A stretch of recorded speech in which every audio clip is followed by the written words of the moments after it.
Shabbat Shalom, Shabbat Shalom.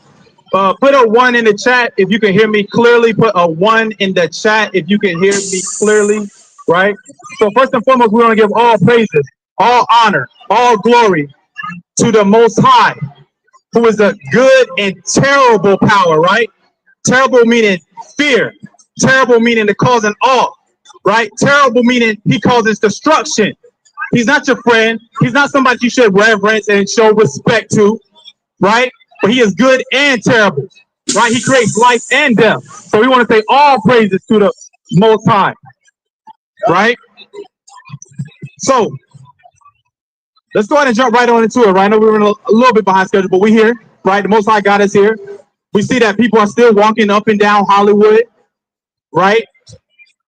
People are inside of this damn this is like some type of a demonic vortex right here, where people are just sucked into it to look at the damn pentagrams on the ground. You're sucked into this demonic energy that carries you to Hollywood, right? So you can participate in all types of witchcraft and sorcery. It's literally like your spirit has been hacked by Satan to come out here and buy and sell and do whatever you want to do on the Most High's high holy day, right? So as always, open up with the book of Colossians, chapter 3 and verse 17. Colossians 3:17, and whatsoever ye do in word or deed, do all Basham Mashiach Yahweh, give thanks to the Most High and the Father, Basham Mashiach Yahweh. So everything we say, everything that we do all in the name of the anointed Savior, because we come in His spirit, not the spirit of this world, not the spirit of Babylon, not in the spirit of Egypt and Rome, but we come in the spirit of Hamashiach Yahweh. That's the spirit we rolling in all day long, every day. We rolling inside of that spirit. Basham Hamashiach Yahweh. Not Bashem, but Basham Hamashiach Yahweh. Right? So ask yourself, where do you stand with the Most High? Where do you stand at with him right now? If you're buying, if you're selling on his appointed day for you to rest, where do you stand with him? People want to get upset with us because we put horns on a man named Caesar Borgia, because y'all swear out that's the Messiah. But nowhere have y'all looked and found this image minus the horns inside of the scriptures. That shows you that your brain polluted, right? And your brain needs to be washed with the spirit. Your brain needs to be washed with the word. And so that's what we're here to do today. We're out here to wash that filthiness, wash that dirt, wash that grit off of your brain, right? We're going to leave that spiritual ring around the bathtub, right? I remember when I was younger, especially, mother with a lot of little boys, it'd be that dirty, nasty ring around the bathtub, right? That's what y'all have right now. Y'all have that dirty, nasty ring all around Hollywood right here, right? So let's go to the book of St. Mark, chapter 15 and verse 37, right? Because we're trying to get rid of that spiritual dirt ring around the tub. Let's read that. Mark 15:37. Go ahead. And Mashiach Yahushai cried with a loud voice and gave up the ghost. He did what? Gave up the ghost. He didn't give up the spirit so you can be a sinner. He didn't give up the spirit so you can break the Sabbath day. He didn't do it for that. He did it so your sins that you committed, they can be forgiven, right? And you don't return back to them again. Read on. And the veil of the temple was rent in twain from the top to the bottom. Go ahead. And when the centurion, which stood over against him, saw that he so cried out and gave up the ghost, he said, truly this man was the Son of the Most High. Who was this man? Truly this man was the Son of the Most High. When this place is destroyed and the kingdom, this wicked regime called Babylon is destroyed, they're going to say what? Truly this man was the Son of the Most High. You're going to say, truly, those brothers on the corner were Hamashiachims. They came in the spirit of Hamashiach Yahushai. When this place comes into it turns down to straight rubble. You're going to say, truly, they came in the spirit of Hamashiach Yahushai. Right? Truly, right?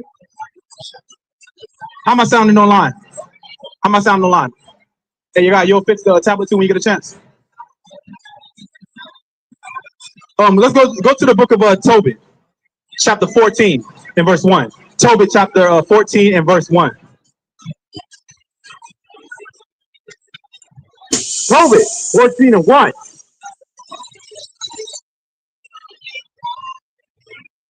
Tobit 14 and 1. So Tobit made an end of praising the Most High. Wait, what did he do? So Tobit made an end of praising the Most High. He just stopped with APTTMH. So Tobit made an end of praising the Most High. It was just all praises. So Tobit made an end of praising the Most High. The reason why we're saying this is because brothers have to stop using all praises. Stop saying APTTMH. You must cut that foolishness out. You got to stop saying LORD, which means BAAL, right? That's not his name. That's not his traits. He doesn't come in the traits of a damn fertility deity, right? Read on. And he was 8 and 50 years old when he lost his sight, which was restored to him after 8 years. You see that? Tobit, he had his sight restored to him because he had faith. He believed, right? He had the spirit, so his sight was restored to him. We see brothers up here that be handicapped, that be crippled. Don't you understand that the Most High, through his son Hamashiach Yahushai, he can restore your ailments. He can restore whatever you have wrong with you. But you must just learn to fear him first and foremost. You must learn how to magnify his name first and foremost. Read on. And he gave alms and he increased in the fear of the Most High. What did he do? Increase in the fear of the Most High. We must increase in the fear of the Most High. That means being afraid of the Most High. Know that the Most High can shake this earth up. Knowing that the Most High can literally melt you into a puddle of liquid. That's what fear of the Most High means. Not to reverence him, not to respect him like he's some homeboy from around the way, and he comes sit on the edge of your bed at nighttime, right? And he listens to your wicked prayers. Hold that real quick. Go to the book of St. John, chapter 9, verse 31. St. John, chapter 9, and verse 31. John 9:31. Now we know that the Most High hears not sinners. The Most High is not going to hear you if you're a wicked sinner. If you're not fearing the Most High is not hearing your wicked butt. He doesn't care about you. Read on. But if any man be a worshiper of the Most High and doeth his will, him he heareth. You do his will, what he commands you to do, which is first and foremost fearing him. Right? Go to Ecclesiastes 12 and 13. This is first and foremost. This is his will right here. This is the Most High's will. Let's read that. Ecclesiastes 12:13. Let us hear the conclusion of the whole matter. Go ahead. Fear the Most High. That's his will. For you to fear him. And then what else? And keep his commandments. Go ahead.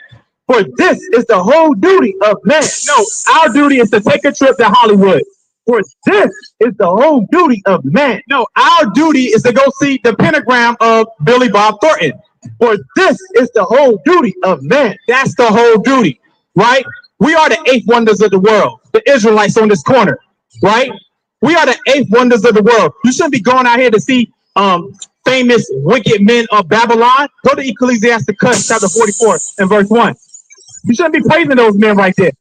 Let's show you the famous men who you should be following after, who led an example for us. Let's read that. Ecclesiastes 44 and 1. Let us now praise famous men and our fathers that begat us. You see that? Let us give homage to the famous men that begat us, that had us, whose seed we come from, whose lineage we come from, whose loins we come from, right? Because a man's belly is full of children, and we are his children. We are his offspring. You can go back to Tobit, chapter 14 and verse 3 again. What's going on, my man? What's your nationality? What's that? Mexican. Okay, Mexican. So Hispanic, right? So you know Hispanic, that means property of Spain. Are you a property of Spain? Not at all, right? So let me show you who you really would be, right? Go to the book of Genesis chapter 49 and verse 14. Listen to this, my man. Genesis 49 and 14. Go ahead. Issachar is the strong ass. Who is this brother? Issachar is a strong ass. Oh, he's a Mexican. Issachar is a strong ass. Issachar, you are that strong. You have a strong work ethic. That's what it's saying. It says Issachar is a strong ass. That means you work hard for what you got and you want to keep what you got. Issachar, yes. Issachar means you're a hard worker. That's your nationality. Is you're an Israelite from the tribe of Issachar, right? Read on. Couching down between two burdens. Those two burdens would be Central America. I'm sorry, you're in Central America, but it'll be South America and it will be North America. The burden would be Mexico, crouching down between two burdens, right? Read on. And he saw that rest was good. What is a siesta? A little break, right? It means rest, right? A little break, a little rest. They saw that what? And he saw that rest was good. You saw that rest was good, right? So you familiar with the Aztec?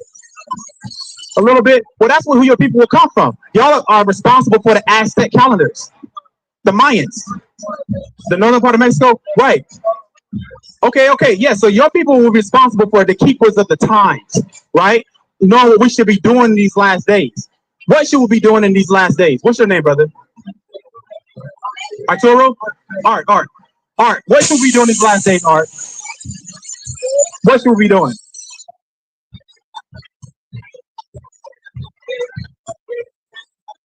Getting excited. Okay, yeah, getting ready for the unexpected. Okay, I can get down with that. How does the Most High give us mercy? How will He give us mercy in these last days? Say it again, brother. Right, you say we gotta get ready, right? We gotta stay ready, right? So I'm gonna show you how He's gonna give us mercy, right, in these last days.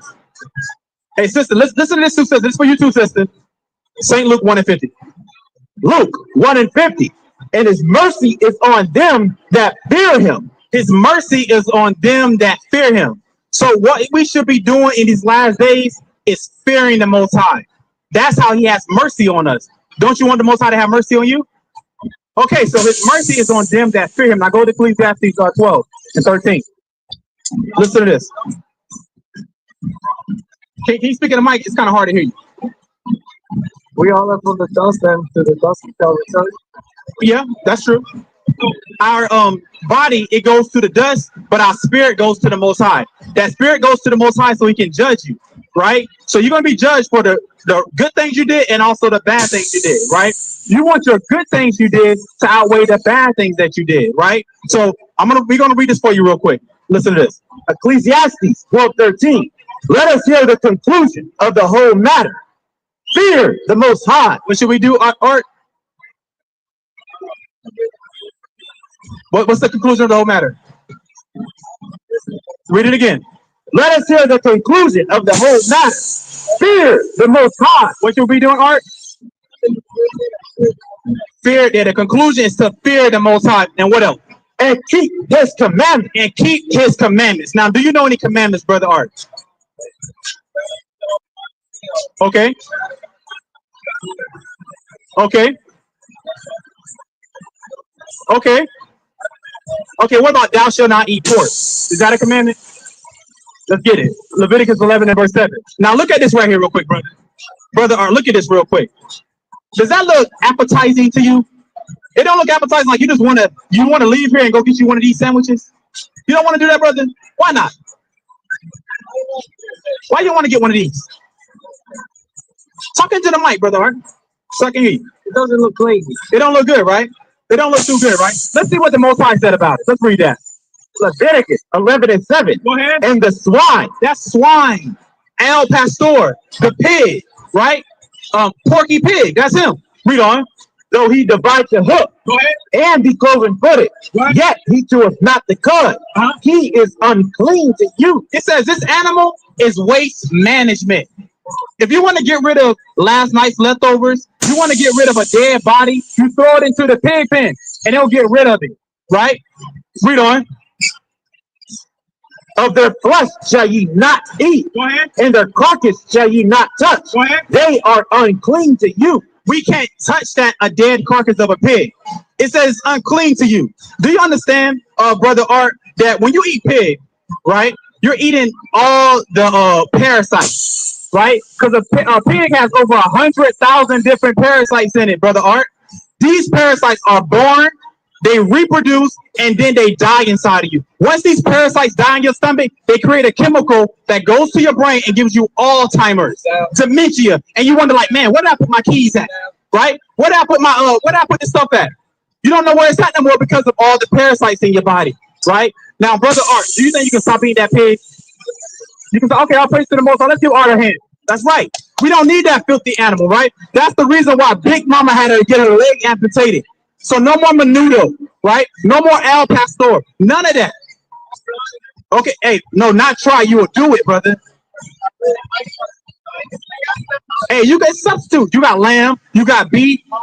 You got all that type of stuff you can eat other than al pastor, right? Okay.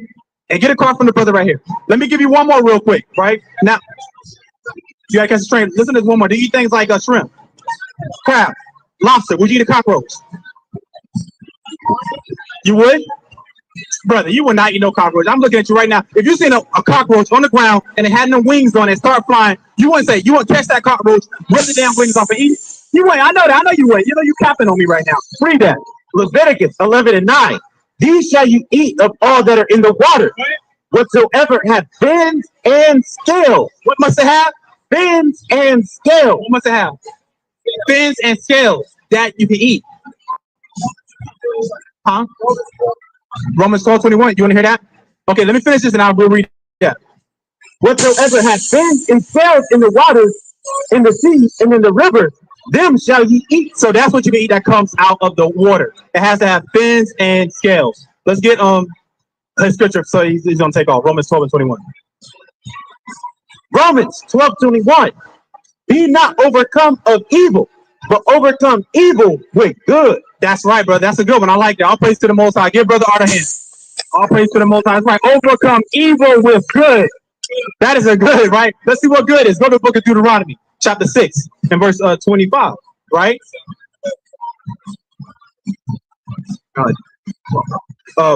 Yeah, go to Romans first, yeah.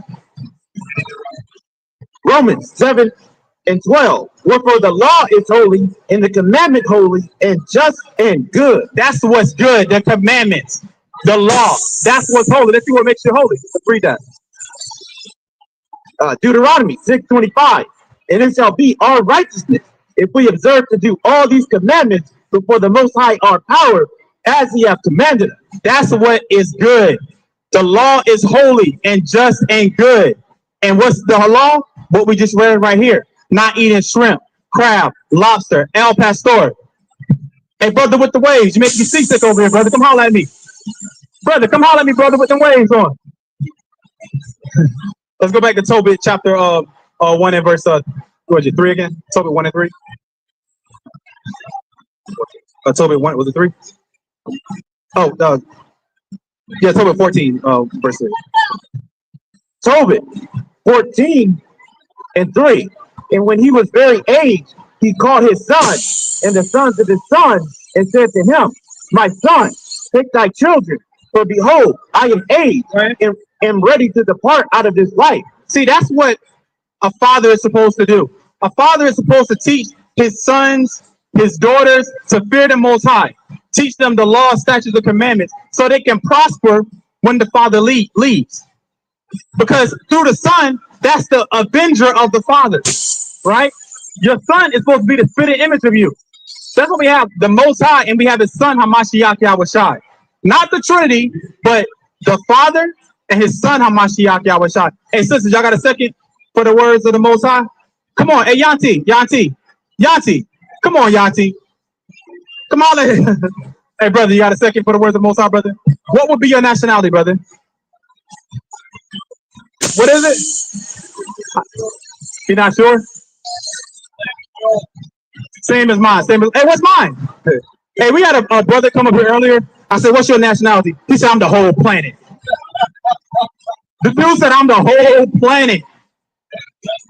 Man, I mean, he's just...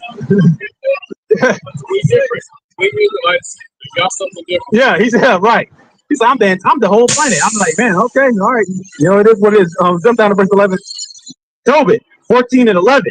Wherefore now, my son, consider what alms doeth, and how righteousness doth deliver, what happens?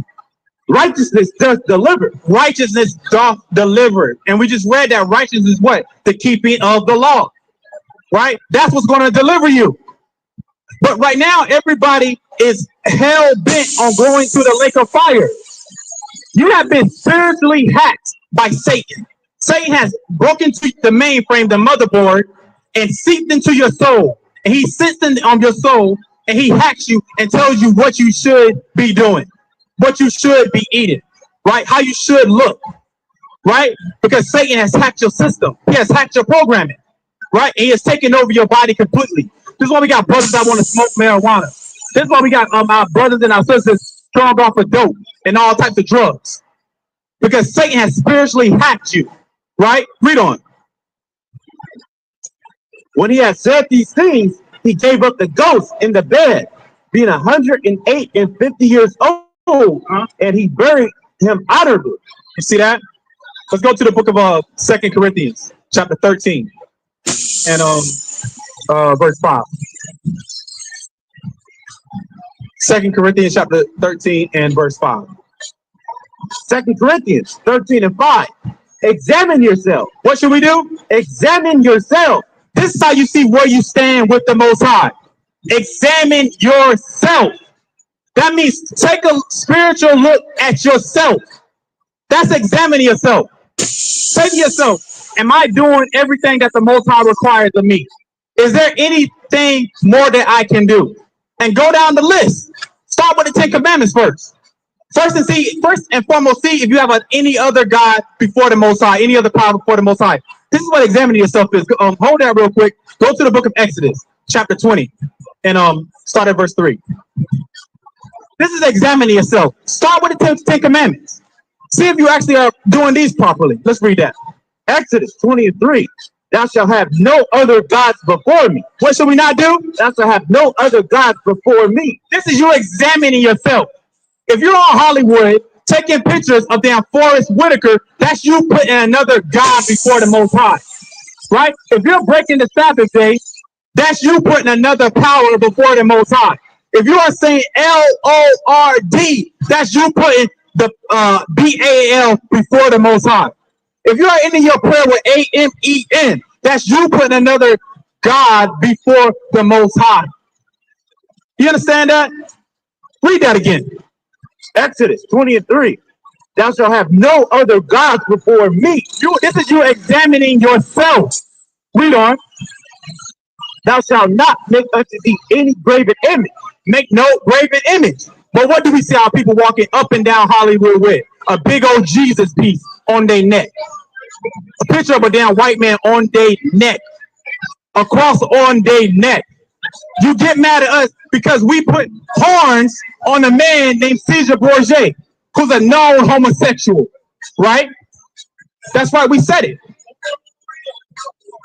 That's you putting that's you making graven images to yourself, right? Because I'm pretty sure that a lot of y'all got that picture inside your house. I'm pretty sure that a whole bunch of grandmas, G-mas got that picture inside of their house. I'm pretty sure that a whole bunch of yantis got that picture inside of their house, right? Hey brother, did you grow up with this image in Big Mama's house? Did Big Mama have that image in her house? He's not white, y'all. He's not white? That's why I'll praise the Most High. Where you from? Huh? He's not white. What he looks like? He's brown. He's brown. How brown he is? Middle Eastern brown. Hold on. Middle East, that's the direction and the position. Let me show you how brown he is. Go to Revelation chapter 1 and verse 1. Listen to this real quick before y'all leave. Y'all a beautiful Israelite family. Listen to this real quick. Revelation 1 and 1. The revelation of Mashiach Yahweh Shai. The revealing of Hamashiach Yahweh Shai. Jump down to 14. Verse 14. His head and his hairs were white like wool. Young sister, touch your hair. That's what you call wool right there, right? That's good hair right there. Not that dog, straight, stringy hair. That's good hair right there. That's beautiful hair. Read on. As white as snow. White in color, woolly in texture. Read on. And his eyes were as a flame of fire. And his feet, let's see the color. Like unto fine brass. Brass, that's a derivative of brown. Let's see how brown he was. Read on. As if they burned in a furnace. And how black was he? As if they burned in a furnace. He was a very, very dark-skinned black man. Kind of like this brother right here. Kind of like, that's your husband right there? Kind of like your husband right there. Like this brother right here. Dark-skinned. right? Jet black. Give the sister a card, you guys. Take a card for your family, for your household. Check us out, right? Let's go back to the book of go back to Exodus 20 again, and verse what, 4, right? And y'all got some questions. Y'all had questions? Y'all Ethiopian, Habasha? Where y'all from? Where y'all from? You from where? Where he comes from? Where does he come from? Palestine. Let's see where he comes from. Go to the book of Micah, chapter 5 and verse 2. Let's see where he comes from. Micah 5 and 2. But thou, Bethlehem, Where did the Messiah come from? Bethlehem, Ephrathah, though thou be little among the thousands of Judah, yet out of thee shall he come forth unto me, that is to be ruler in Israel. That's where he comes from. He comes from no Palestine. He comes from Bethlehem, right? Let's go back to the book of Exodus, chapter 20 again, and verse 4. He said he comes from where he comes from, right? But guess what? Hamashiach Yahushua, he comes from the hood, the ghettos, right? That's where he comes from. Just like how we come from the hood and the ghettos, right? He comes from a rough place, right? Where you'll get robbed at any given time. The same thing where we come from. We come from these same places. Let's read that. Exodus 20 and 4. Thou shalt not make unto thee any graven image, or any likeness of anything that is in heaven above, or that is in the earth beneath, or that is in the water under the earth. See that? This is you examining yourself, seeing if are you making images to different idols. If you are in idolatry, right? If you are in spiritual fornication, that's what this is all about right here. Examining yourself, seeing where you stand with the Most High. And if you are falling into any of these categories that we read so far, you need to redirect your life in the correct steps towards Hamashiach Yahushua. Learn how to magnify his name, right? Learn how to fear him, right? And stop being a black man. Stop being a black woman, a Mexican, a damn Haitian. Stop being these bywords and proverbs, right? Hey, brother, you got a second for the words of the Most High? What's your nationality, brother? A Moor. Come talk to me real quick. Tell me about them Moors. That's what we want to be. We want to be Moors. We want to walk around with the little fez on our head and stuff like that and think that's our culture. That's not our culture. We have a rich culture. Right now, we're learning to examine ourselves so we can see what that culture is all about. Hey, old school, you got a second for the words of the Most High? Come on, let me real quick, brother. Just give me one minute. What would be your nationality? You're a Moor too? That's two Moors back to back. Come tell me about Noble Drew Ali. Come on, tell me about Noble Drew Ali and the science of the day. Huh?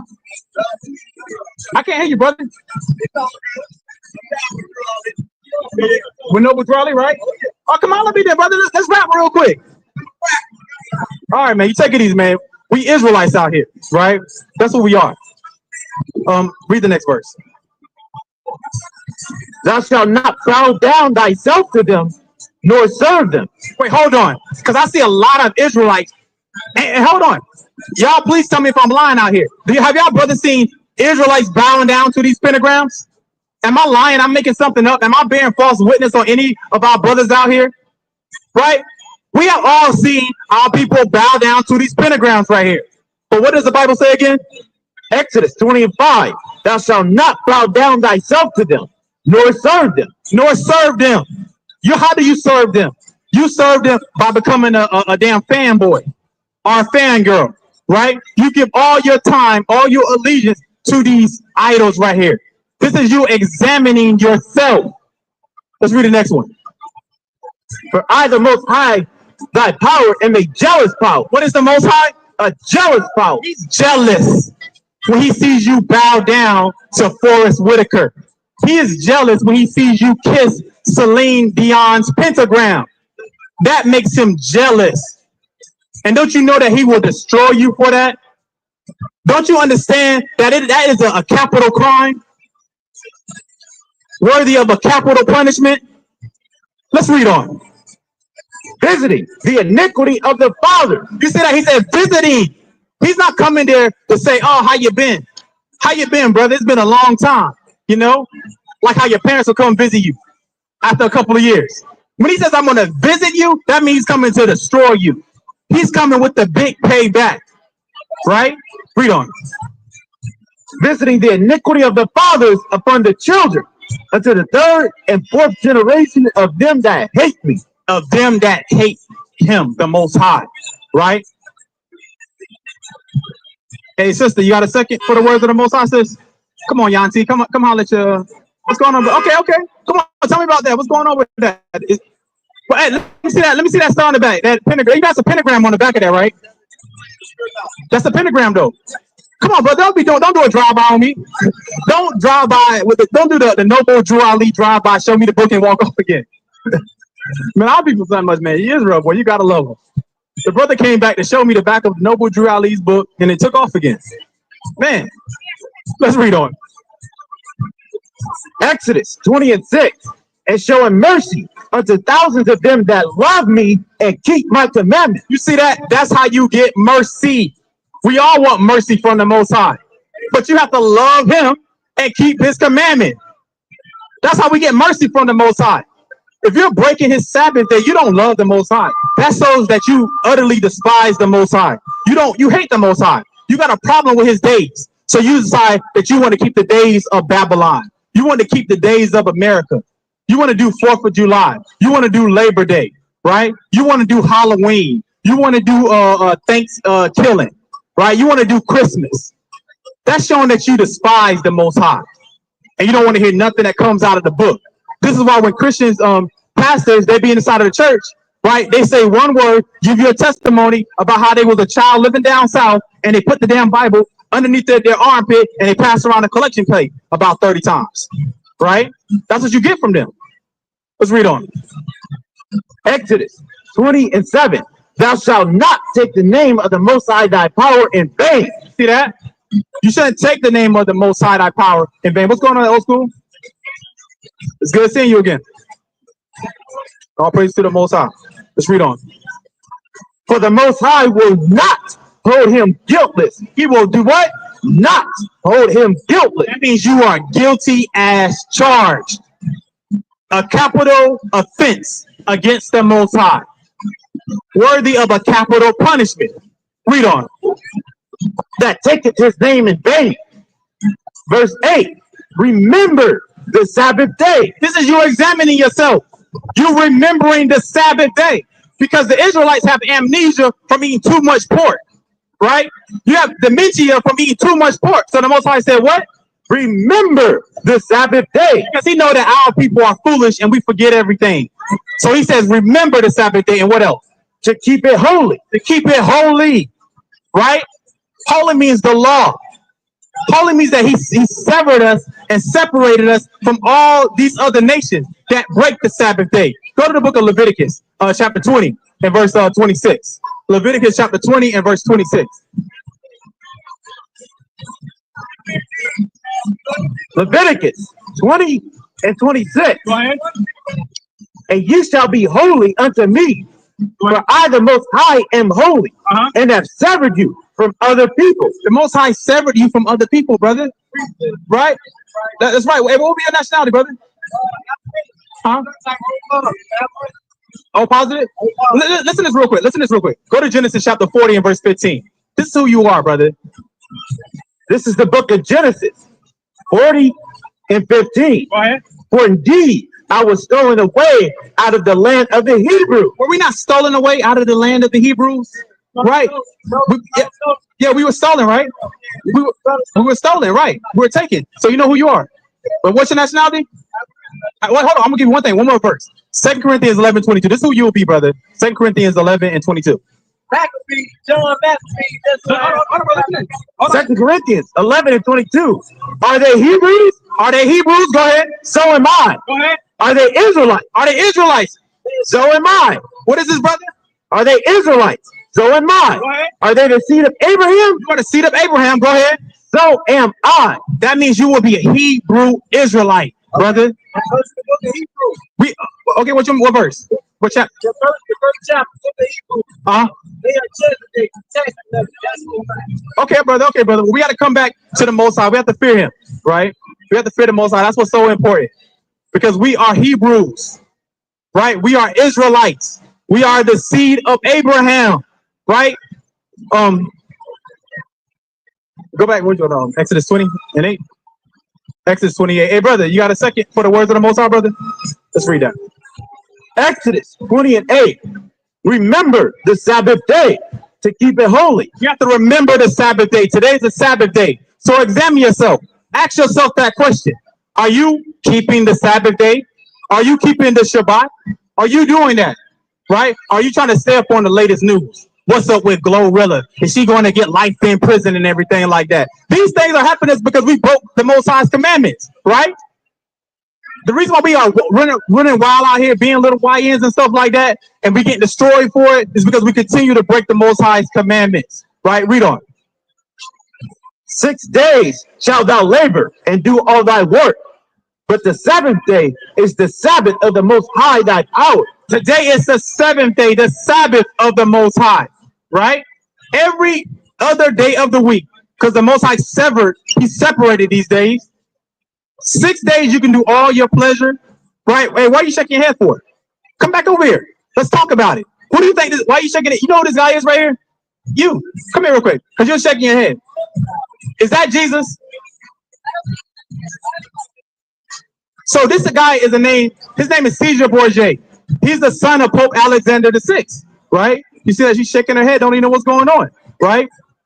Shaking her head and don't know what's going on. You know, one thing is this right here.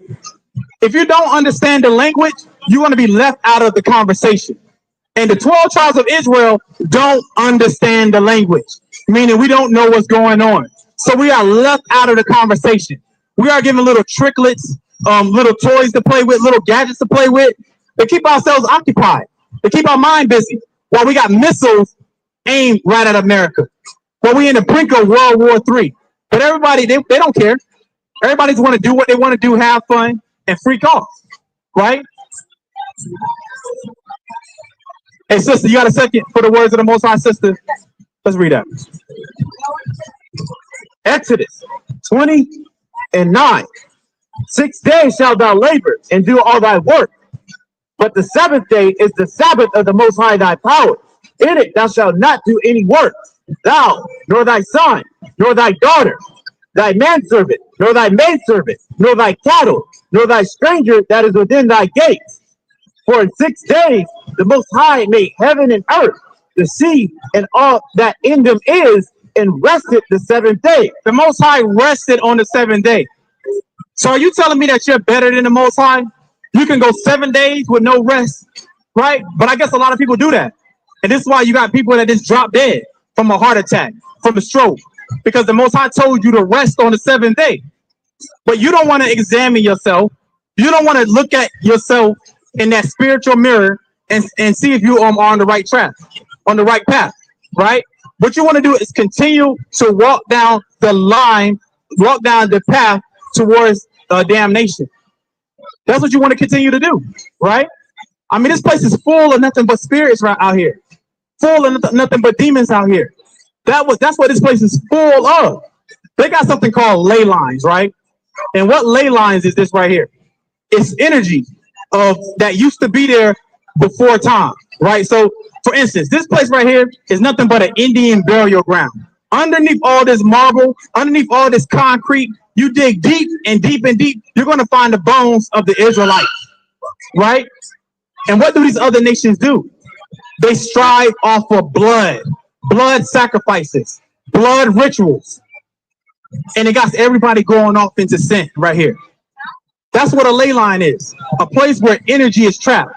And energy is trapped underneath this marble right here. Go to the book of Numbers chapter 35 and verse 33. And this place has to be cleansed of that blood. That's the only way we're going to make it out of this place, right? Let's read that. Numbers 35:33. So you shall not pollute the land wherein ye are. Hey, sister, Yanti, come holler at me, Yanti. Give me 1 second, sister. Come on, holler at me. Holler at me real quick. What would be your nationality? What? You're black. Now your shirt is black, sis. So you can't be black. You can't be that either. You can't be that either. Okay. Let me show you what you will be. Let's see what we call it. Go to 2 Corinthians 11 and verse 22. Let's see what we call you. Listen to this, Yanti. 2 Corinthians. 2 Corinthians 11:22. Are they Hebrews? It says, are they Hebrews? Go ahead. So am I. That's what we are. Go ahead. Are they Israelites? Is she an Israelite? So am I. We are Israelites. Go ahead. Are they the seed of Abraham? You are the seed of Abraham. Go ahead. So am I. So am I. That means this is a spiritual affair. This is a family affair right here, sis. Right? So you will be an Israelite, sister. And what we're out here to tell you is that you need to learn to fear the Most High, because we're living in the last days. Hey, let me give you a flyer real quick.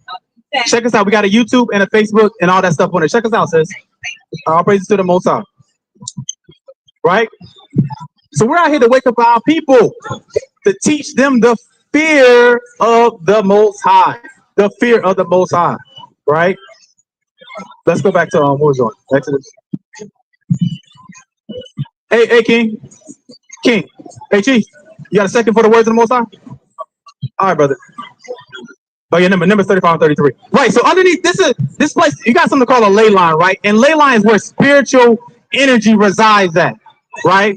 And so underneath all this concrete, under this marble, is Israelites. Their blood is crying up to the Most High, wanting the Most High to revenge us, to revenge them, right? It's spiritual energy that's trapped in a certain place. The reason why you got things like gentrification in bad neighborhoods, that neighborhood used to be known for all the murders, all the gang banging, all the violence there. And next thing you know, you got Mr. Good Old White Man moving into that block, right? Amongst all that murder and all that killing, right? And kicks our people out. They want to be there because of the energy that's there in the blood, because they feed off the blood. It's a lifeline to them. It's a life source to them, right? This is why they like their meat bloody, red, and rare, right? How you like your meat? Esau, how you like your meat? They like it bloody, rare, and red to get that life force out of it. It's called a ley line, right? Let's read that. Numbers 35 and 33. Numbers 35:33. So you shall not pollute the land wherein ye are. Because this land is polluted. This ground is polluted. It's defiled. Read on. For blood, it defileth the land. Go ahead. And the land cannot be cleansed of the blood that is shed therein, but by the blood of him that shed it. It must be cleansed by the blood of him that shed it. Right? Let's go back to Exodus again. So we have to examine ourselves, take a deep look at ourselves to see where do we stand with the Most High. Where are we at with the Most High? Are we on good terms? Or are we on bad terms with him? Right? What's going on, King? What's going on, King? All right. Good seeing you, man. Exodus 20 and 11. For 6 days the Most High made heaven and earth, the sea, and all that in them is, and rested the seventh day. Wherefore the Most High blessed the Sabbath day and hallowed it. He blessed the Sabbath day for you, Israelite, man and woman. He blessed the seventh day for you. He made it separate from all the other days of the week for you. That's him showing you his love. So why don't you take advantage of it? Read on. Exodus 20 and 12. Honor thy father and thy mother.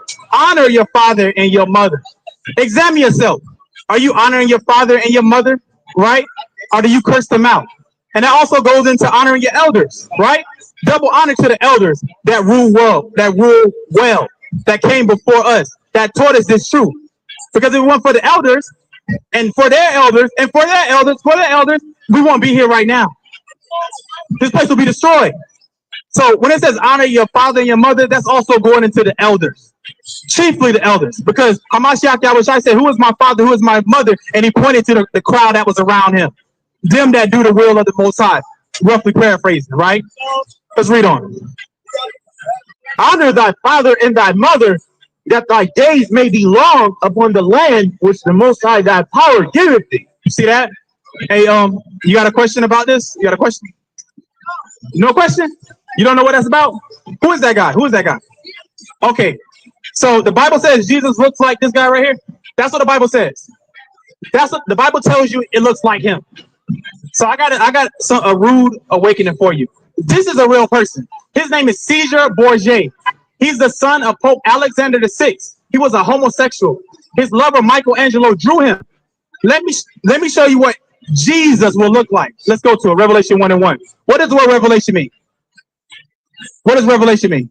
Revelation means the revealing, right? So I want to reveal to you what Jesus looks like. Let's read that. Revelation 1:1. The revelation of Mashiach Yahweh. The revelation of Mashiach Yahweh. Listen to this. 14. His head and his hairs were white like wool. Hey, yo, you can take that middle finger that you gave me and stick it inside your mama. His head and his hairs were white like wool.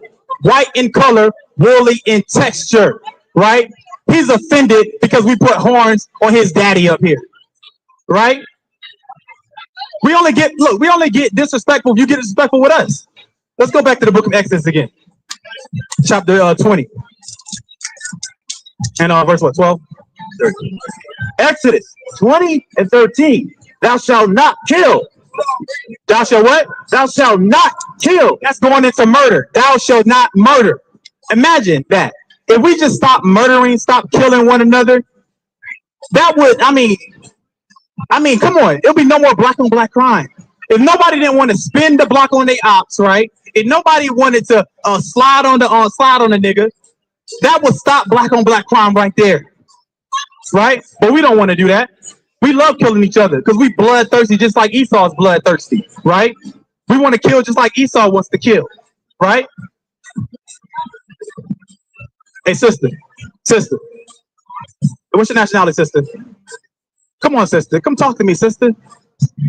Go to but first Exodus. Actually, don't worry about it.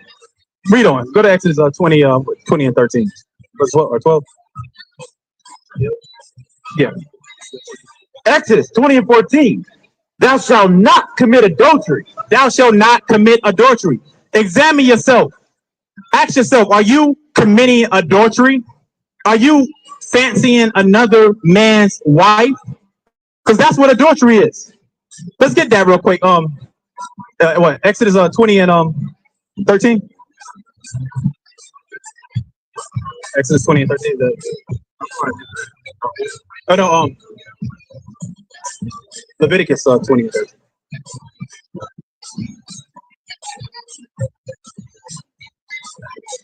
Leviticus 20 and 13.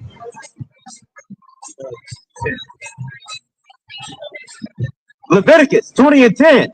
And the man that committed adultery with another man's wife. This is adultery right here. And the man that committed adultery with another man's wife. That's what adultery is. Examine yourself. Are you sleeping with another man's wife? Are you sleeping with your best friend's wife? Read it again. Leviticus 20 and 10. And the man that committed adultery with another man's wife, even he that committed adultery with his neighbor's wife, the adulterer and adulteress shall surely be put to death. That's capital punishment. You will be put to death for committing adultery with another man's wife. Now, let's go to Hamashiach Yahushai, because he made it more personal. Go to the book of St. Matthew, chapter 5 and verse 28. Examine yourself. That's what this is all about.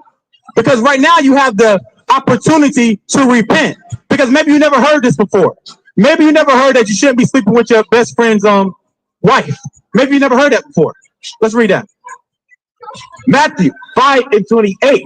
But I say unto you that whosoever looketh on a woman to lust after her have committed adultery with her already in his heart. You see that? So a lot of women that have husbands lead other men into adultery because you got men that have wandering eyes that be looking at another man's wife and they want to lie with her. So Hamashiach Yahushai made that even more personal. So sisters have to cover themselves up, right? Sisters have to put clothes on themselves. Go to the book of Ecclesiasticus, chapter 7 and verse 24, right? And fathers, you have to teach us, you have to make your daughters put on modest apparel. So men won't be looking at them, causing them to fall into adultery. Read that. Ecclesiasticus 7 and 24. Hast thou daughters? Have a care of their body. It said, have you daughters? Have a care over their body. That means know what they're putting on. Don't let them walk out the house in anything. Read on. And show not thyself cheerful toward them. Don't be cheerful towards them. Like, oh yeah, that looks cool, that looks nice and stuff like that. It says don't show yourself cheerful towards them. Right? Is that it on that? That's it on that. Yeah. So if you have daughters, take special care and look after their bodies. Know what they're wearing. Know what they're watching. Right? Because you can have another man lusting after your little girl. And you don't want that because you got a whole bunch of perverts out here. You got a whole bunch of PDF files out here. And they have nasty minds. Right? Go to Susanna, chapter 8 and verse 9. They got nasty minds. You got nasty old men out here that are on the dark, deep web looking at all types of unrighteous stuff. Like these guys right here. Read that. This is the book of Susanna 8. And the two elders saw her going in every day and walking, so that their lust was inflamed toward her. You got old men that have their lust inflamed after little girls.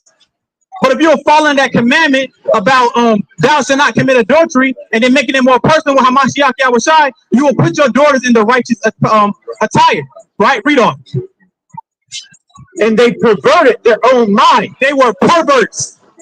You got perverts out here looking at your little girls. Perverts out here looking at your wives. Perverts out here. They are infused with lust. Right? Let's go back to this again.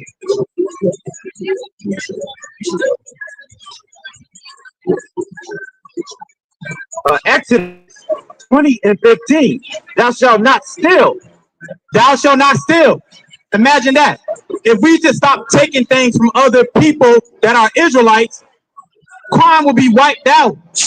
But because you follow the ways of Babylon and you follow the first thief, which is Esau, right? You steal from each other. You steal from your brothers. You steal from your sisters. Read on. Thou shalt not bear false witness against thy neighbor. That means you shouldn't go falsely accusing brothers and sisters of doing something that you have no clue if they did it or not. You just follow the crowd. Follow a multitude to do wickedness and evil. Thou shalt not bear false witness. That means speaking lies about a brother or a sister that's not true. What are we reading? The Bible. It's telling you to examine yourself. Take a careful look at yourself to see if you are really in this thing or not. Read on. Thou shalt not covet thy neighbor's house. Thou shalt not covet thy neighbor's wife, nor his manservant, nor his maidservant, nor his ox, nor his ass, nor anything that is thy neighbor. You shouldn't want what your neighbor has. Right?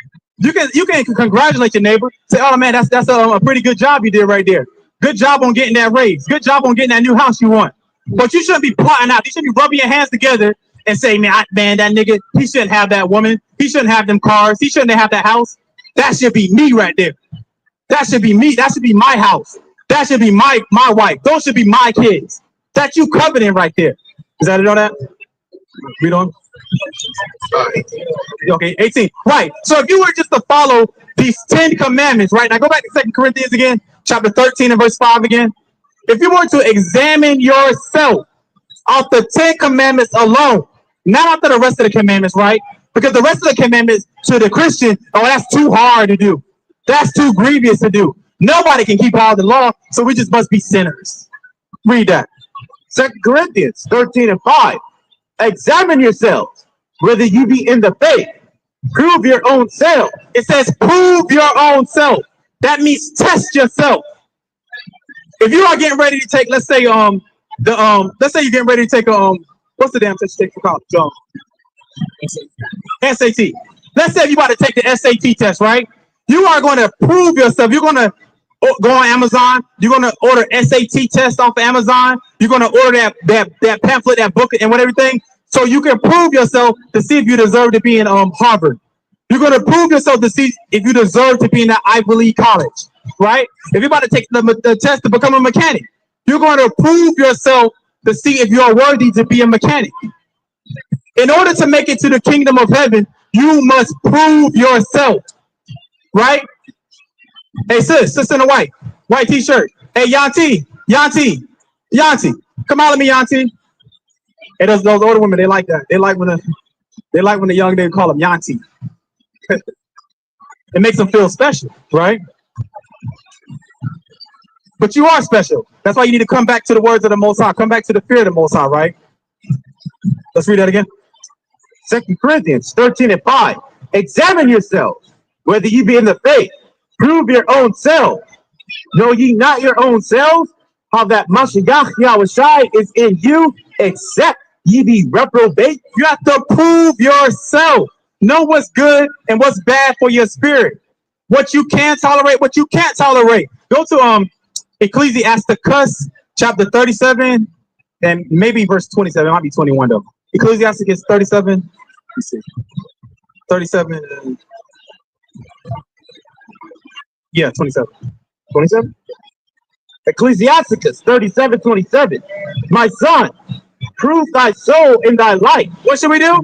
Prove thy soul in thy light. It says, my son, prove thy soul in thy life. That means now, test yourself right now. See if you're ready. Like, so myself, right? I used to love smoking marijuana. It used to be at some point where it's like, I ain't never going to stop smoking. Why am I going to stop smoking weed? It comes from the earth, right? It comes from the ground. The Most High put it for here for me to smoke it. He made all the fields of weed so I can just lay back and be like damn Willie Nelson. Be like damn Snoop Dogg, right? That's what I thought the marijuana was for me to smoke it all up, right? Lo and behold, I'm here now. I despise marijuana. If you were to put me inside of a car with a whole bunch of YNs hotboxing in there, I wouldn't smoke that marijuana. It would disgust me. That would be me testing myself, proving myself to see if I can be around a whole bunch of marijuana smoke. If you are a person that deals with gambling, right? You proving yourself, right, would be going to a casino after you done kick the habit of being a damn gambler and not gambling anymore. If you're an alcoholic, right, you prove yourself as you not being a drunken anymore. But first, it takes baby steps, right? It takes 1 foot after the other, 1 foot after the other, right? Like a baby, it will first learn to stand up, put his neck up, then it will learn to sit up, and then it starts crawling. Right? You have to be in that crawling stage. That's the milk. And then it goes to where you're walking. Right? And the next thing you know, you're doing a full sprint. But you had to prove yourself first. You got to have them training wheels on your bicycle. After a time, you take one training wheel off and you ride it. After a certain time, you take both training wheels off. And then you may go down the hill, you may fall once or twice, maybe 3 or 4 times. But then you get back on that bike and you start pedaling. And next thing you know, you are in a damn full out whole bike race, cross country. But you proved yourself. You have to prove yourself in this life. Read that again. Ecclesiasticus 37:27. My son, prove thy soul in thy life, and see what is evil for it, and give not that unto it. It says, see what is evil for it, and don't give yourself unto it. Right? So if you are a person that dealt with alcohol, right? Alcohol abuse. All you used to do was drink, right? It may not be a righteous thing for you to drink at the Passover. You may want to have some grape juice, right? Because you know that a little bit of drink may cause you to go off, right? But for another brother, hey, they can have a wine and they be just fine. Nothing happens to them. So you have to prove yourself in this life, right? Hey, brother in the white t-shirt, you got a second for the words of the Most High, brother? Let's read on.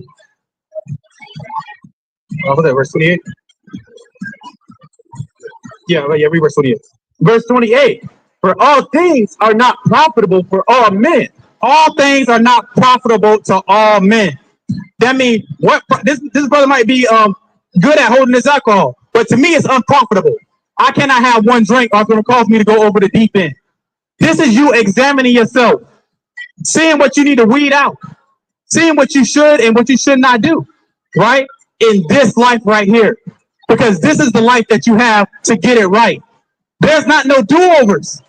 The kingdom of heaven, you cannot ask the Most High, you cannot ask the angels, let me get a do-over. Let me run that back one more time again. The Most High, his angels will say, La'ah, you had your opportunity. You had your chance. But what you wanted to do? You wanted to squander it off on Hollywood. What does that mean? Don't you know that Satan walked to and from, up and down, the same cross sign that you just gave me? to deceive the earth? That's what I'm saying. Our people are foolish. Foolish. What is that symbolic witchcraft that he just did means right there? What is that all about? He has no idea the history of it, who came up with it, why do they do it? None of that. Right? Is that another verse? Read on. Verse 28. For all things are not profitable for all men, neither have every soul pleasure in everything. Everybody doesn't have pleasure in everything, right? So some things may be good. So some could be good for the what's that saying? Good for the goose, but not for the gander, or good for the geese and not for the gander. Some things may not be good and profitable for all men. So you have to prove your soul. You have to try yourself. You have to test yourself in this life right here. Let's go to the book of Romans, chapter 12, and verse 1. Romans chapter 12 and verse 1. Romans chapter 12 and verse 1. Because we are living in the last days right here, right? Let's read that. Romans 12 and 1. I beseech you, therefore, brethren, by the mercies of the Most High, that you present your bodies a living sacrifice. That we do what? Present your bodies a living sacrifice. This is the sacrifice right here. The sacrifice is not like bulls and goats and sheep. But what is your sacrifice? That you present your bodies a living sacrifice. You present your body as a living sacrifice, right? That means you come to camp. You do the work. However you can do it, right? Like, like the brother right here, not to put him on the spot, but the brother is on crutches right now. But he's out here sacrificing himself, right? He's out here putting his brick in, showing the Most High that he cares, that he fears him, that he wants to come back to him, right? Read on. Holy, acceptable unto the Most High. Holy, acceptable to the Most High. Right now, I'm looking at a whole bunch of people that are unacceptable to the Most High.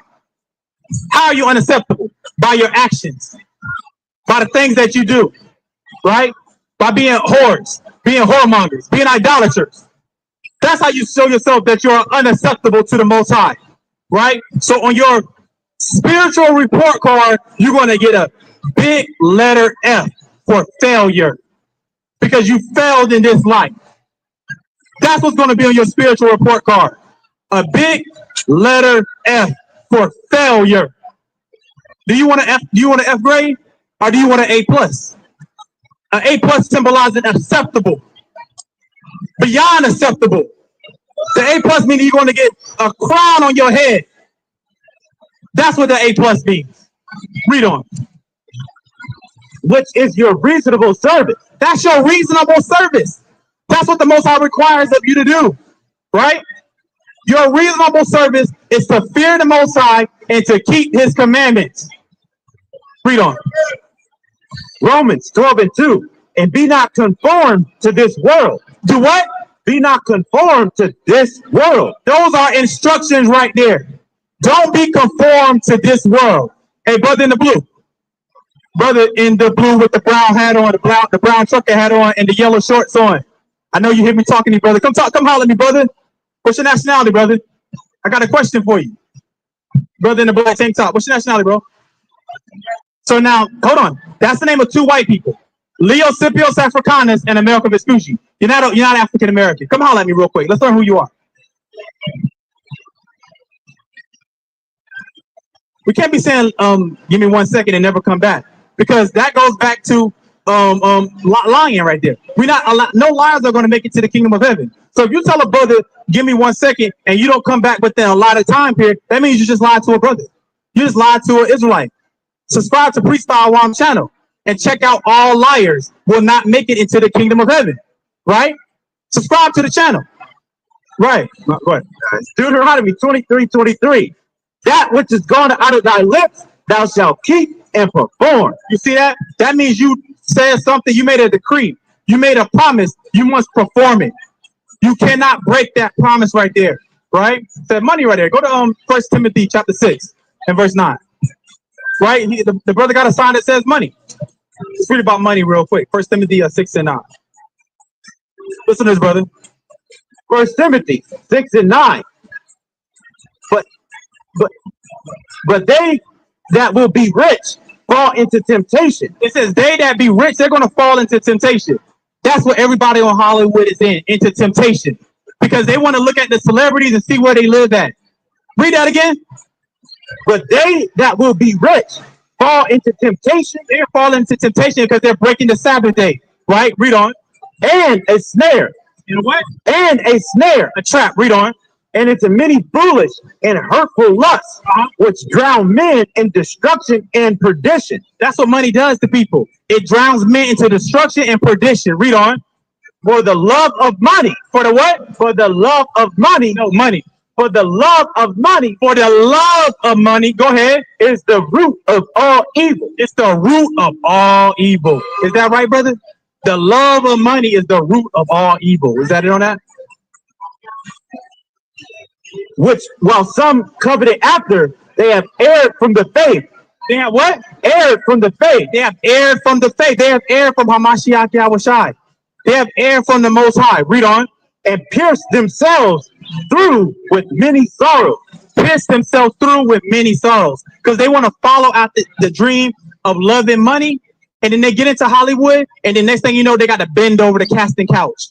Right? They got to do something strange for a little piece of change.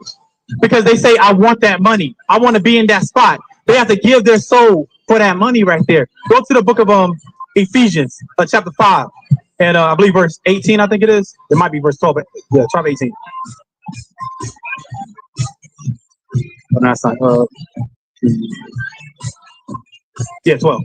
Ephesians 5 and 12. What? For it is a shame even to speak of those things which are done of them in secret. Because once you come into those secret societies, those secret cultures and whatnot, where you got all that money, the Bible says what? It is a shame even to speak of those things which are done of them in secret. Because these rich elite people, they do a whole bunch of nasty, freaky, cultish things in those secret societies. When you become part of the Illuminati and you have to give over your soul for a little bit of money, now you can't even speak of these despicable things that they do in secret that you don't even know about, that we don't even want to know about. So yes, money, the love of money is the root of all evil, and we can't cover it after it, right? Yes, we need money as a defense to make it, but to say, I want to be the next rapper and sell your life over and stuff like that, the Most High ain't dealing with that, right? What is a damn greenback going to do for you in the kingdom of heaven, right? What is a little money with a white man's face going to do for you in the kingdom of heaven? Nothing at all. So we must chase out the spiritual gifts, spiritual treasures, right? And what are those spiritual treasures, right? Let's see what the spiritual treasures are. Go to the book of the spiritual gifts. What's that? Spiritual gifts. Yeah. You got a question?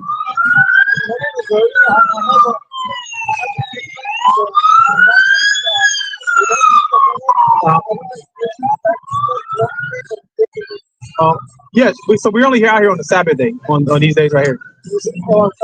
Yeah, yeah. I mean, you want to live? You can live stream right now if you want to. Okay. Yeah, that's fine. Here, take a call, Red. Check us out. We have a YouTube, Facebook on there, and we got all type of channels. But yeah, we're here every Sabbath day today, and we start usually at 1:30. Right? What's your TikTok handle? What is? Yeah. Send me a text message. Yeah. By all means, yeah. You can live stream. We trying to spread this gospel. Right, we'll check you out. Yeah, this is spiritual. I can't remember verse 2. Yeah, that's it. 1 Corinthians 14. 14. 1 Corinthians 10. Oh, 10.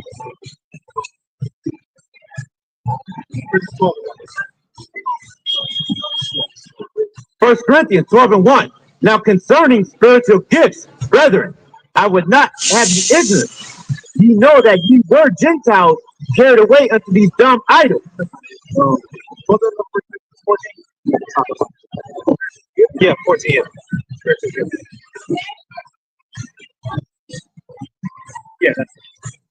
Yeah, so we must seek out the spiritual gifts, our spiritual treasure, right? Let's read that. 1 Corinthians 14. 1 Corinthians 14:12. Even so ye, for as much as ye are zealous of spiritual gifts. Zealous of spiritual gifts. Let's see what it is. Seek that ye may excel to the edifying of the church. This is the spiritual gift, edification. How well you teach your brother, how well you teach your sister. Reach out to other platforms so this gospel can be spread. Read on. Verse 13, wherefore let him that speaketh in an unknown tongue pray that he may interpret. No, that's it on that. Right. So we have to want the spiritual gifts, the understanding. That's what we look for. The edification. Right. Go to Psalms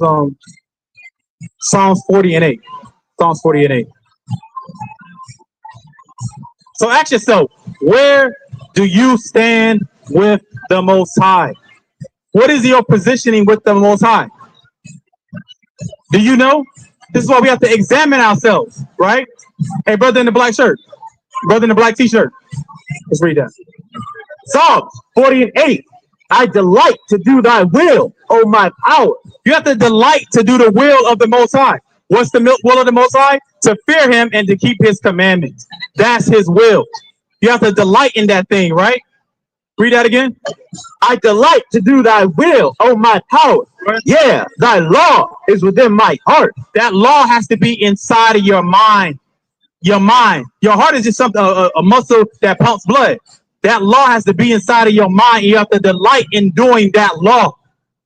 We just went over the 10 Commandments. You must delight in saying no to your brother's wife. I don't care how you think she looks.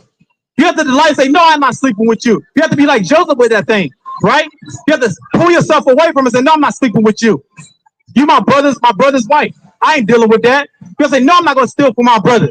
My brother worked hard for that car. I'm not going to just take his car, take his possessions, right? That's you delighting in the law of the Most High, delighting in his will. Your family got to say, hey, we're going to take a trip to Hollywood so we can see the pentagrams on the ground. You got to say, hell no, I ain't going to Hollywood to look at some damn pentagrams on the ground. If anything, I'm going to go to Hollywood to see the brothers preach the word. That's what I'm going to Hollywood for. Right? Con. That's right. Let's go to the book of 1 John chapter 2 and verse 16. 1 John chapter 2 and verse 16. Because this thing is not a game. It's not a joke. You better get yourself right now. You need to be ready. Yesterday, you should have been ready. Let's read that. 1 John 2:16. For all that is in the world, the lust of the flesh and the lust of the eyes. All that is in the world, the lust of the flesh. What's the lust of the flesh? Getting tattoos, wanting to eat some damn pork hot dogs, right? What is the lust of the flesh? Wanting to sleep with all types of lascivious women, loose women. That's the lust of the flesh, right? Read that again. 1 John 2:16. For all that is in the world, the lust of the flesh and the lust of the eye. The lust of the eye. Looking at another man's wife, that's the lust of the eye. Read on.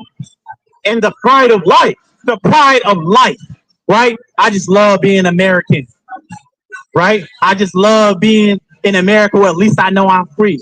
And then you put your hand over your heart and you say the damn, I pledge allegiance, right? You go into that silly baseball game and you do the damn wave at halftime, right? Doing the second inning, you do the wave, right? Go into that football game that everybody's ready to watch on TV. Everybody just can't wait to see a whole bunch of grown men wearing spandex throw a damn football around, throw a damn pigskin around. Are we not supposed to touch the carcass of a dead animal? Of a pig? Hey, let me get a bottle of water.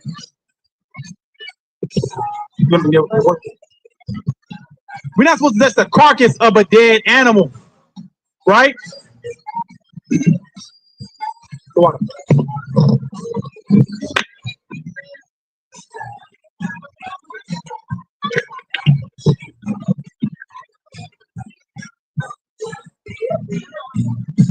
Right, we're not supposed to touch the carcass of a pig, but everybody can't wait till damn football season comes along, so we can be entertained by a whole bunch of overgrown ass men, niggas that look like Shannon Sharp, running around here with tights on and pads on, right? Standing behind another man bent over, telling him to hike. Come on now. Do we not see the symbolism in this? How simple are we going to be, Yasha Allah? Right? I mean, you can study Dr. Frances Cress Welty, right? She went through the whole breakdown of symbolism between balls and stuff, right? Throwing balls around. Big old pause on that, a big pause on that. Because we got grown men want to watch another grown man throw balls around in the air. Let's throw a ball. Oh, you catch, I catch it. Let me run it down. Let me hike it, right? And then you want to spike that ball to the ground. Ain't something off in that? Look at golf, for example, right? Here it is, you got a little white golf ball, and you got a stick with the golf ball, and then you got the big earth with a hole in the center of it. That's the so-called white man think he's going to hit the little white ball into the big earth hole, which is the so-called Israelite woman. Think he's going to populate the Israelite woman's womb, right? That's what that is all about. And think about it. You got a basketball, right? And then you got a big old hoop, right? And then you got niggas slam dunking that basketball in that white net, symbolizing the white woman's legs. You got black men, 7 foot tall, behind the back, around the under the legs, slam dunking that white vagina, right? That's what you're looking at. That's what you're watching right there. It's symbolism to keep you dead, dumb, and blind. Don't you see it? It's to keep you away from the Most High right here. It all makes sense when you think about it. Everything has a spiritual connotation to it. Read what you had. First John 2:16. For all that is in the world, the lust of the flesh and the lust of the eyes and the pride of life is not of the Father. It's not of the Father. Coming to Hollywood on a Sabbath day to look at some damn pentagrams on the ground is what? Not of the Father. It's not of the Father. It's not of the Most High. Brother, why are you shaking your head for? Why are you shooing it away? Because what did the Bible say? Not of the Father. It's not of the Father, not my words. But where are you reading that from? First John 2:16. Read it again for the brother in the red shirt. For all that is in the world, the lust of the flesh and the lust of the eyes and the pride of life is not of the Father. It's not of the Father, brother. So don't get mad at me. Hey, sister in the white t-shirt, the blue jeans, come talk to your brother real quick. Give me 1 second, sis. It's 1 second, sis. That's all I ask for. You just 1 second. Let's read on. But is of the world. Is of the what? It's of the world. It's of the world. Sister in the all black. Sister in the all black. You got a second for the words of the Most High? Learn how to fear the Most High? It's not of the Father, but it's of the world. The world. Let's read on. Verse 17. And the world passeth away. This world is going to pass away. It's sister in the blue hair. Do you know that this world is going to pass away? It's going to be destroyed. And are you ready? Have you examined yourself to see if you are worthy to make it into the next world to come? Because this world has a time stamp on it. How we all have a beginning and an ending. This world has a beginning and it has an ending. This world begin by Sham Hamashiach Yahushai, and then guess what? This world is going to end by Sham Hamashiach Yahushai. Right? What's that verse? The first Adam is earthly. Hey, elder. What's that verse? The first Adam. The first Adam was earthly. The second is worldly. The first Adam is earthly. What's that verse? Can you pull that one up? I can't remember what it is. The first Adam is of the earth.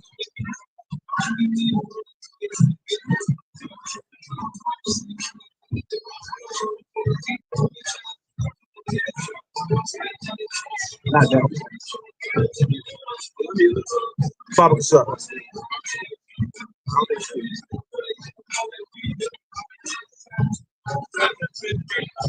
Huh? Say Galatians? Oh, first Corinthians, 15:45.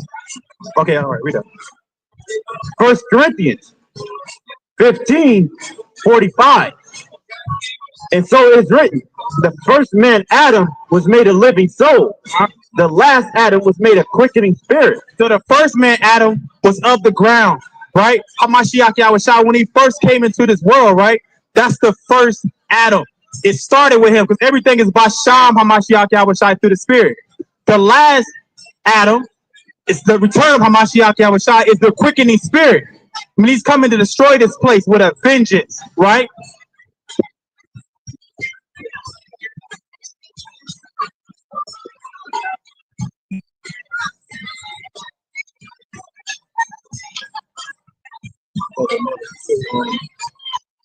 Yeah, go to about yes, it's in the same chapter. Actually, go to verse 47.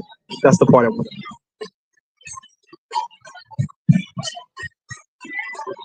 Yeah, 15 and 47. I think that's go to verse 46. 1 Corinthians 15:46. Right. Howbeit, that was not first which is spiritual, but that which is natural. So it says that which is first is not spiritual. All people are not spiritual, right? It says that which is first is not spiritual, but natural, right? Read on. And afterward, that which is spiritual. Afterward, that which is spiritual. So this is why we do everything by Sham Hamashiach Yahushai. Because the second Adam, which is spiritual, that's Hamashiach Yahushai through the spirit, right? He's going to come back to destroy this place. Read on. Verse 47. The first man is of the earth. The first man is of the earth. You have to erase that first man, right? The first man is your first instinct. Before you came into this truth, that's the first man. The first man that liked whores. The first man that loved smoking weed. The first man that loved being an alcoholic. The first man that loved being a womanizer and an abuser. The first man is the woman that wanted to sleep with all types of men. Every Tom, Dick, and Harry. That's the first man. Read that again. The first man is of the earth, earthy. The second man is Mashiach Yahushai. Wait. The second man is what? Mashiach Yahushai from heaven. The second man is Hamashiach Yahushai from heaven. That's what we strive to be after. So when you examine yourself, you should see Hamashiach Yahushai in that spiritual mirror. Ask yourself that. When you look in the mirror, do you see Hamashiach Yahushai or do you see Caesar Borgia in the mirror? When you look in the mirror, do you see a white man with blonde hair and blue eyes, right? And red skin? Because you know what? You know what's crazy, brothers? A lot of our people that get mad at us, they actually see that in the mirror. They see themselves in the mirror and they get offended by that thing. They don't see Hamashiach Yahushai inside the mirror. They see Caesar Borgia in the mirror, right? That's what they see. Read that again. 1 Corinthians 15:47. The first man is of the earth, earthy. The second man is Mashiach Yahushai from heaven. The second man is Hamashiach Yahushai from heaven. Right? Let's go back to Psalms again. Oh no, I mean 1 John 2 and 17.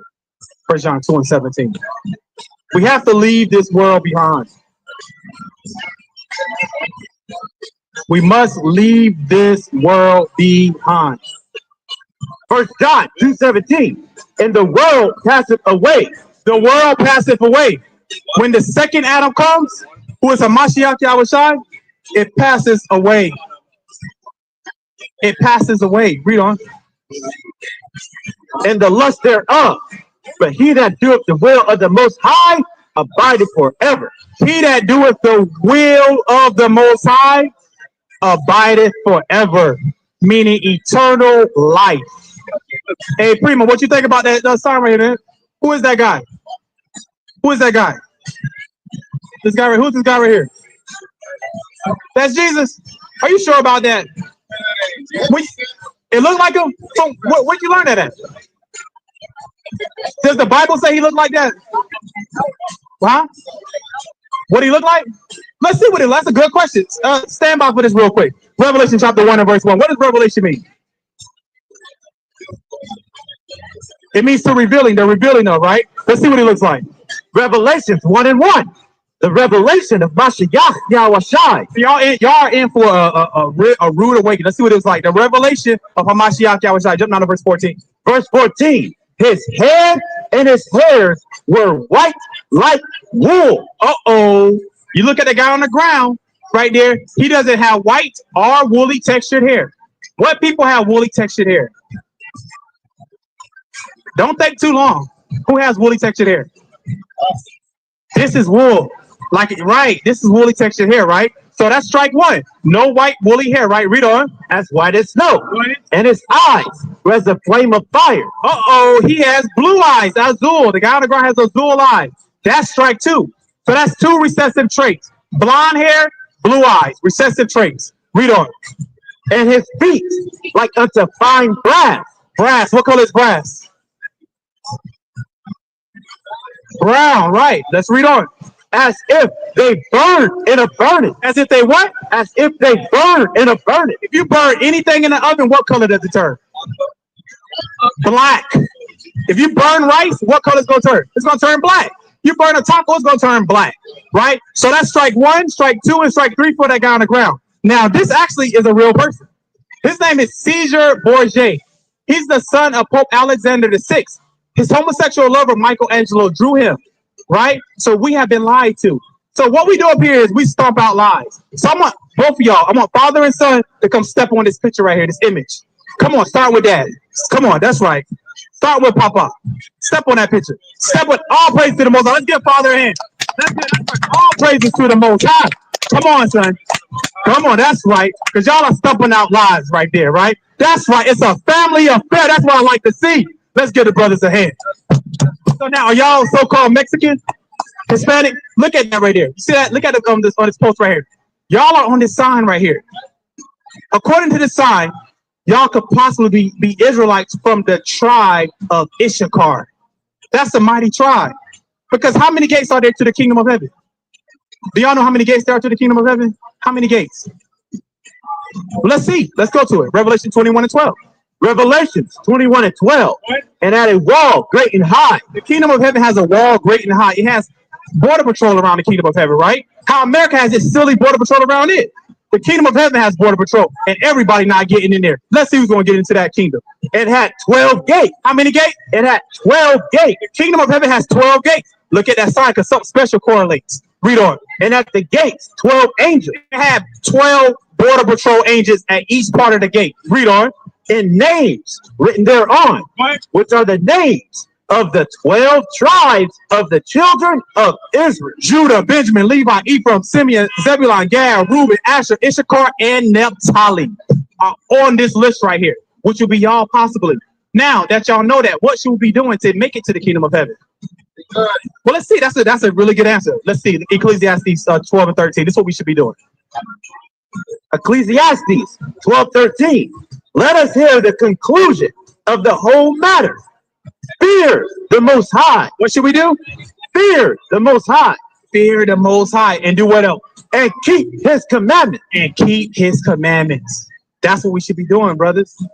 We should fear the Most High and keep the commandments. You have to teach your son the commandments. The commandments are in the Bible. The Bible is a book for us, the Israelites, right? There's commandments on there, dietary, what we should eat, what we should and what we shouldn't eat.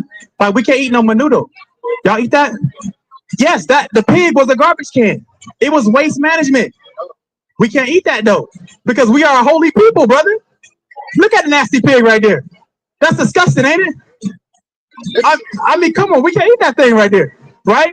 Let's read it for him real quick. Leviticus. Hey, what is? Well, okay, real quick. What does fear mean? What does fear mean?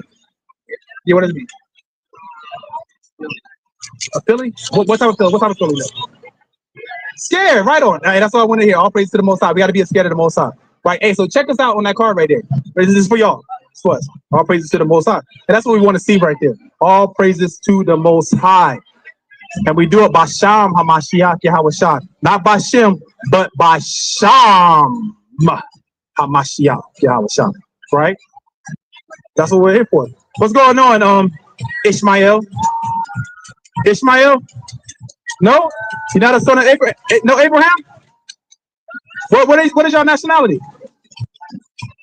Saudi Arabia. Ishmael then. Saudi Arabia. Right? Yeah. Your father will be Abraham? Are you Muslim? Muslim? Okay. Salam alaikum. Shalom. Right? Huh? What's this? Oh, thank you. Actually, my man, you can put it inside here. Where's the thing? Oh, we need a bucket up there. You know, he put what he got. He got it there. All praise to the Most High. Bucket up. I forgot to put the bucket up there. He wanted the bucket. All praise to the Most High. You see that? I'm paraphrasing. You know, when you're at peace with your friends, even your neighbors, they will fear you, right? I'm definitely greatly paraphrasing, right? Greatly paraphrasing, right? But you know that we're trying to be at peace with all men. We really don't want the drama. We don't want the funk, right? But we will break bad if we have to. You know, best believe We got that ESR up here, right? If you want to get brolic with us, believe we got the ESR up here. And what is the ESR, Brother Sadiq? The ESR is the Esau spray repellent. And best believe your ass will get it. That's right. Because we got quick draw McGraw right here, right? Hey, I mean, that thing, man, your guy had that thing, that thing was spinning on his hand, right? He did that thing like at high noon, like he was doing a duel. He pulled that thing out, it spit like 5 or 6 times, and it shot him. It was that damn fast. I kid you not. I kid you not. Right? So we want to be at peace with all men, right? We don't promote. We are not a hate group. We ain't no hate organization. We ain't none of that. Let's see who we are. Go to Genesis chapter 34 and verse 11. This is who we are right here. Genesis 34 and 11. We ain't no boys club, right? We ain't no damn boy scout. We ain't none of that foolishness. This is what we are. 35. 35. Okay. Genesis 35 and 11. And the Most High said unto him, I am the Most High Almighty. Be fruitful and multiply. A nation and a company of nations. What are we? A nation and a company of nations. We are a nation and a company of nations. Go ahead. Shall be of thee. Shall be of thee. That's us, the 12 tribes of Israel. Right? From Judah, Benjamin, Levi, Ephraim, Manasseh, Simeon, Zebulun, Gad, Reuben, Asher, Issachar, Naphtali. That's the company of nations, right? Shalom, sis. Right. We are a company of nations, right? That's who we are. Right. Let's go back to let's go to Wisdom of Solomon, chapter 15 and verse 8. Wisdom of Solomon, chapter 15 and verse 8. What's going on, man? You got a question over there? What you think about these signs up here? You don't know? Well, listen to this. Wisdom of Solomon, 15 and 8. And employing his labors lewdly, he maketh a vain god of the same clay. You see that? We make vain gods for ourselves to bow down and worship, to idolize. Examine yourself. Ask yourself, are you doing those things right there? Are you bowing down and worshiping idols, vain idols made with the hands of men? Right? Read that one time. And employing his labors lewdly, he maketh a vain god of the same clay. Even he, which a little before was made of earth himself, and within a little while after returneth to the same. Out when his life, which was lit him, shall be demanded. You see that? Out of his what? Out when his life, which was lit him, shall be demanded. This life, this body that we are in right now, it was lit to us. We have a life that has been borrowed to us. It's been lit off to us. So we have to return it how we received it. You won't rent no damn car from Enterprise, right? Smoke all the damn weed, get into the rental car with mud all on your boots, and step all across the damn carpet. They're gonna require a damn fee for that. They're gonna say, hey, I didn't give you this car like that. You need to return it the same way you got it. Because this life is lit to you. Return your body how it was given back to the Most High. And you can't say it's too late. Because once you are born again, you become a new creature. You become a new vessel. Right? Once you are born again, you become new again. You're not the same person anymore. So if you got tattoos on your body, hey, be born again. Right?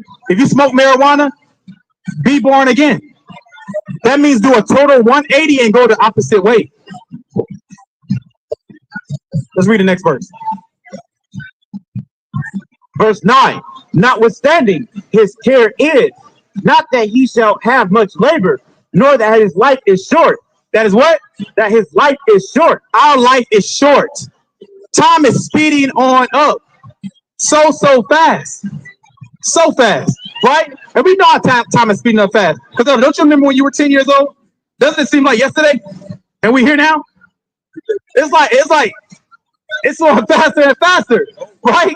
It's like, man, you remember when you was 8 years old, 7 years old, what things you were doing? Where you were at, what you were doing? You know? We remember these things. Now, snap of a finger, you here now. You got gray hair. You know, you got aches in your back now. That wasn't there before. Right?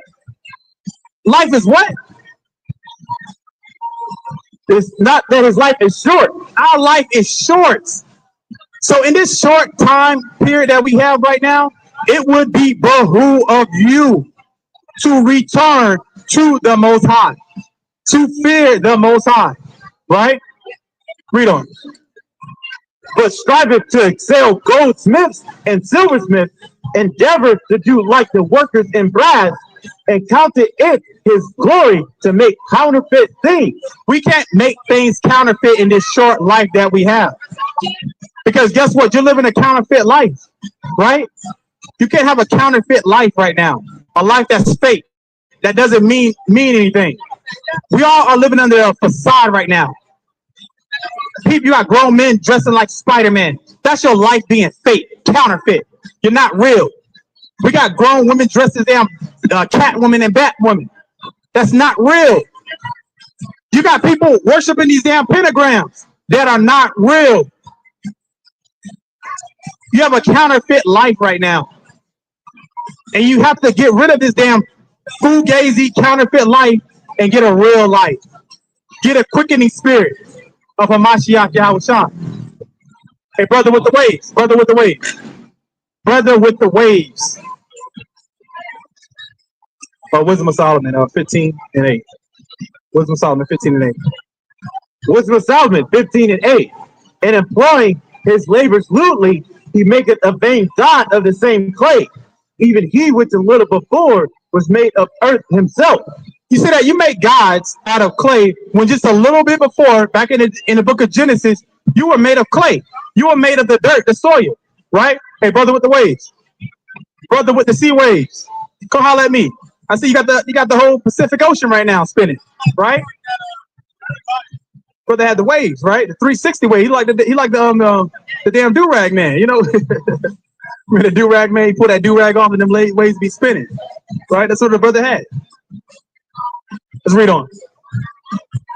And within a little while after, returneth to the same.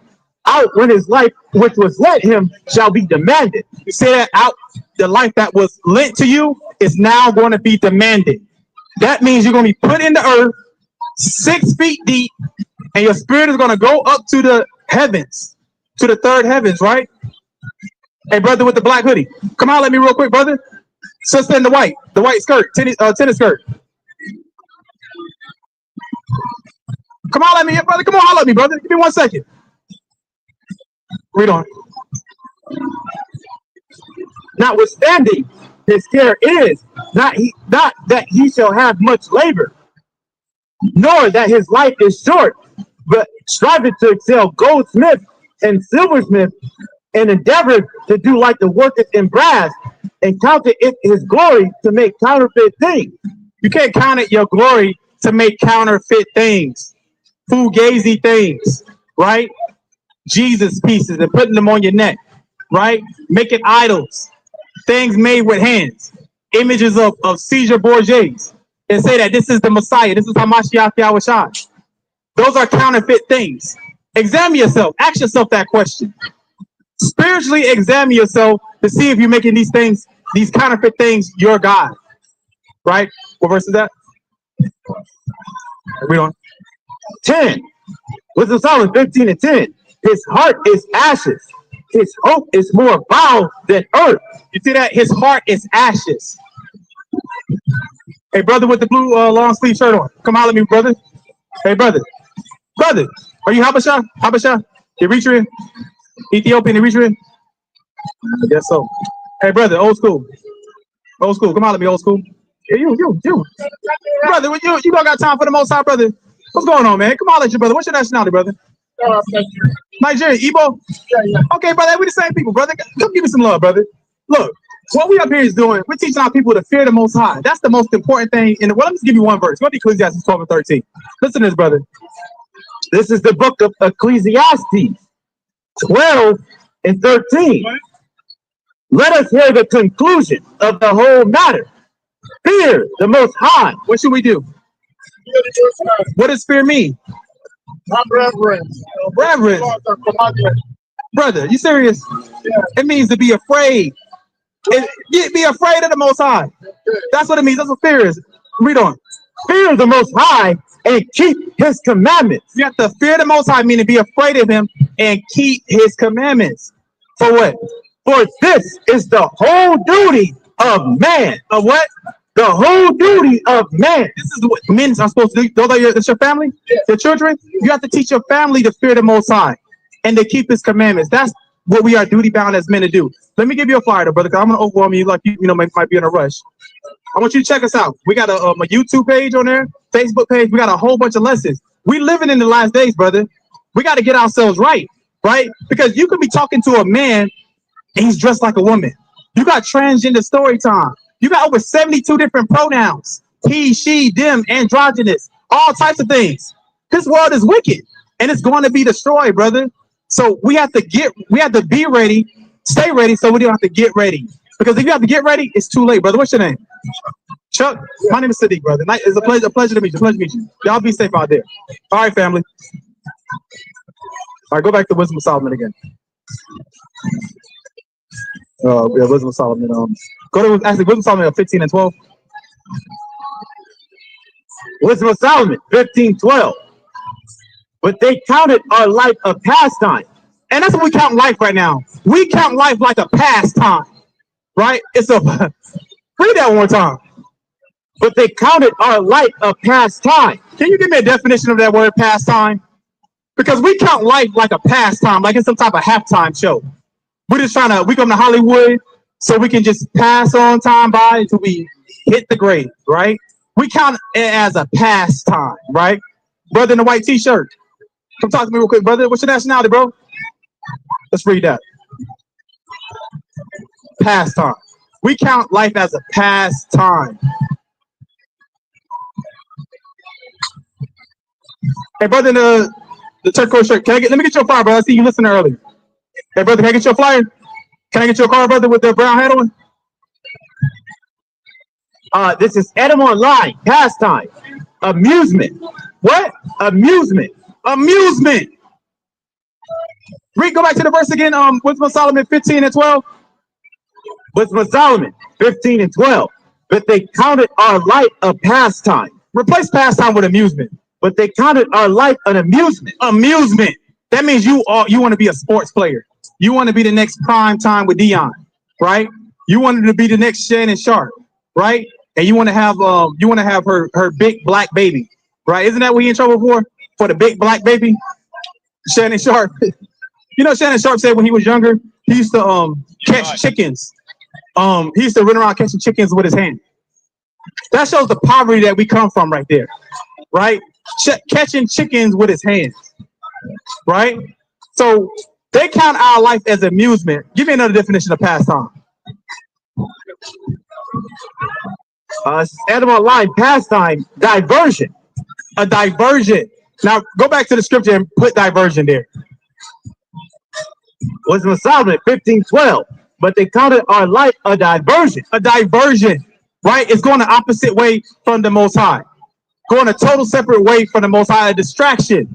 We are a distraction to kill time, right? Go back to that definition again for pastime. Pastime, Adam Online. That which serves to make the time pass agreeably. You see that? That which serves to make the time pass agreeable. So we are nothing but here for your amusement and make time pass agreeably.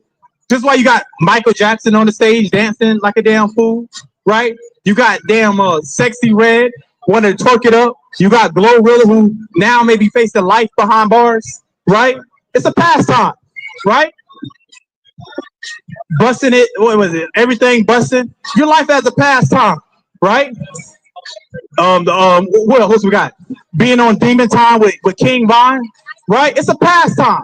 It's amusement, right? Let me give these silly Negroes a little bit of money and whatnot so they can continue to entertain us, and they also can kill themselves in the interim. They can do both. We can make drill music that they ride and they slide to, right? We can make op music where we can just shoot each other up. We count their life as a pastime, right? Hey, sister, you got a second for the words of the Most High? You sick? Okay, sister, may the Most High heal you and bless you. Right? Because the Most High, He can heal us, right? Go to Wisdom of Solomon real quick, 16 and 12. Yeah, 16 and 12. Wisdom Solomon 16 and 12. Says she's sick, right? But this is what can heal her. Let's read that. Wisdom of Solomon 16:12. For it was neither herb nor mollifying plaster that restored them to health, but thy word, O Most High. If you come back, sister, this is what's going to restore you to health. Read that again. It was neither herb nor mollifying plaster that restored them to health, but thy word, O Most High, which healeth all things. Which healeth all things. And I don't know what you are shaking your head at, Mr. Ethiopian. Mr. Big Forehead Ethiopian. What are you shaking your head about with having the picture of damn Caesar Borgia up here? Right? I mean, it's crazy. Right? But you know what? They count out. Go back to that scripture again on Wisdom of Solomon, chapter 15 again, and verse and 12. Wisdom of Solomon 15:12. But they counted our life a pastime. What did the Ethiopian do? Counted our life a pastime. Because we are just amusements to the Ethiopians. We are amusement to the Habasha, right? We are amusement to the Chinese, right? We are amusement to the Japanese, the Koreans, the Edomites. We are amusement to them, right? They want to see you slam dunk a basketball. They want to see damn LeBron James, all of 50 years old, and little Bronny, right? Pass the ball to one another, right? They count our life as a pastime, a joke, an amusement. We're disposable, right? That's what they count our life as. Read on. And our time here a market for gain. And a what? And our time here a market for gain. Our time here as a market for, you say gain? For gain. This is the Bible right here. Our time here as a market for gain. That means they're going to make money off of you. I mean, can y'all tell me how many black NFL people, how many black NFL owners there are? Does anybody know? Do we have any black NFL owners? We don't got none, do we? Can somebody Google that? Do we have any black NFL owners? Right? Because it says they count our time as a gain. It's time to make money off the back of the Israelites. Right? They count our time here as a gain. We are their amusement. The Bible is a real book, right? A real life book, a breathing book. What did it say? None. Right? We don't got no black NFL owners. And if it is, I mean, it's probably one, right? We barely got black NFL head coaches. Like, come on, right? Read that again from the top. That's a heavy scripture right there. Wisdom of Solomon 15:12. For they counted our life a pastime. A pastime, amusement, right? A halftime show, right? Read on. Look, it says right here, there are currently 7 black minority owners in the NFL, but no majority owners. And those minority owners, they could be any race. They could be a Chinese man. It don't say they black. It just said 7 minority, right? It don't say that they're black, right? And I'm not sure how many NFL teams there are because I don't keep up with football, right? I mean, man, the only NFL player I can tell you is Deion Sanders, Emmitt Smith, or something like that. It's way before a lot of y'all time, right? That's the last time I know about some damn football, right? So they count our life as a pastime. Read on. And our time here a market for gain. Our time here a market for gain. Meaning there's a market in Negroes throwing a damn football. There's a market in Negroes slam dunking a basketball. Right? And what all these Negroes have in common that throw footballs, that throw basketballs? They all got chasing white women. They all want to chase that pure as the driven white snow woman, right? That's what they all chase after. Man, there's a picture, man. I really want to show that. Let me see if I got that picture. This is a funny picture right here, right? Let me see if I can find this picture real quick. Because if this ain't our people right here, let me see if I can find this picture real quick.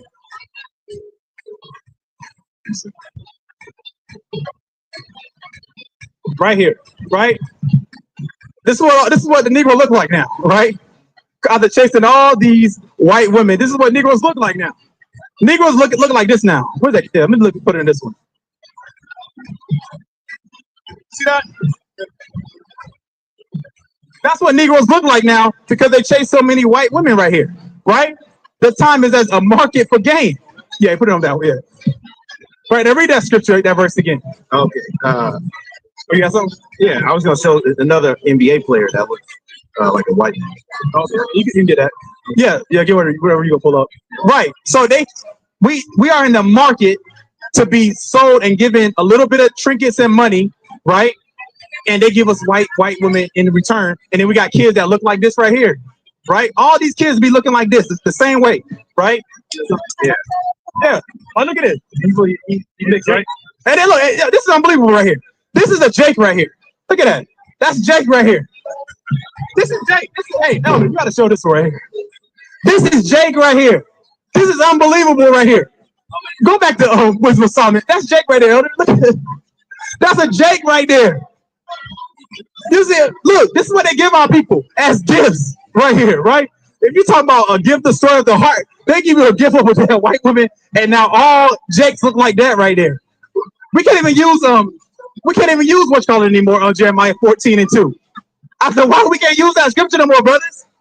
We got to find something else.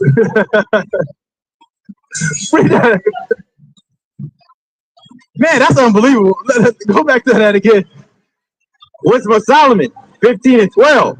But they counted our life a pastime, and our time here a market for gain. Our time here a market for gain, right? They give you a little bit of, they give you a couple $1 million. They throw you that white woman, and all the offspring look like that right there, and it's a market for gain, so they can make money off of. That's what it's all about, right? And yeah, these brothers still Israelites. They still could come back and repent, right? But that's what they give us, though. They give us the heathen women, right? You got a question? What's your nationality? Huh? Let me see. What's that necklace that you got on? Let me see your necklace. Huh? You Jewish. You Jewish. Oh, we got a Jewish here, right? So let me ask you. Jesus Christ was Jewish too. Yeah, he was. He wasn't Jewish. He wasn't trying to be a Jew. He was a Jew. Can you name the 12 tribes of Israel?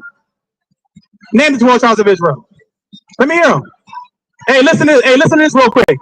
Ata lo Yehudi, Ata mamzir, Ata hashatana. Did you understand that Jewish? What's that lady name? Miss what's that damn lady that was inside the damn attic called? And Miss Anne Franks. Did you hear that, Miss Anne Frank?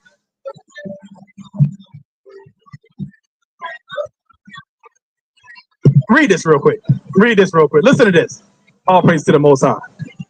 It says, as of 2021, 8% of married black men in the United States had white wives. Right. This means that out of all married black men, 8 out of every 100 were married to white women. Right. It is important to note that statistics can vary slightly depending on the source and the specific time frame of the data collected. This percentage has increased significantly. It has what? Increased significantly over time. For example, in 1990, only 5.5% of black males were married to white women. You see that? These are stats right here that are steadily increasing, going up and up and up, changing our phenotypes of what we look like. Now you're going to have a whole bunch of Drakes running around here, right? You're going to have a whole bunch of them. What was that guy's name? That basketball player? You're going to have a whole bunch of Isaiah Harkensteins running around here, right? That's what you're going to have. You're going to have a whole bunch of them just running up and down the basketball court, slam dunking and stuff, right? But they Jakes, so I can't say nothing about them, right? Let's go to Wisdom of Solomon 3 and verse 10. Wisdom of Solomon 3 and verse 10, right? Wisdom of Solomon 3 and 10. For the unrighteous shall be punished according to their own imagination, which have neglected the righteous and forsaken the Most High. Hey, brother. What's your nationality, brother? Don't do me like that, brother. Don't stop, brother. Come tell me your nationality, brother. Just tell me who you are, brother. Where you come from. What's the power you serve? Where you going? You ain't got nowhere to right? go. Brother, you ain't got nowhere to go to right now, brother. Man, just tell me who you are, brother. Just tell me who you are. Read on. Wisdom of Solomon 3 and 11. For whoso despises wisdom and nurture, he is miserable. He is what? He is miserable. Whoever despises wisdom and nurturing is what? is miserable. You're miserable. This is why we got a whole bunch of celebrities that are miserable with themselves, that are unaliving themselves, right? Because they have all that money, and what does that money profit them? What is that money going to do for them in the end? So you need to examine yourselves. Why are you following after people that are miserable? Miserable. Why are you looking at these pentagrams? And these people are miserable. Read on. And their hope is vain. Their hope is vain. Go ahead. Their labors unfruitful. And their works unprofitable. Yeah, their works are unprofitable because they're not doing works towards the kingdom of the Most High. They're not doing that. They are doing works to get a bigger mansion. They are doing works to get a faster car, right? To get the next man. To get let's be real. To get another white woman, right? And that's a miserable thing, right? To grow up in a house, man, and I all praise to the Most High that both of my parents are Israelites, right? Because I know I'll be miserable if I had a white woman cooking for me, and if I had a white mama cooking for me, right? They seem like all they want to do is feed you sauerkraut all day, right? All they want to do is feed you them tuna casserole. Oh, no, what does they eat? No, a potato salad with raisins in it, right? Hey, why do y'all make potato salad and put raisins in it? Who told you that was something good? Who told you to put raisins in potato salads? You're not gonna answer me? Huh? Who told you? He might be something else. Who told you to put raisins in potato salad? Right, eating deviled eggs. Who told you to eat some deviled eggs? Hey, lady. Excuse me, lady. Excuse me. None of y'all don't want to talk? Dang. I can't get nobody. I can't get a witness? Man, I'm going to get somebody to tell me. When are y'all going to tell me why y'all put raisins in potato salad? That's the nastiest. Yeah, sugar and spaghetti. Who told you to put sugar in spaghetti?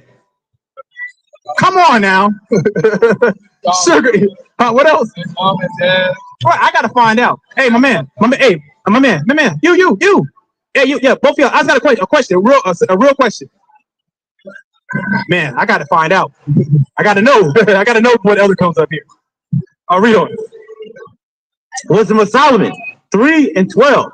Their wives are foolish. Their what? Their wives are foolish. Their wives are foolish. Read on. And their children wicked. Their children wicked. You are making your children wicked by bringing them to Hollywood. Excuse me. I got a quick question. Why do you put raisins in potato salads? Why? Why? Huh? Why do you sit in front of me?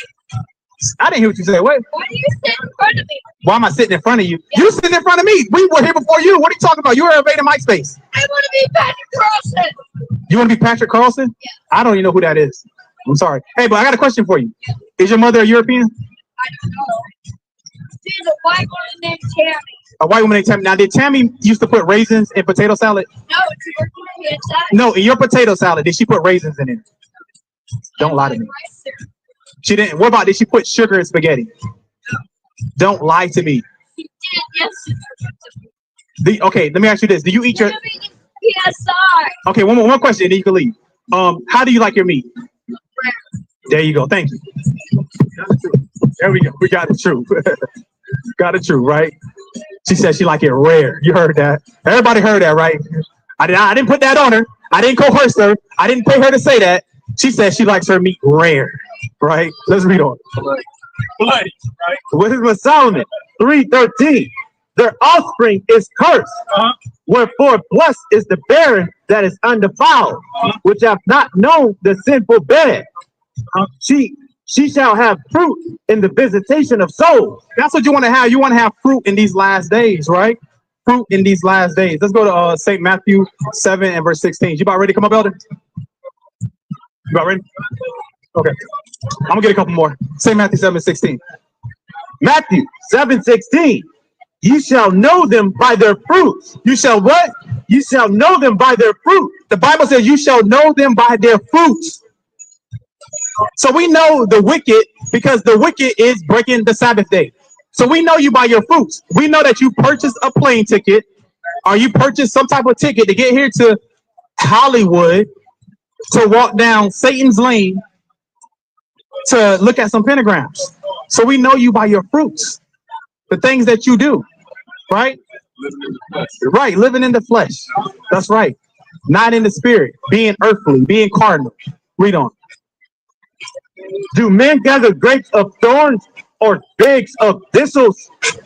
Even so, every good tree bringeth forth good fruit, but a corrupt tree bringeth forth evil fruit. Because America is evil and has brought forth nothing but corrupt fruit, GMO fruit.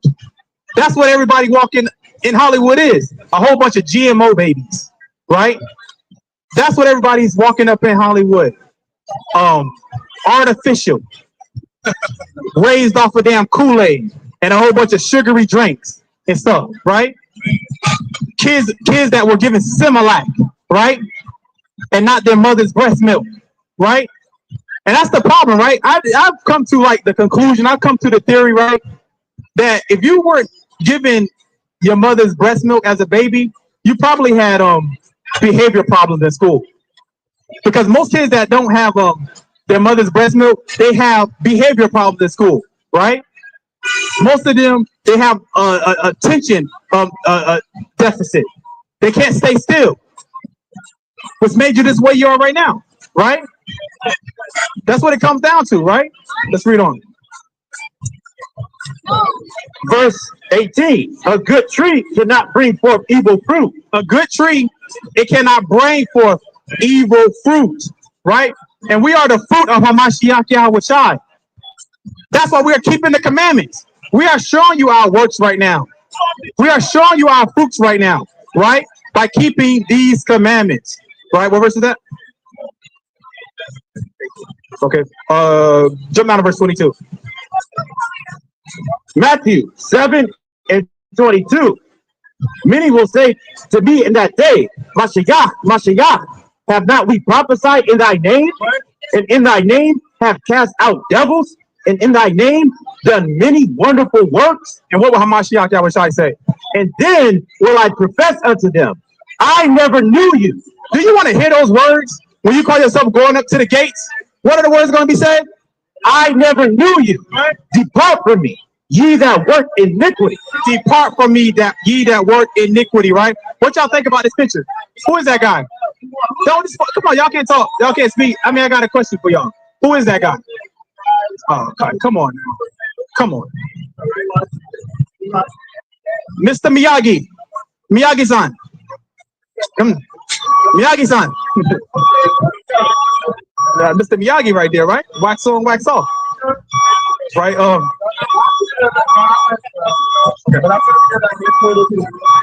Right, hey, my man. Hey, my man. Hey, kid, that's your dad? Right, so you're going to hear those words, I never knew you. Depart from me, ye workers of iniquity. Right? Working sin. Let's go to St. John 15 and verse 5. St. John 15 and verse 5. Hey, brother, can I get your call, brother? John 15 and 5. I am the vine, ye are the branches. The Most High, Hamashiach Yahushai is the vine. We are those branches. We are the fruit of Hamashiach Yahushai. Hey, sister with the red tank top on. Sister with the red tank top on and the colorful hair. With the 6'9" hair. 6'9". 6'9" sister. Yeah, 6'9" sister. He that abideth in me, and I in him, the same bringeth forth much fruit. For without me, ye can do nothing. Without Hamashiach Yahushai, you can't do nothing. We are nothing without Hamashiach Yahushai. Hey, my man with the black shades on. Dang, I can't get Esau to turn around. I'll read on. Verse 6. If a man abide not in me, he is cast forth as a branch and is withered, and men gather them and cast them into the fire, and they are burned. They are what? They are burned. Hey, I got a quick question. Quick question for y'all, right? Do you put that's why you can take pictures. Do you put raisins in your potato salad? You put raisins? No? Oh man, come on. All right. Okay, you don't like raisins. All right. I'll let you get that one. Let's start that one. You don't like raisins, so I'm gonna show y'all. I'm gonna prove to y'all. White people like raisins in their potato salad. They love that thing right there. Right? Yeah. They're like, yeah, exactly. They think salt and pepper is seasoning. Salt and pepper is not seasoning. Salt and pepper is salt and pepper. Right? Obey is seasoning. Right? 21 Salute, that's seasoning. Mrs. Dash, that's seasoning. Right? But salt and pepper by itself is not seasoning. Right? Let's read it. Verse 7. If ye abide in me, and my words abide in you, you shall ask what ye will, and it shall be done unto you.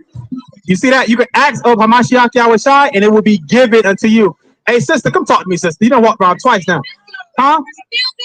What's more important than the Most High? What is more important than the Most High? Nothing's more important than the Most High. I mean, you can't be busy all. I mean, come on. You know what? That's gonna be crazy, because we just read the scripture and said, "I never knew you," because you were too busy. You were too busy freaking off in Hollywood, right? Busy on the Sabbath day. Whoa, wow. How does that even sound? You busy on the Sabbath day? Don't that sound so disrespectful? I was busy on the Sabbath day. Wow. Hey, sister in the blue. Sister in the blue. Hey, Yanti. Hey, Yanti. Yanti, I see you, Yanti. Come holler at me, Yanti. Yanti. Right. You want to hear I never knew you.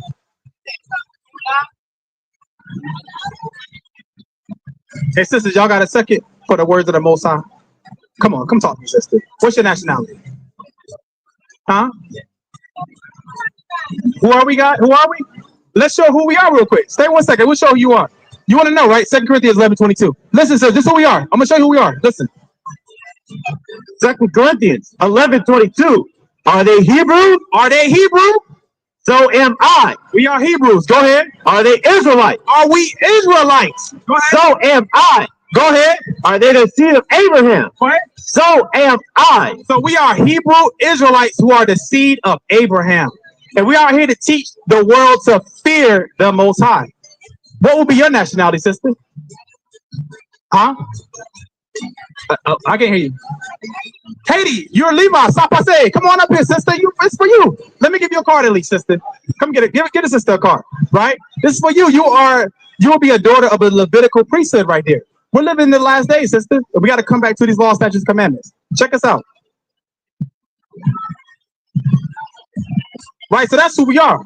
We are Hebrew Israelites. Hebrew being the language, right? Israelite being the people. Named after a man named Jacob. His name was changed to Israel. So that's what we are. Hebrew being the language, Israelite being the people. Hebrew Israelites, right? Of the seed of Abraham, Isaac, and of Jacob. Right? Let's read on. You can say Matthew 9:37. Matthew 9:37. Then said he unto his disciples, the harvest truly is plenteous, but the laborers are few. The harvest truly is plenteous, meaning there's a lot of work that needs to be done. A lot of work needs to be done in order to build the kingdom. But the what? But the laborers are few. The laborers are few. We only got a few people that want to labor for the Most High. A few people. A sister up here, brother, a few brothers up here. It says the laborers are few. When are you going to put your brick in? When are you going to join on the side of righteousness? When are you going to join the side of greatness? When are you going to take back who you are? When are you going to claim the Most High? When is the Most High going to become your power again? Because the Most High is our power. We want the Most High to be your power. Hamashiach Yahushai is our power. We want Hamashiach Yahushai to be your power. Right? That's what we want. When are you going to claim your power? That's the question. When are you going to reclaim your power? Because the Most High is our power. And the Most High is also your power. Hamashiach Yahushai is our power. Hamashiach Yahushai can be your power. Just return unto him. Right? Let's go to St. Matthew 6:16-25. Oh, yeah? Say Matthew 16 and 25. Matthew 16:25. But whosoever will save his life shall lose it. You try to save your life in this world, you're going to lose it. Read on. And whosoever will lose his life for my sake shall find it. You see that? Whoever will lose his life for Hamashiach Yahweh shall what? Shall find it. Shall find it. Meaning you're going to find eternal life in the kingdom of heaven. That's what you should be searching for. You shouldn't be coming up to us like we damn information, asking us where the Muhammad Ali pentagram is. You shouldn't be searching for that. You shouldn't be searching, asking us where is Michael Jackson's celebrity star at. You shouldn't be asking us that. You should be asking us, how do I know the Most High? How do I fear the Most High? Who is Hamashiach Yahweh Shai? Those are the questions you should be asking us. Not trivial questions like we work for damn Starline, right? Like we work for damn TMZ. Like we are your amusement and your spectacle up here. Read on. Verse 26. For what is a man profited if he shall gain the whole world and lose his own soul? What is going to profit that you gain the whole world and lose your own soul, right? You gain the world, but you lose your soul. Is that man wearing a dress right? Is he still wearing a dress right here? What is that he got on? What is it going to profit you? You gain the world, but you lose your soul. You become a billionaire, multi-billionaire, but you lose your soul while doing it. Is that it on that? Or what shall a man give in exchange for his own soul? This is you examining yourself. What are you going to give in exchange for your own soul? Read on. For the Son of Man shall come in the glory of his Father with his angels. With his what? With his angels. He's going to come in the glory of the Most High with his angels. Read on. And then he shall reward every man according to his work. According to your work. That's how you're going to get your reward. So if you didn't do any work, your reward would be a damn piece of coal, right? Your reward is going to be a piece of coal and a one-way trip to the lake of fire. That's going to be your reward. If you did the works of the Most High, Basham Hamashiach Yahweh Shai, in the name of Hamashiach Yahweh Shai, your reward will be a crown on your head, right? A tiara on your head, right? And saying, job well done, my faithful and good servant. That's what you want to hear. So examine yourself. Prove yourself. Ask yourself, am I doing what the Most High requires of me? What he told me to do? Or am I doing something totally different? Following the ways of Baal, who is Lord, right? Am I serving Satan? Or am I serving the Most High? Am I serving my own lustly pleasure? Or am I serving Hamashiach Yahweh Shai? Ask yourself those questions, right? 2 Corinthians 4, 7 to 18. I'm gonna get the closing precepts. Hey, sister, you got a second for the words of the Most High, sister? 2 Corinthians 4 and 17. 2 Corinthians 4:17. For our light affliction, which is but for a moment. Our light affliction, which is for but a moment. We remember we read earlier that this life is a short time.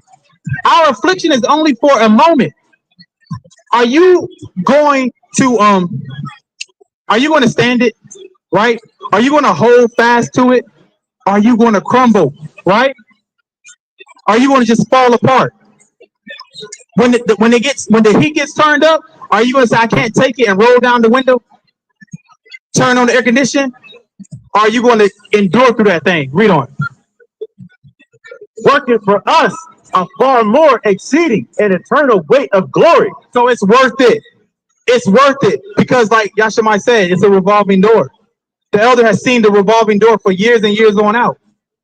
Brother KJ, this thing is a revolving door right here, right? So we got to hold fast in this thing. Hold fast in the truth, right? Don't let it go. Hold it tight like a baby. Don't let nothing take you out at this thing right here. Hold fast to it. Read on. While we look not at the things which are seen, but at the things which are not seen. We can't look at the things that we see now. We see this world right now. Everybody's having fun, right? Everybody's doing whatever they want to do on the Sabbath day, looking on the ground like we in damn 1990 and they're trying to find a piece of damn crack rock, right? That's what they're looking on the ground at, right? Oh, where is that? I must have dropped it somewhere. Don't look for these things like it's something right here. Read on. For the things which are seen are temporal. Temporal, that means temporary. It's short. It's going to fall apart. It's going to fade away, right? This Edomite right here is going to fade away into ashes. Her in that casserole that has raisins in it. That potato salad with the raisins in it is going to be not. I wish, man, most I would if I make it to the kingdom of heaven, right? And I'm provided with servants. If I be counted amongst that number, right? If an Edomite brings me some damn casserole, right, with some raisins in it, I mean, that may be this instant death for you right there. Snap of a finger, right? I might send you, if it be the Most High will, send it to Elder Freestyle Wams. Like, take that shit. Take that crap to Elder Freestyle Wams house, right? Yo, if Yashamai, if we wanted to make it, Yashamai get some damn spaghetti and it's sugar in it, he gonna lose his damn mind, right? It's gonna be over for you, right? Let's get the closing precept. Revelation chapter 20 and verse 12, right? And the elder told me to have a little fun with y'all. Revelation 20 and 12. Revelations 20 and 12. And I saw the dead, small and great. You see the dead, small and great, right? Old and young, right? Read on. Stand before the Most High. Everybody's going to get that judgment seat where we stand before the Most High. We all are going to stand before the Most High and be judged for the things that are right and the things that are wrong, right? Because guess what? The Israelites, we're coming up on the right-hand side, and heathen nations are going down on the left-hand side, right? Let's read on. And the books were opened, and another book was opened, which is the book of life. And the dead were judged out of those things which are written in the book according to their work. According to your work. So don't let them Christian pastors lie to you, saying the law is done away with. I don't have to have no works, right? He knows my heart, and you're pointing at the thing in the center of your chest, right? Turn to your neighbor and repeat after me. He don't care about that. Read on. 14. And death and damnation were cast into the lake of fire. This is the second death. That's the second death. 15. And whosoever was not found written in the book of life was cast into the lake of fire. Into what? The lake of fire. That's going to be your new home, the lake of fire. Jeremiah 16 and verse 16.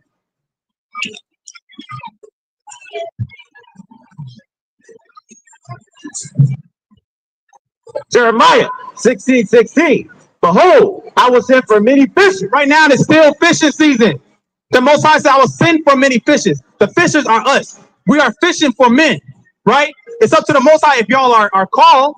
But all we doing is putting out the word right there, seeing if we can catch some fish, seeing if we can catch a little bit of sea bass, seeing if we can catch a little bit of salmon, right? Seeing if we can catch a little bit of flounder, right? That's all we fishing for. The clean fish, and we tossing away the unclean fish. So it says, I will send for many fishes. Go ahead. Saith the Most High, and they shall fish them. And after will I send for many hunters. Because soon it's going to be hunting season. When we're going to see the death angels come. And it's going to be hunting for all the wicked of this world. Right? Read on. And they shall hunt them from every mountain and from every hill and out of the holes of the rocks. For my eyes are upon all their ways. They are not hid from my face. They are not hid from my face, right? You got a question, my man? You got a question? Hey, brothers. You got a question? Okay. Right? So you can't hide nothing that you do. Nothing that you say, right? So with that, I want to say, Kwam Abanao Yahweh.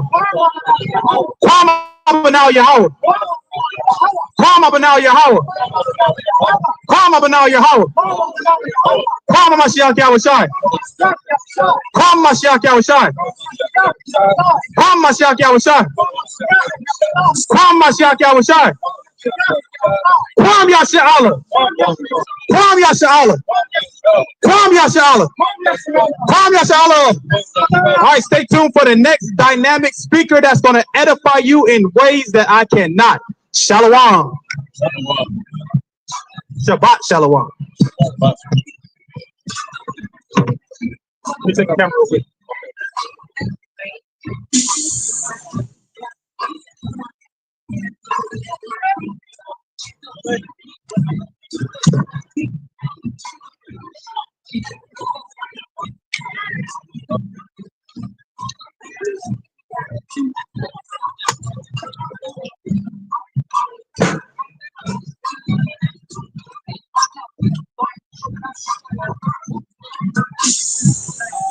Shabbat Shalom.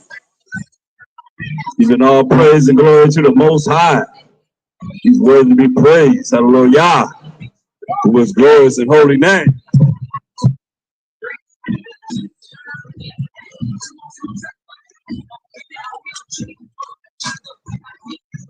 We just come here to bring forth this truth, to break down all strongholds that have a hold to you and won't let you go.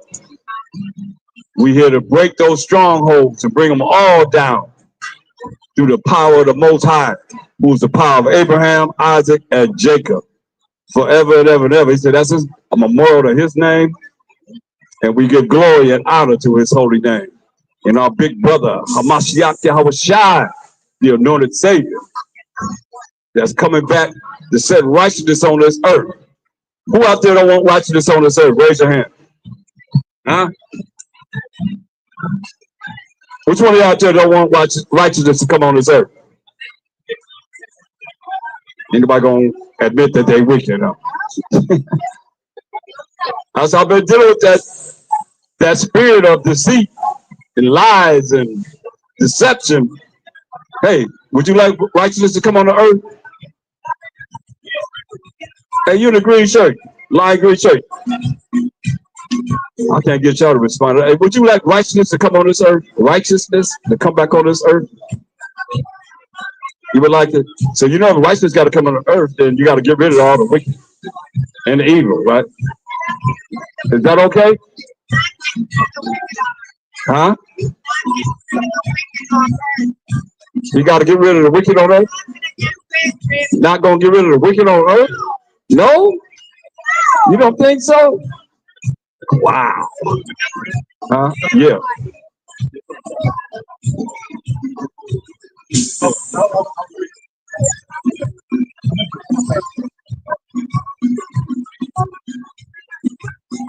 She said you can never get rid of the wicked on the earth. Wow, is that something?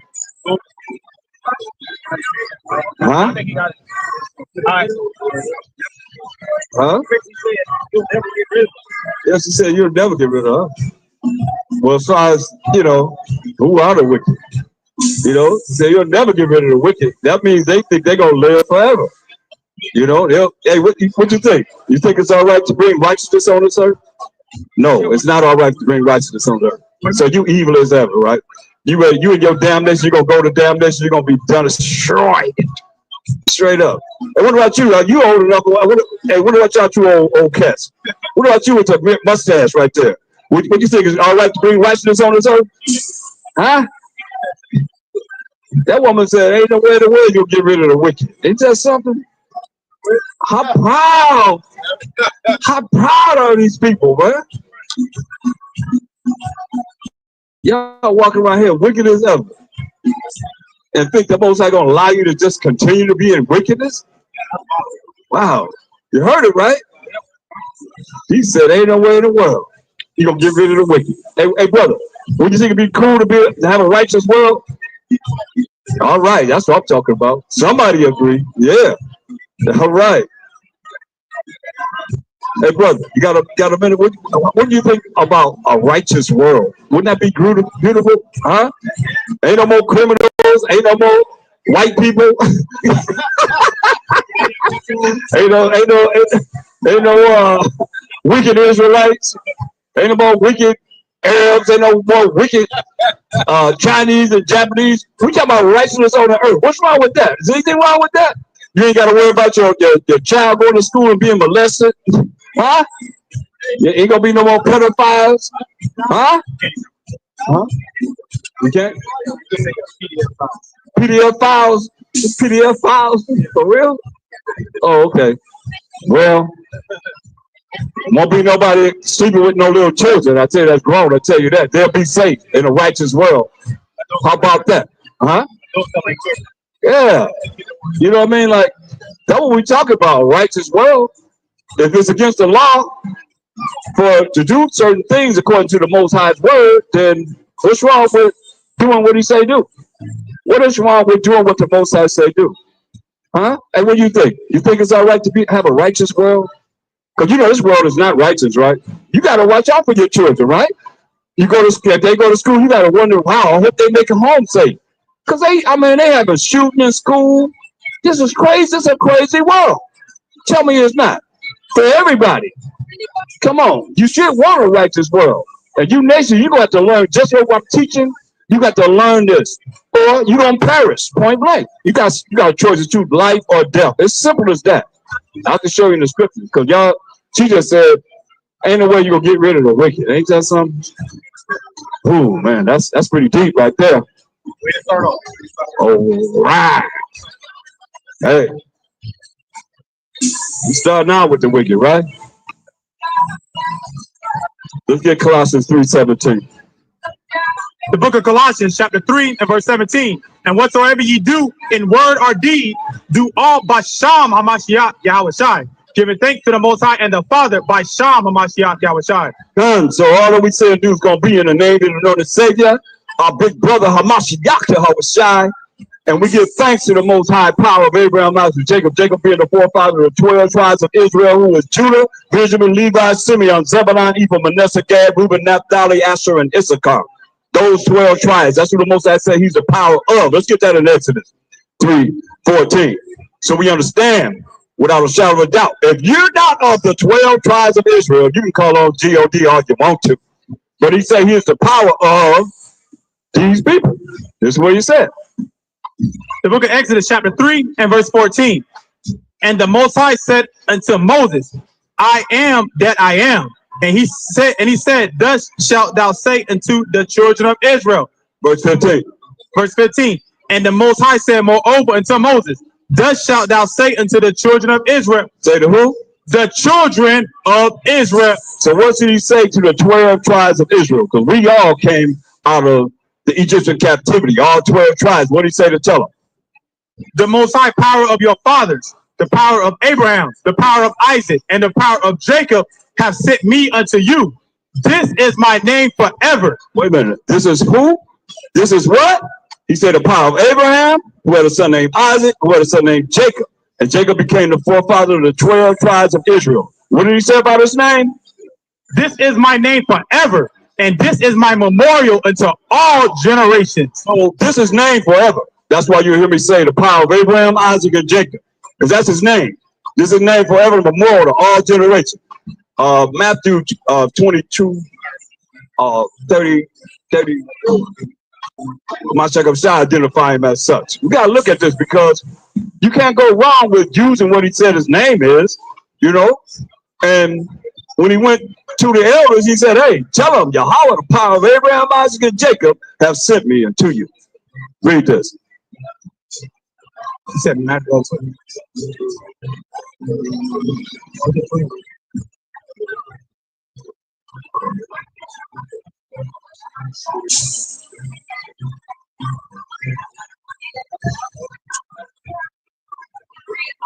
Go to Acts 3:13. So he is the power of Abraham, Isaac, and Jacob. Point blank, without a shadow of a doubt. Matthew 22. Yeah, Matthew 22:31. He said Acts 3:13. Acts chapter 3 and verse 13. The Most High of Abraham and of Isaac and of Jacob, the Most High of our fathers, have glorified his son Hamashiach Yahushai, whom ye delivered up and denied him in the presence of Pilate when he was determined to let him go. Right. So you see again, get Matthew 21. and 31.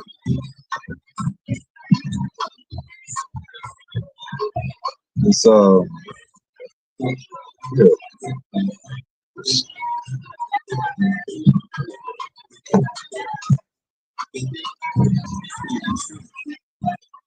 22 and 31, 32. So we identifying the Most High, who He is. Read. St. Matthew chapter 22 and 32. I am the Most High of Abraham and the power of Isaac and the power of Jacob.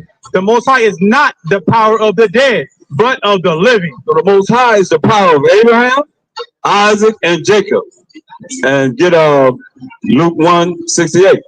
He's the power of Abraham, who had a son named Isaac, who had a son named Jacob, whose name was changed to Israel. He became our forefather, the forefather of the 12 tribes of Israel. So now that you know that the Most High is the power of Abraham, Isaac, and Jacob, Jacob's name changed to Israel, this is what it says here. St. Luke chapter 1 and verse 68. Blessed be the Most High power of Israel, for He hath visited and redeemed His people. So blessed be the Most High power of Israel. He summed it up. Abraham, Isaac, and Jacob. Jacob's name was changed to Israel. So he say, blessed be the Most High power of Israel. The Israelites. How is He your power? If you're not of Judah, Benjamin, Levi, Simeon, Zebulun, Ephraim, Manasseh, Gad, Reuben, Naphtali, Asher, Issachar. That's my question, because He said He the power of Israel. You know? So I challenge you, when you look at how you've been programmed to think by religions and educational system, your philosophies, you know, and that's what you have been dealt with. Get Colossians 2 and 8. You know, you've been dealing with the traditions of men, how they would have you to think, how they would have you to speak, how they would have you to act. And you come forth and you always come with something that's been programmed in your mind through religion, which comes from the Latin word relegio, means to hold back, keep down, or restrain. It holds you back, keeps you down, or restrains you from what? Understanding this Bible and the truth of the Most High. So that's why I want to understand how religious people, no matter who it is, they always go into the Bible and put themselves there. But then when asked, okay, name the 12 tribes, you know, what gate are they going through? You know, because it's almost like all you got to do is believe in Jesus and you're going to be saved. You got to have faith in Him. And they say that He's the Most High. This is crazy. Read this. Colossians chapter 2 and verse 8. Beware lest any man spoil you through philosophy and vain deceit after the traditions of men. So Isaiah 29 and 10. So you got to be aware that men don't spoil you. You know, you ever smelled anything that's spoiled? Don't it stink, huh? Yeah. Wow. You know what I mean? Something that's really stinking, something that's spoiled, you just want to get rid of it. You know, you want to get you put it in the bag, you get it throw it immediately to the trash or down the garbage disposal and put some kind of liquid in there to take that smell away. Straight up, right? He said, "Let any man spoil you through philosophy." The traditions of men. Read that again.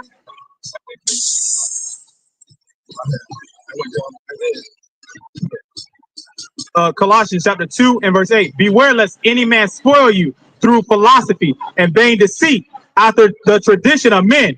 This is tradition of men right here, brother. You look at it, but this is all lies, man. What do you think? You got nothing to say, huh? After what? The tradition of men. Tradition of men. Right? After the rudiments of the world. Rudiments of the world, man. And not after Hamashiach Yahushua. Not after Hamashiach Yahushua. Get James 4 and 4. This is what happens when you actually caught up in the world. You know, that's why you got to be changed. You got to become a new creature. You become a new man, a new woman.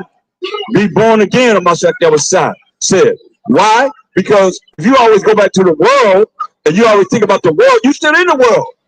And what he said about you that's in the world, you know, walking up and down Hollywood on the Most High Sabbath day. What did he say about you, Greg? The book of James, chapter 2 and verse 4. Are ye? James 4 and 4. The book of James, chapter 4 and verse 4.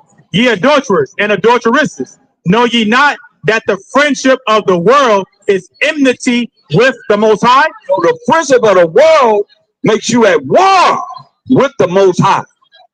Think about that. The friendship of this world makes you at war with the Most High. That's what he said. Enmity means you at war with the Most High. Read. Of the world is enmity with the Most High. Whosoever therefore will be a friend of the world is the enemy of the Most High. So if you be a friend of this world, you're the enemy of the Most High, man.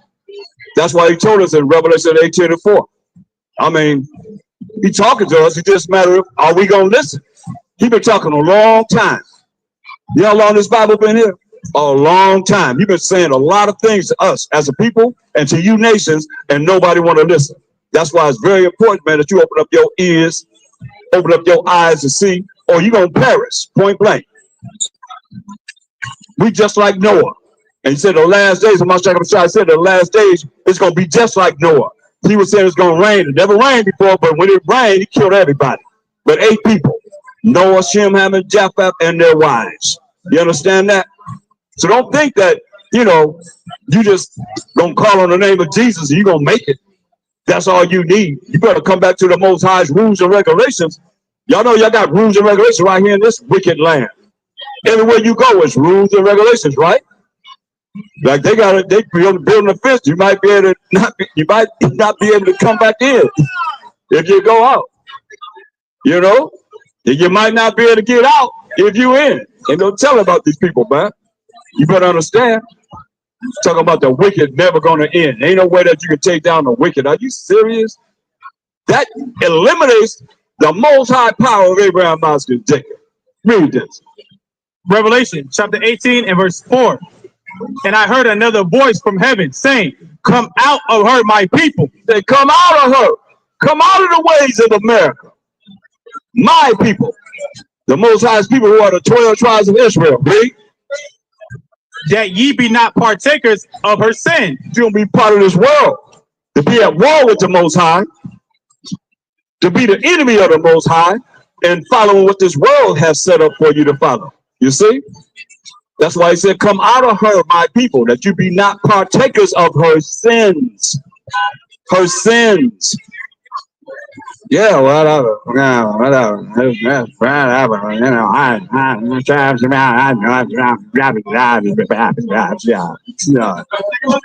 A second.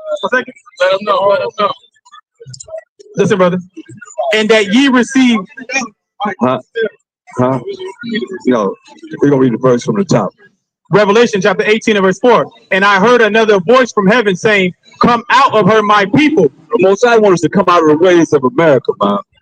America set up to send you straight to damnation, man. You're already in damnation now. But you got, why live in damnation? Then wherever you die, you'll go into damnation with them. That's the whole plight, man. Read.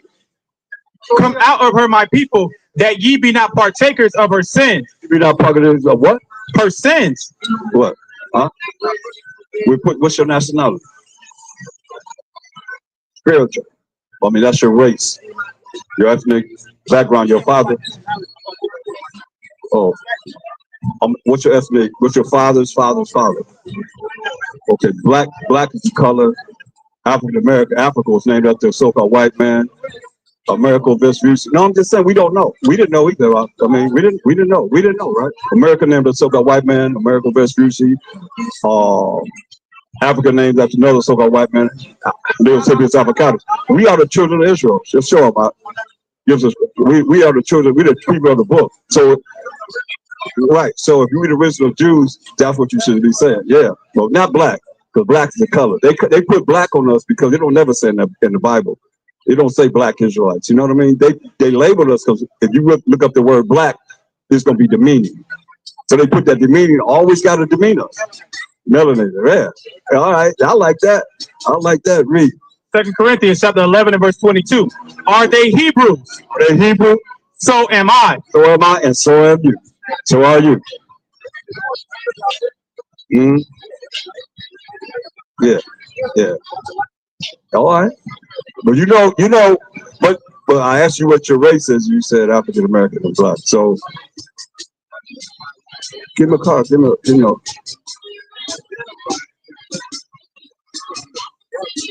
But you, well, what I'm saying, no. Yeah. Yeah. Yeah. But I'm just saying that's what I identify myself as. You know what I mean? If you know who we are. You say you like what we're doing, so you know who we are. So you're gonna say Israelite. Then that way we on the same page. You know what I mean? You know what I'm saying? I'm gonna say I'm an Israelite. I'm an Israelite. Read it. Are they Hebrews? So am I. Are they Israelites? So am I. Are they the seed of Abraham? So am I.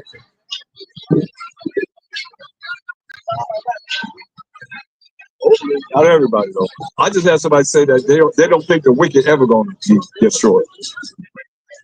Oh yeah, I know.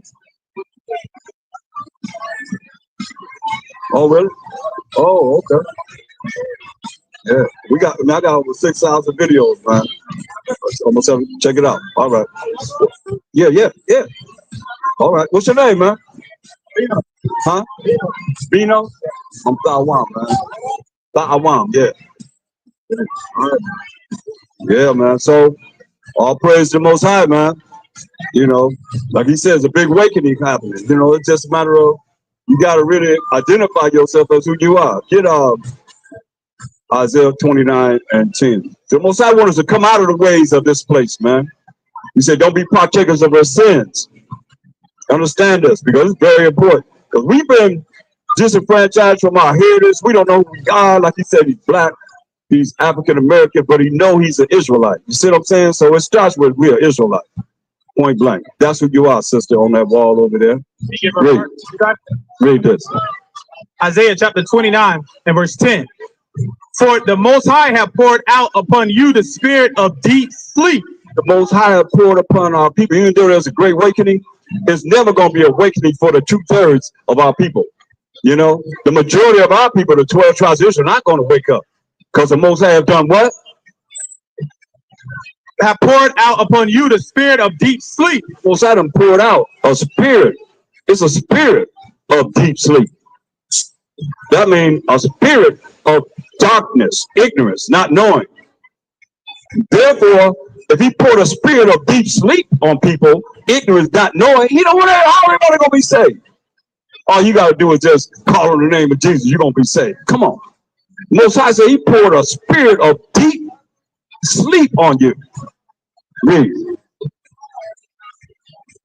Deep sleep, and have closed your eyes. The prophets and your rulers, the seers, have he covered.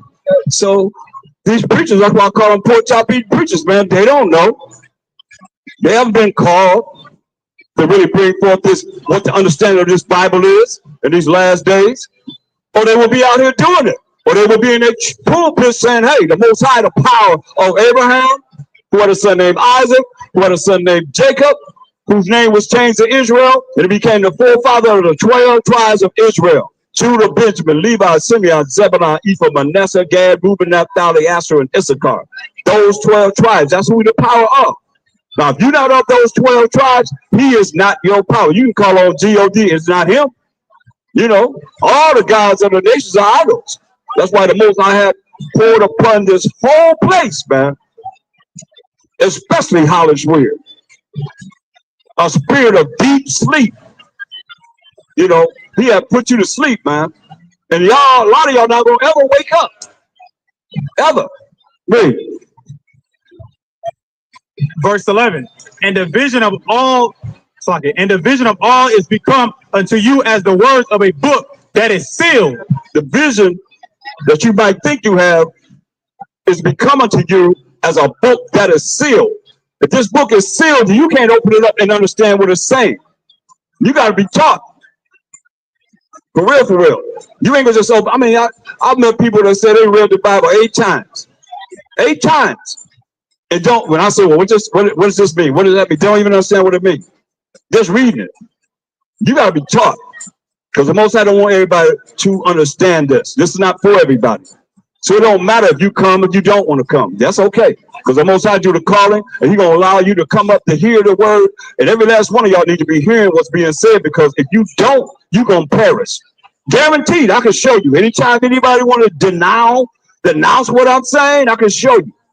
You don't want to learn what we teaching as Hebrew Israelites? In these last days, you're going to perish. Our people going to perish, and all you nations going to perish too. You got a choice, man. You want to be part of that remnant, or them nations that going to be redeemed? Y'all talking about y'all want to go to heaven. Y'all want to go to our heaven, to the Most High, the other side heaven, and the Israelites heaven. Well, you better learn what it is that we bringing out. And the Israelites better too. Y'all better learn how to stop offending the Most High. I know that. We ain't getting up out of here until we stop offending him. And when you hear it in these last days, you better take heed. Don't wait till he visit you. Because the most, The Most High's heaven don't look like this. that's right. It ain't gonna be nothing like this. This ain't the Most High's heaven here. That's why she said, what's that woman said? No way you're gonna get rid of all the wicked. The wicked never gonna be destroyed. Think about that. That's a lot of pride, Joe. That is a lot of pride. Oh, read. Isaiah 29 and verse 11. And the vision of all is become unto you as the words of a book that is sealed, which men delivered to one that is learned. Hey, look. So the book is sealed. You know what sealed means? You can't open it up and understand what it's talking about. Okay? So he delivered a book. We give the Bible to someone that's what? Delivered to one that is learned, saying, read this. We give it to someone that's learned. Maybe they have a double doctorate degree. Which one of y'all got a doctorate? Any of y'all doctors out there? Huh? Maybe you got a double doctorate degree. Huh?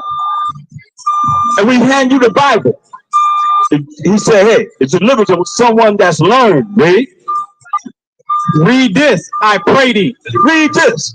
I'm going to give you a scripture to read to break it down, right? And he saith, I cannot, for it is sealed. He said, I cannot, for it is sealed. You know? And most people don't know what this Bible is talking about, especially the Christian sanity people. What's up, brother?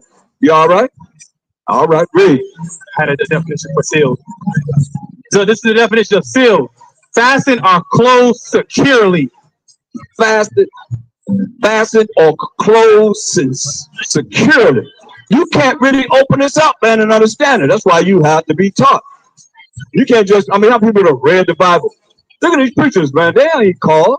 They don't know what this Bible really talk about, or they would be dealing with the children of Israel, the 12 tribes of Israel. That's what we're talking to. It's our book. If you're not of the 12 tribes of Israel, the Most High clearly to let you know that he's not your power. He just say the power of Israel, the Israelites, the 12 tribes of Israel. I like to say the 12 tribes because nobody named it the 12 tribes. Why not? If we're a nation, we ain't no community, we ain't no group, we ain't no organization. What else? We ain't no club. Huh? We ain't no movement. We ain't none of that. We are a nation. We're 12 nations that make up one nation. The 12 tribes of Israel, who the Most High just said he is the power of. The power of Abraham, who had a son named Isaac, who had a son named Jacob, whose name was changed to Israel, who became the forefather of the 12 tribes of Israel. Straight up. Here, in the past, the present, and the future. You don't believe it? Let me show you. Give me Revelation 21. Let's see. Y'all heard about the pearly, you heard about the pearly gates, right? You heard, I'm telling you on the wall over there. You want the hat over there on the wall, I'm telling you. You heard about the gates, right? The gates that you're going, heavenly gates you're going into. Let's see who's going into those gates, because y'all been lied to. Let's read. Which one, verse 12? Revelation chapter 21 and verse 12. And had a wall great and high, and had 12 gates. How many gates? 12 gates. 12 gates, right? The 12 tribes of Israel. Keep that in mind, right?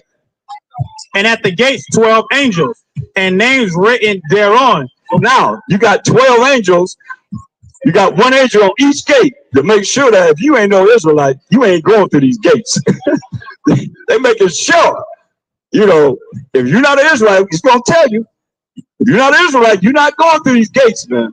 Straight up. And we scattered among all nations. So it ain't about, you always want to do some black thing. It ain't no black thing. It's an Israelite thing. How about that? It's an Israelite thing. How about that? It's about the 12 tribes of Israel thing. How about that thing? Yeah. Huh? Okay. All right. Down, you guys. Yeah. It's an Israelite thing. Understand? Read this. So it's going to be an angel on each gate. You got 12 gates. You got an angel protecting each gate. Y'all can play with it if y'all want to. Read. And had 12 gates, and at the gates 12 angels, and names written thereon, which are the names of the 12 tribes of the children of Israel. How is it that, I see these Christian sanity people, doing all kinds of debates and going around talking like they're spiritual Israelites. You know what I mean? Like we're not Israelites, but they are just as much as we are. Right? Yeah, man. I mean, it's all culture vultures. I mean, everybody want to be us, but they want to deal with the things that we have to deal with and being us. How about that? I remember they had some Edomites that played like they was, so-called African American for a day. So they were the Israelites. And they went around the hood. They was like, man, they see how we had to go through things. Oh yeah. Disguise yourself as us, and see what we really have to go through as being, who we are in this nation. Ain't nothing changed. It's just, hey, just a different day and time. That's all. Y'all white supremacy. Y'all do it in a way of disguise, but it's still there. I mean, it's still there because it's all set up for you. Medicine. I mean, I've been to doctors, many doctors, and they said, this will help you. And my question was it tried out on a melanated mouse to determine what these side effects going to be? Because it says here that the chemicals or whatever it was exposed to was albino mice. How about that? So everything is set up for the so-called white man. No doctor going to tell you that he can guarantee you whatever he give you that they have prescribed for you is guaranteed to work. Think about that. They just give you something to pacify the situation, but nothing to cure. What? I mean, all this time cancer been in the world. You mean they don't have nothing to cure cancer, AIDS, herpes? What else is something that you can't get rid of? Common cold. Yeah, common cold. Think about that. A common cold, But the scientists, they're so marvelous. They're so fantastic. They're so brilliant in mentality, right? Of doing what? Keeping you in the same set, man. Keep you in the same set of mind, man. Read this. Verse 12. And had a wall great and high, and had 12 gates, and at the gates 12 angels, and names written thereon, which are the names of the 12 tribes of the children of Israel. What you taking a picture for? Huh? What you take a picture of? Huh? I like the graphics. Oh yeah? You like what? Twerking Jesus? Oh yeah?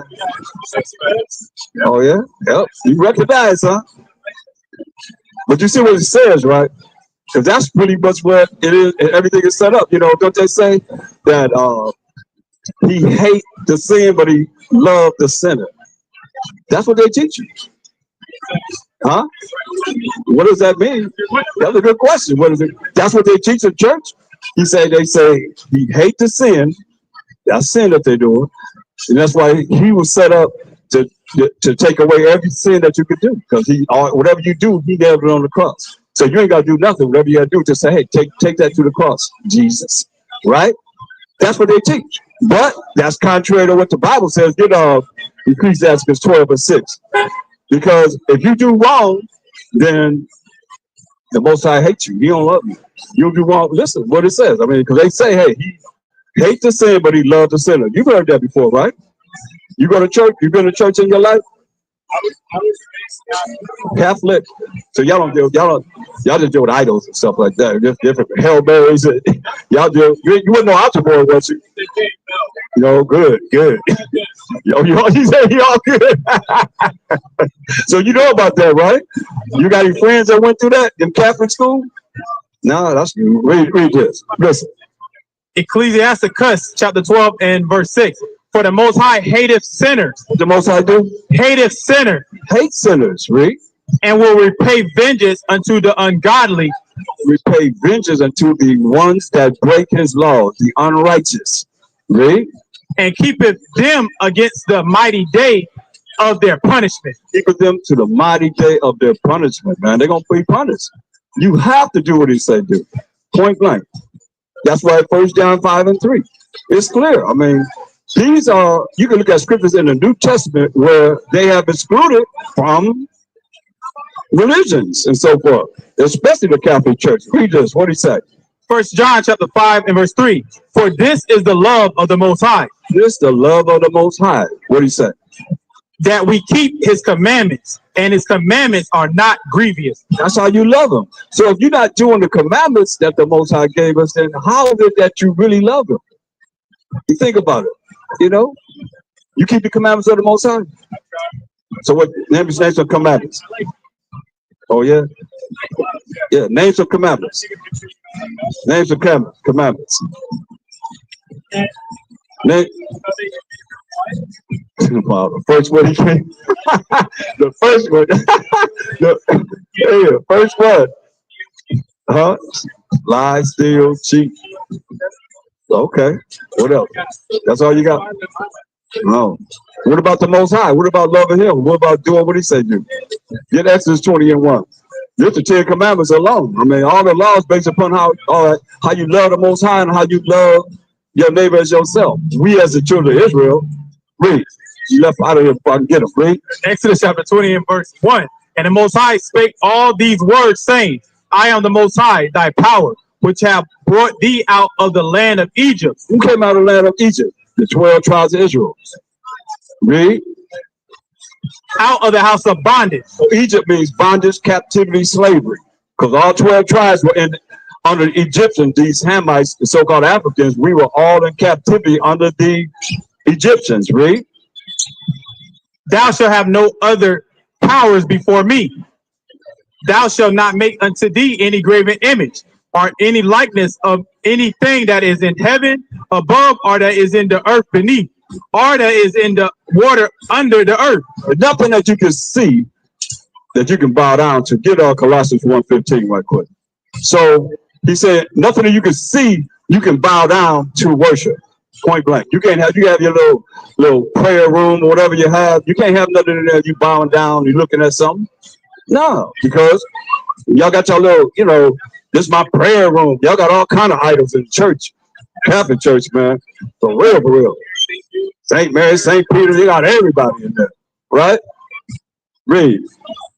Colossians chapter 1 and verse 15. Who is the image of the invisible power? Oh, the Most High, you can see him. They say Most High is what?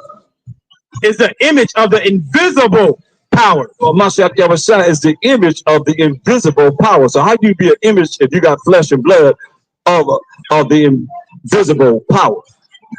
You cannot, because the Most High is invisible. Invisible. You understand? That's why it says in John 4:24, the Most High is a spirit. And then that worshiper must worship him how? In spirit and in truth. You see? But he's invisible power. And anytime you see in the Bible where it say they saw the Most High, is a method of what you call telephony, where he'll show himself as a man, as an image of a man, in a vision or a dream. But ain't nobody ever, we can't approach the Most High. He's so bright. The light that's illuminated from him, man. That's why we got to change. Myself, I got to come and teach us for 1,000 years, and then we're gonna make a change. Most High will. Then we can approach the Most High, man. Thus say the Bible. Read. Who is the image of the invisible Most High, the firstborn of every creature. For by him were all things created that are in heaven and are in earth, visible and invisible. So are y'all ready for the visible and the invisible? Because he created everything, Ephesians 3:9. He created everything visible and invisible. There are invisible entities that's walking around right now that y'all can't see, that you have no idea that's there. Invisible. Right now, invisible. Straight up. So he made things visible and invisible. Right? Ephesians 3:9. Ephesians 3:9. And to make all men see where is the fellowship of the mystery, which from the beginning of the world have been hid in the Most High, who created all things by Mashiach Yahweh. The Most High created everything by Hamashiach Yahweh. That's a mystery that's been hid in the Most High. The most people don't know because y'all don't know the Bible. You have been taught the Bible to really understand this spiritually. You understand?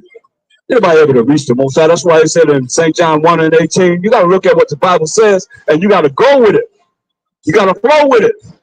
You got to know. It's got to make sense. That's why he said what? John 1:18.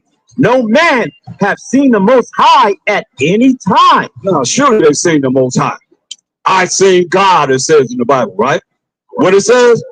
No man have seen the Most High at any time. I just read that the Most High is invisible. Hey, you see that invisible angel before you right now? You see that angel? Hey, it's an angel right in front of you. You see him?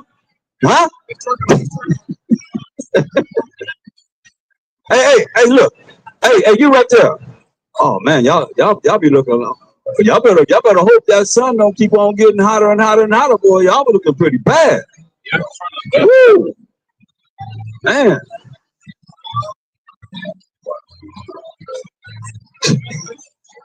Hey, it is what it is. And it's gonna get hotter and hotter and hotter. Y'all know that? The Bible says it's gonna get so hot that men gonna be scorched by the sun. And y'all gonna blaspheme the name of the Most High. That's what the Bible says. And y'all gonna not repent. The sun gonna be your enemy. Even if you do say you're the chosen of the Most High. It's gonna turn against you. Can y'all imagine? All of a sudden the Most High? I ain't gonna say it. I ain't gonna say that. But anyway, if the Most High said he gonna do it, when he gonna do it, he gonna do it. I ain't saying. The last time I said something, he really showed up and showed out. Yeah. And I don't want that to happen right now. We got a mission to do right now. But he's gonna bring it to you. Read this again, huh? John 1:18. No man have seen the Most High at any time. The only begotten Son, which is in the bosom of the Father, he hath declared him. Yeah. Hamashiach Yahweh declared the Most High throughout the volume of the book, y'all. He the one that created everything. That's a mystery of the Most High who created all things by Hamashiach Yahweh. But y'all don't know about that. So how you think it's gonna be when Mark 7:21? How you think it's gonna be when you meet the judgment seat of Hamashiach Yahweh and he say, "Show me myself." He said, "Show me Jesus Christ." That's how y'all call him. In Genesis, in Exodus, in Leviticus, in Numbers, in Deuteronomy, in Joshua, and all the way throughout the prophets, all the way to Malachi. And you can come into the kingdom. Look what he said, right?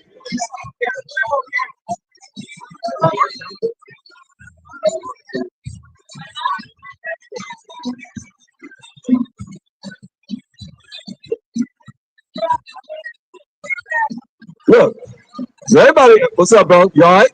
You all right? Everybody got to deal with this, read. Matthew 7:21. Not every one that saith unto me, Mashiach, Mashiach, shall enter into the kingdom of heaven. Yeah, y'all call on them, right? That's what they said. Hey, all you gotta do is call on the name of Jesus. Have faith in Jesus, right? Look how he's smiling, right? You gotta have more than that, man. You know that? Listen, what he say? Not everyone that said unto me, Mashiach, Mashiach, shall enter into the kingdom of heaven. And hey, not everyone that says unto him, Mashiach, Mashiach. You know the Savior, know the Savior. So enter into the kingdom of heaven. Read. But he that doeth the will of my Father. He that doeth the will of my Father. What's the will of the Most High? 1 John 5 and 3. Are you doing this? Have you thought about this? What's up? What you looking at?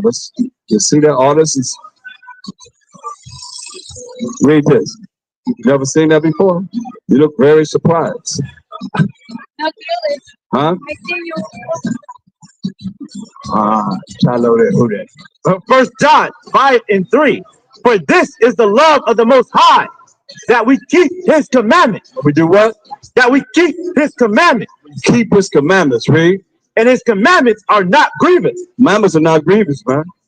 That's the will of the Most High. Go back to where he was at. That's the will of the Most High, that we keep his commandments. Commandments are not grievous. That's the conclusion of the whole matter. Fear the Most High. You can't fear him if you don't. You ain't gonna do what he say do if you don't fear him. That's why y'all have all these different doctrines that say, hey, you can do whatever you want to do it. No different. If you say you can do whatever you want to do it, there's no judgment to pay. When he says it's a fearful thing to fall in the hands of living power. He said, I'm gonna melt you. What you gonna do when he come for you? And you ain't doing what he say do. I don't know, man. It's like some kind of like watered down spirit of the Most High, man. Shoot. We pushed him off from the garden. You think he loved us so much right now? Because we were memorizing some scriptures? Are you serious? You better have a relationship with him. He the one gonna set righteousness on this earth. Nobody else know but him. He the one. And nobody even care about him. Nobody care about him hardly. Y'all talking about all praises. APTTMH. What that mean? What do hey, in the yellow shirt, what does APTTMH mean? Don't know. Oh no. People, I don't know, man. Y'all gotta man up. Y'all something wrong with this picture, man. The brother in the white hat. My brother. You know what APTTMH means? Most people wouldn't know, man. Read this. Read what he said. Matthew 7:21. Not everyone that said unto me, Mashiach, Mashiach, shall enter into the kingdom of heaven, but he that doeth the will of my Father, which is in heaven.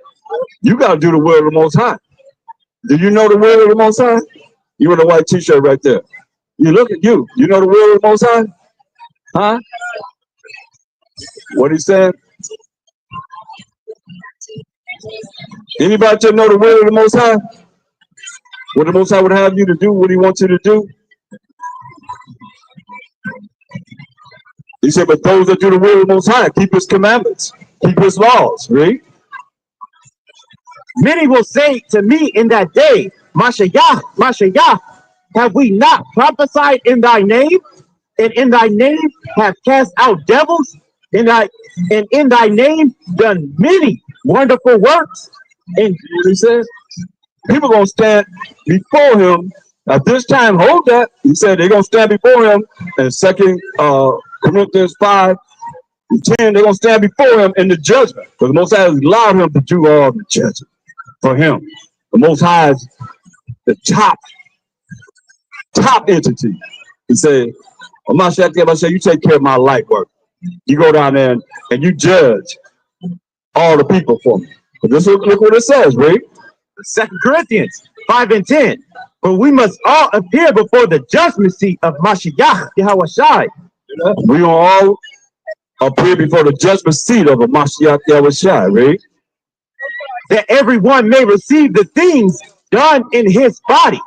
Everybody gonna receive the things done in his body, man. We're in these mortal bodies right now, right?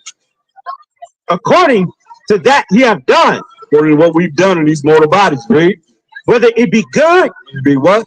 whether it be good Be good, read, or bad. or bad. Hear that? What's good? Go back a few chapters, Romans 7 and 12. Yeah. Y'all looking at these pictures, but it's all lies. That's why we got horns on Caesar Borgia. This is just a real man that came on this earth, and they painted him as a Mashiach Yahushai in 1492. Think about it. About, 1460, 59 years later, they painted that picture. Y'all so-called white people painted that picture. And it's valid today. Until this day, you look at TBN, you look behind them, it's a so-called white man on the wall, and nobody ever proved to you that Mashiach Yahushai was a so-called white man. You know what I mean? Nobody. We go in the Bible and show what he looks like, and we come to bring forth the truth. Yes. We've been talking about this yesterday and today. We don't believe Christ was a white man. So all of this, my daughter is like, Mom, look at this. So we appreciate the message you guys are sending. We fully agree. Yeah, that's good. But you gotta, but he's not, are y'all teaching that he's a Middle Eastern? Like that? Let's see how he looks. Because that's a direction. You know, he was listen, huh? Position and a direction. Read this. This is Revelation 1 and 1. The revelation of Mashiach Yahushai. This is how he looked. The revealing of him. Jump to verse 14.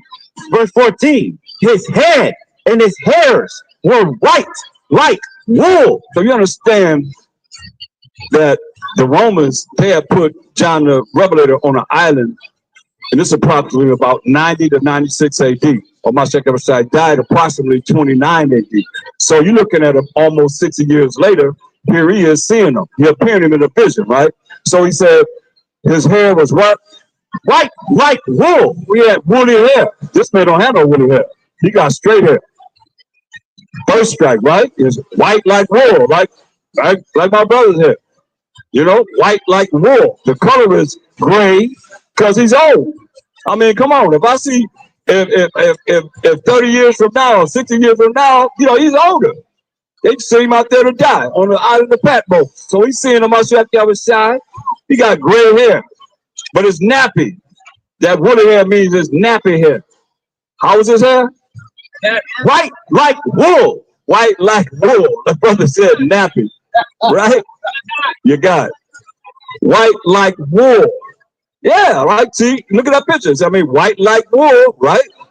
Jump to verse 15. Verse 15. And his feet. Y'all, I'm looking at every last one of y'all feet out there. I can see y'all feet. Your feet the same complexion of your whole body, right? Like unto fine brass. Now, brass is a derivative of brown. But how does derivative of brown look, right? As if they burned in a furnace. Oh, y'all leave it now. As if they what? As if they burned in a furnace. He's a very, very dark-skinned man. Come on, let's get it right. You got to go with that one. But it is what it is. I mean, we here to bring forth the truth, whether you like it or not, whether you hear for better, you know. But we know people want to hold on to whatever they hold on to. They can't believe that a black man like me, like a Mashiach Yahushai, he gonna judge and make war. What y'all gonna do then? When you got to face a so-called white man, right there, y'all saying, "Oh, it ain't him." It ain't him in your mind. And you gonna be like, oh no, it's a black man. Huh? Do you know this guy right here? Oh no, see you. You see? When y'all find out that, that's why he said, go back to Matthew 7:21. I mean, y'all gotta understand. Say where you at in 2 Corinthians 5 and 11. So therefore, you're going to meet your judgment seat of a Mashiach Yahushai. You're going to judge you for whatever you've done, good or bad. I think we was in Romans 7 and 12, right? Read that, Romans 7 and 12. So we're going to judge you for what's good, what you've done in this body, whether it was good or bad. You'll see what good is. Romans 7 and 12. Wherefore the law is holy, and the commandment holy, and just and good. So the commandments and the laws of the Most High is holy and just and good. So he's going to judge you for what you've done and being good by keeping his commandments. You know, do you keep the commandments of the Most High to the best of your ability? What do you do? Or you just do whatever you want to do and think it's all right? Huh? All right, brother. So, you know, you can't do whatever you want to do. Y'all been lied to, man. That's why I say the Most High got y'all in darkness, man. Straight up ignorance, not knowing. It's a shame, but it's real. That's why my Shai said this, read. Matthew 7:22. Many will say to me in that day, Mashiach, Mashiach, have we not prophesied in thy name? We at the judgment seat of a Mashiach Yahushua. Then what people gonna say? They're gonna say, have we not what? Prophesied in thy name? A lot of people talk about in the name of Jesus or Basham or Mashiach Yahushua or whatever name they use. Right? Read. And in thy name have cast out devils? So people gonna be doing this. That's why he said if it was possible, the things that they're doing could fool the very elect, man. I've seen it in my day and time, man. I've seen some come through that just was unbelievable. And people followed it. Straight up. He said they're going to be doing signs and wonders that could fool the very elect, man. He said, I told you before it happened. What you going to do? Y'all going to walk around here still in the darkness, gross ignorance, not knowing and don't want to know more? You're going to perish. He going to kill you. I can read it to you. Anybody doubt what I'm saying, come forth. I'll show you how you're going to put you to death. This way, that way, whatever way you want to think of and can't think of. The Most High, he's a man of war. He going to get you, boy. That's why you better understand. Read. And in thy name done many wonderful works. In the name of Mashiach Yahushua. Anyway, they're going to say he done many wonderful works. They said this is a judgment when you stand before him. Right? Read. And then will I profess unto them in the judgment. Remember, everybody will meet the judgment seat of Mashiach Yahushua. What are you going to confess to them? I never knew you. I never knew you. He said, I never knew you. But y'all think y'all know him just by reading a few passages here and there, whatever, man. He said, going to say what? I never knew you. I never knew you. Read. Depart from me, ye that work iniquity. You that work iniquity, man. He said, get away from me. I thought everybody was supposed to be saved. All you got to do is just believe in him. He said, depart from me, you that work iniquity. You don't know, man. Get Hebrews 10:7. Say, get away from me, ye that work iniquity. Where you think you going? If he say, get away from me, depart from me, you ain't going into the kingdom. Y'all think everybody going to the kingdom, man. You better understand that's all. They say, few gonna be saved. Read. Hebrews 10:7. Then said I, lo, I come in the volume of the book. Where you come? In the volume of the book. You come in the volume of the book, man. From Genesis all through the law.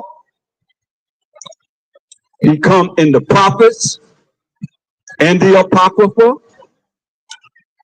And you know he come in the so-called New Testament. So he let you know, man. He come in the volume of the book, read. It is written of me. It's written of a Mashiach Yahushua. Read. To do thy will, O Most High. We got to do the will of the Most High. And he's telling you point blank, he's doing the will of the Most High. He's been doing the will of the Most High. Read. That's all I want. I want you to go to Luke 24:44. So he say he come in the volume of the book. Do you know him? Really know him? He say, hey, I never knew you because you ain't know me when I was spoke about in these places. Read. Luke 24:44. And he said unto them, these are the words which I spake unto you while I was yet with you, that all things must be fulfilled, which are written in the law of Moses, and in the prophets, and in the Psalms concerning me. You know? So if you can find him in the law of Moses, and in the prophets, and in the Psalms concerning him, hey, you got a shot. Because once he showed himself, don't stay there. Once he showed himself in the law of Moses, and in the prophets, and in the Psalms, then what happened? That's why a lot of y'all don't know him, really. That's why I'm going to say, you prophet, you don't work iniquity. I never knew you, because what? Oh, 45.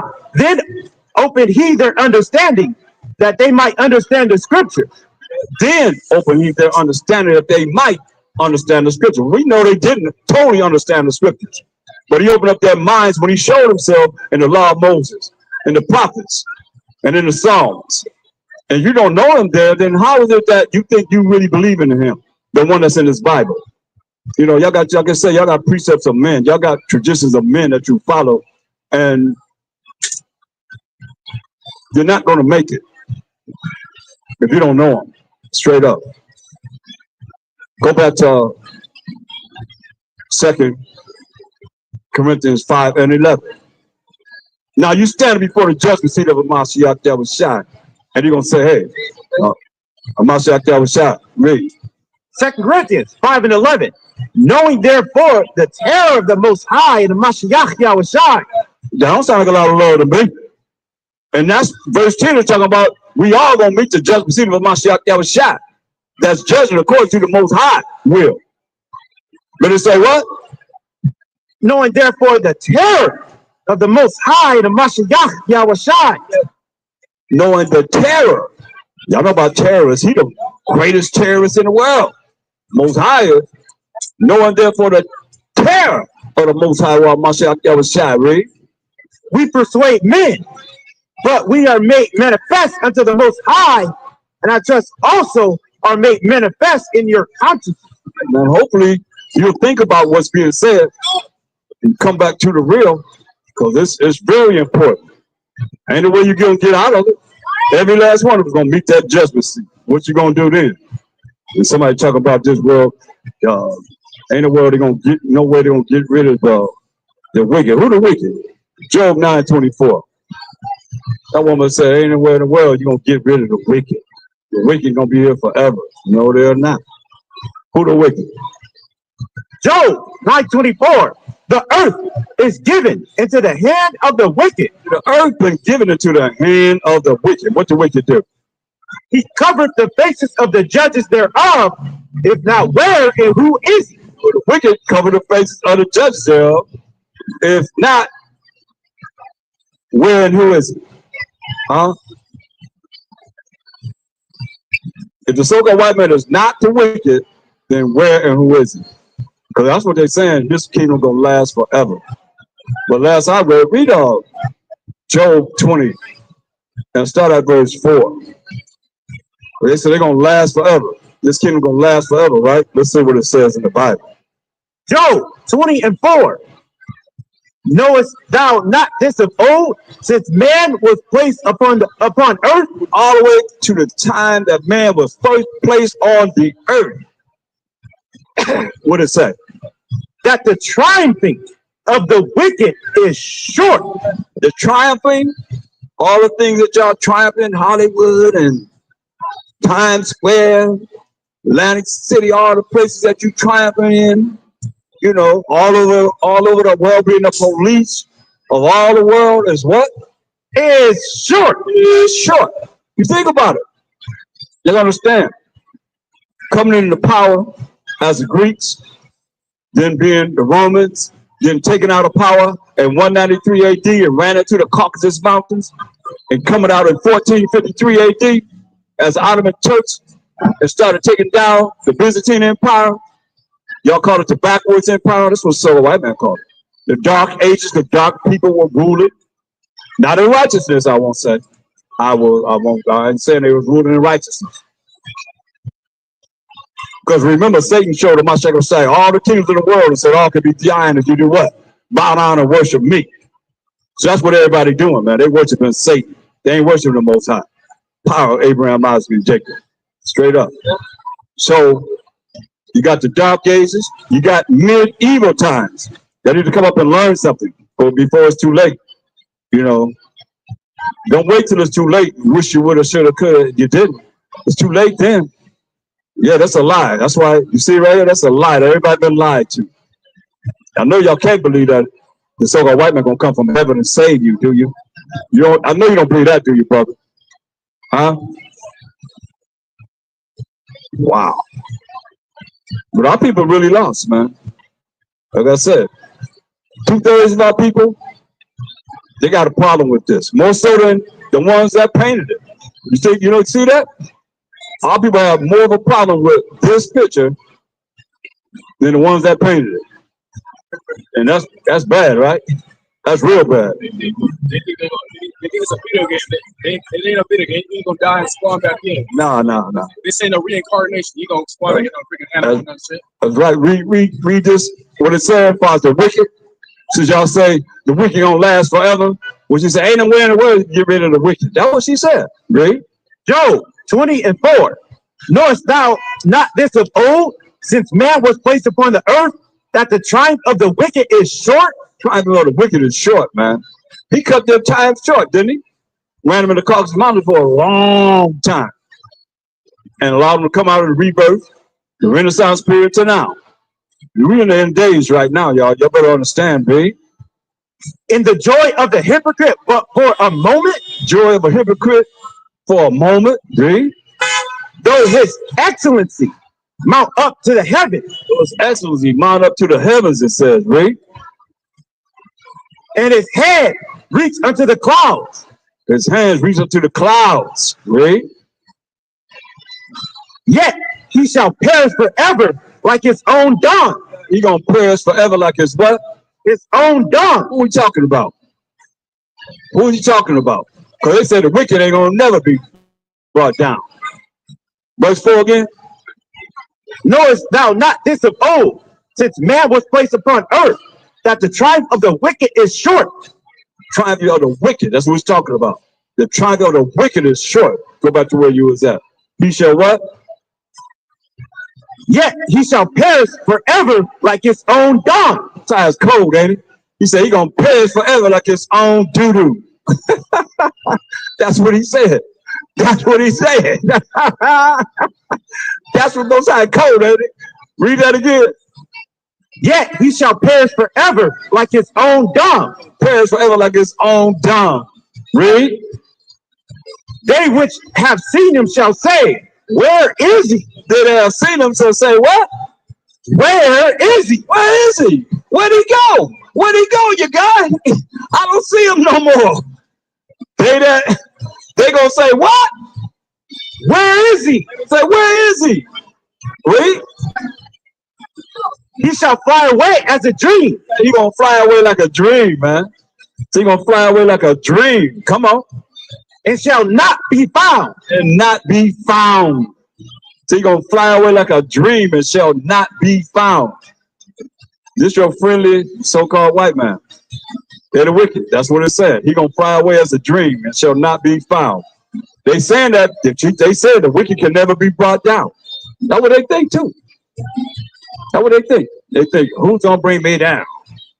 But you gotta understand, every kingdom had a certain period of time to rule. And that time is slowly coming to an end. The world that we're in right now.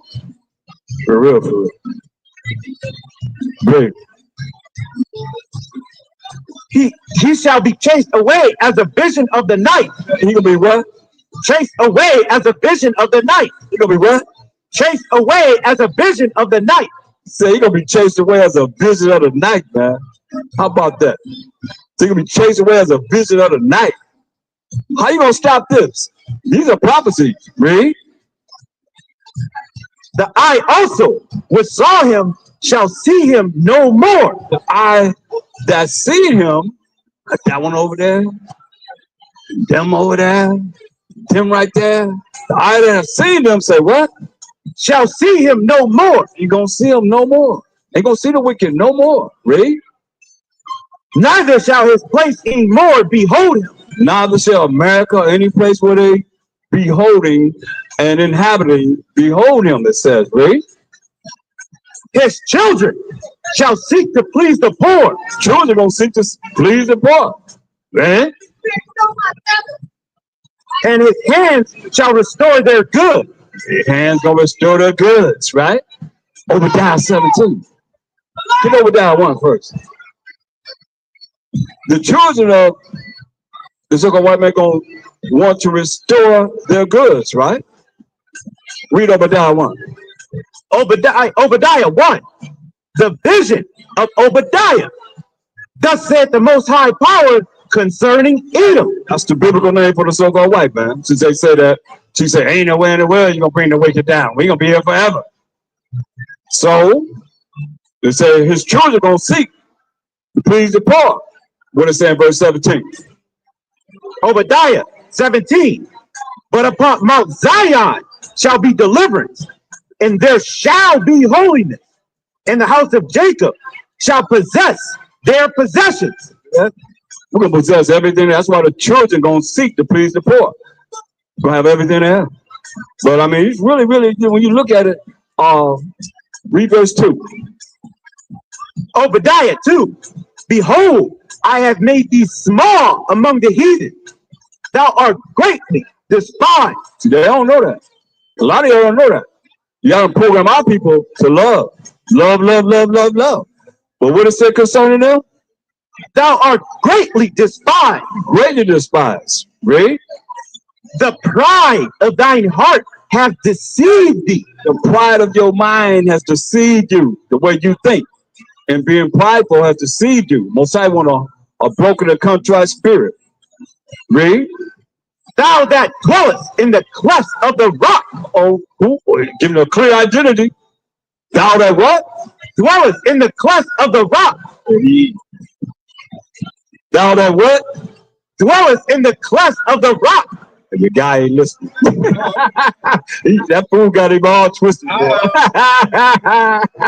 that what? Dwelleth in the clefts of the rock. Thou that dwelleth in the clefts of the rocks. Right? Read. Whose habitation is high. Habitation is high. Come on, man. Look. Habitation is high, man. You see the skyscrapers they have, man? You know, I was looking at how they build up LA, man. Tall.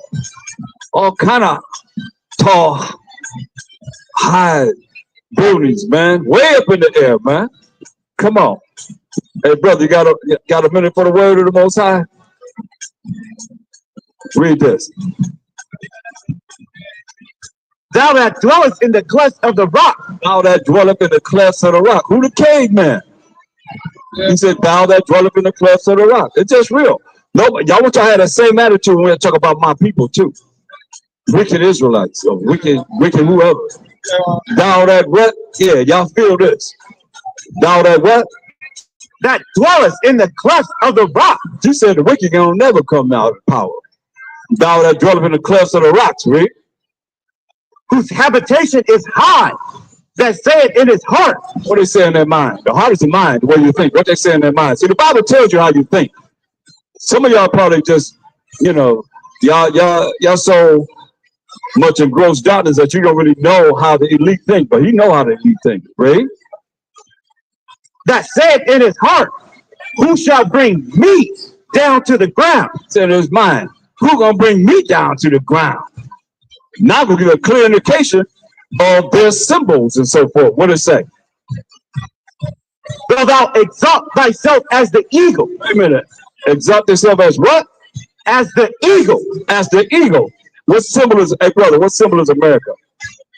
Hey yo, brother, look at those pentagrams right there, ain't gonna do nothing for you. Brother, you know,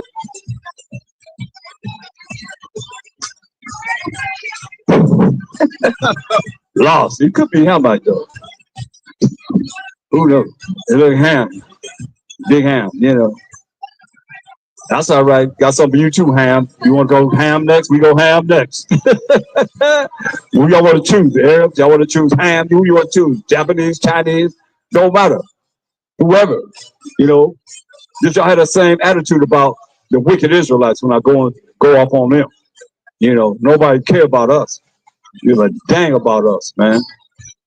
Care about everybody else. And our people have a problem with us talking about what the Bible says. Make it mean something different.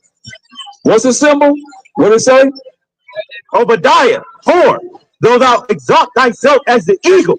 We got the rabbis looking in right now. They be studying Obadiah. What the niggas gonna say about Obadiah? That's what we be studying. What they gonna bring forth? I'm just reading it. I ain't teaching you nothing. Except for what it says. You know what it says. Though thou exalt thyself as the eagle. Well, hey, what's the symbol of America? What's the eagle? Is the eagle the sign of America? It's got clear indication who it's talking to and about. Though thou exalt thyself as the eagle, read. And though thou set thy nest among the stars. Set their nest among the stars. Where? They got the space station out there. They got everything going to the space station. You know. Y'all got y'all jets in the sky. And y'all flying over countries, bombing them in war.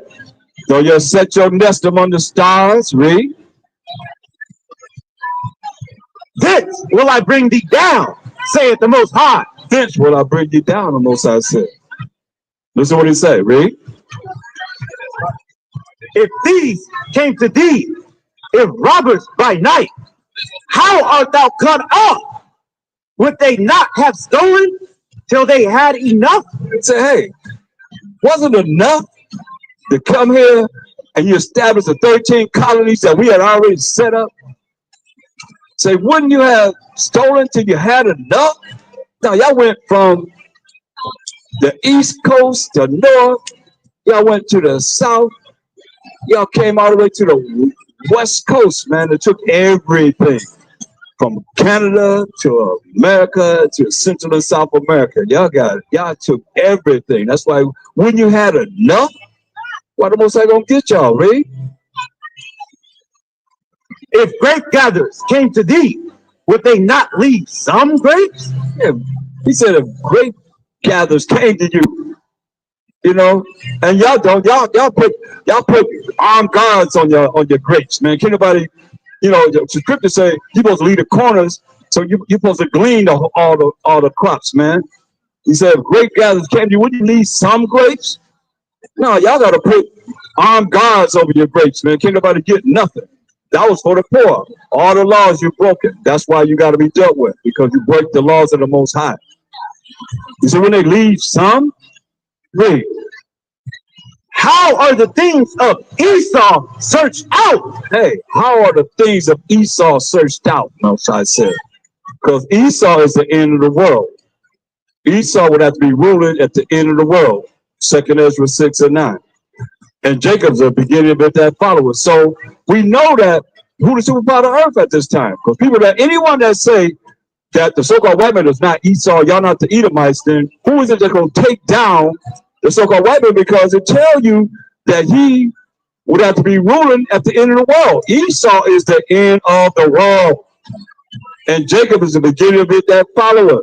We got next forever and ever and ever. Every kingdom had a certain dispensation of time to rule. Your time is over, man. It's time. This time is up.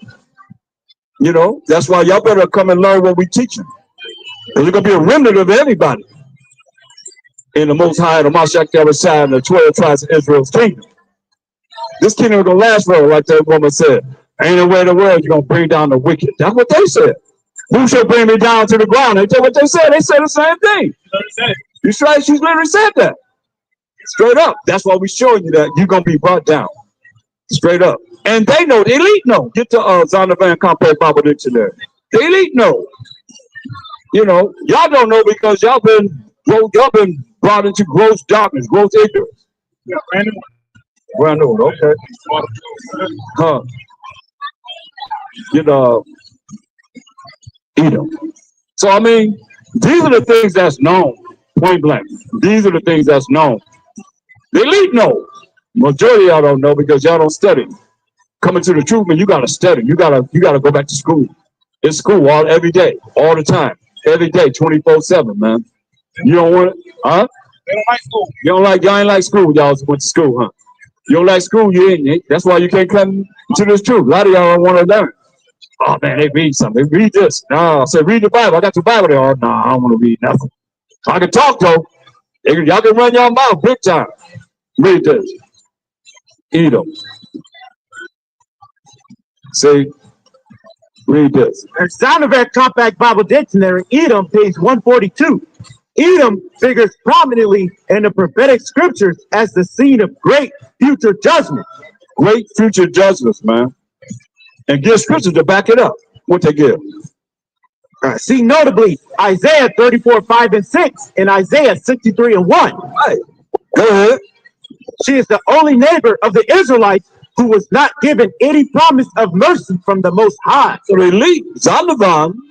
Does that sound Jewish? Does that sound Jewish to y'all? This is from the what Bible dictionary? That's the Zondervan Compact Bible Dictionary. The Zondervan Bible Dictionary. Compact Bible Dictionary. You understand? So this is what they put in there. And we got many Bible dictionaries. We got many books, period. You know, they say the same thing, you know. So Edom figures prominently the prophetic scripture as a scene of great future judgments. And give scripture to back it up, y'all. But y'all gonna last forever. Y'all gonna be here forever. I don't think so. Read. She is the only neighbor. She is the only neighbor of the Israelites who was not given any promise of mercy from the Most High. So y'all the only neighbor of the Israelites that's not given any promise of mercy from the Most High. Now, who wrote that? We didn't write this. This is something that you gotta understand that we have information from all over the world, you know, and bring about this truth in these last days. You know, that's why people that's Edomites from other countries, they're not like you American Edomites. It's a great difference, you know. That's why we're gonna be scattered. We scattered among all these nations. You got to gather from all these nations, and you're gonna gather the remnant of other nations from these other nations too. America ain't got nothing coming, man. If y'all don't really change, you don't realize how important it is to learn what this Bible is really talking about, what we're talking about, and teaching you and what it is, man, that you're supposed to be dealing with, or you're gonna perish, point blank. Prove me wrong. You can't prove me wrong. I can show you. Get that Jeremiah 12, 16, 17. It's clear. It's clear. I'm gonna use it. Read this again. Jeremiah 12:16. Spirit of the Most High brought this to us. Like, wow, this is deep. Listen. And it shall come to pass, if they will diligently learn the ways of my people. You diligently learn the ways of my people, the Most High said. Who's the Most High's people? Matthew 2:6. And you diligently learn the ways of the Most High's people. We the Most High's people. Ain't nobody else can say they're the Most High's people. Ain't nobody else the power. He can say the power of Israel. We the Israelites. He the power of Abraham, Isaac, and Jacob. And Jacob is the forefather of the 12 tribes of Israel, who was Judah, Benjamin, Levi, Simeon, Zebulun, Ephraim, Manasseh, Gad, Reuben, Naphtali, Asher, and Issachar. If you're not of those 12 tribes of Israel, he is not your power. Point blank. Makes sense to me. Read. Matthew 2:6. And thou, Bethlehem, in the land of Judah, are not the least among the princes of Judah. For out of thee shall come a governor that shall rule my people, Israel. My people, Israel. That's the Most High's people, and not the Jewish people, but the Israelites, those 12 tribes of Israel. That's who the Bible is talking to. You know, you Jewish? Can you name the 12 tribes? See, that's what I'm saying. It's not that y'all convert. Y'all converted in 7th century AD. You know what I mean? You're converts, you know, and that's why it's gonna be a render. Go back to Jeremiah. It's gonna be a render of all these people. Yeah, right on time. Oh, that's the spirit of the Most High. Hey, all I can say, I give all praise to the Most High. Read this. Jeremiah 12:16. And it shall come to pass, if they will diligently learn the ways of my people, If you diligently learn the ways of we the Israelites, who are the Most High's people, we just proved it in Matthew 2:6. Read. To swear by my name. Swear by the Most High name. And I gave you his name at the beginning. The power of who? Abraham, Isaac, and Jacob. He said, this is my name forever and memorial to all generations. I'm using that name today. He's the power of Abraham, who had a son named Isaac, who had a son named Jacob, whose name was changed to Israel, who became the forefather of the 12 tribes of Israel. Okay? Point blank. He is the power of Israel. I don't like to use that word God because God is a dramatic word that y'all, the so-called white man, created too. We called y'all dogs, and y'all changed that word dog and turned it backwards and came up with God and got everybody calling on you. That's why y'all looking. That's why y'all believe that this is God, right? That's why y'all looking at us like, what's wrong with us? Y'all believe y'all probably think that we don't believe in them, huh? Especially you so-called black people. Yeah, so-called African. Y'all probably think, oh, they don't even believe in Jesus. Looking at that picture, why y'all be frowning at us and all that, right? Yeah, huh? Yep. They do that cross sign. That's a sign of the devil, really. That's what he said. Where you been, Satan? He said going up and down, to and fro in the earth. Come on. That's that cross, man. Crossing you out. But let's read up. Jeremiah 12:16. And it shall come to pass, if they will diligently learn the ways of my people, to swear by my name, Yahweh liveth, as they taught my people to swear by Baal. Whoa! You hear that? If you will call on the name of the Most High power of Abraham, Isaac, and Jacob, because the Most High liveth, as you taught us as a people that call upon who? Baal. So y'all have taught us to call upon Baal. And I bet you, how many bet y'all want to bet? I bet you I can't allow 10 people go by before they say L-O-R-D. L-O-R-D. L-O-R-D. What y'all bet? Anybody gonna bet me? I'll bet you that. And he said, you taught us as the Israelites to call upon Baal. What does Baal mean?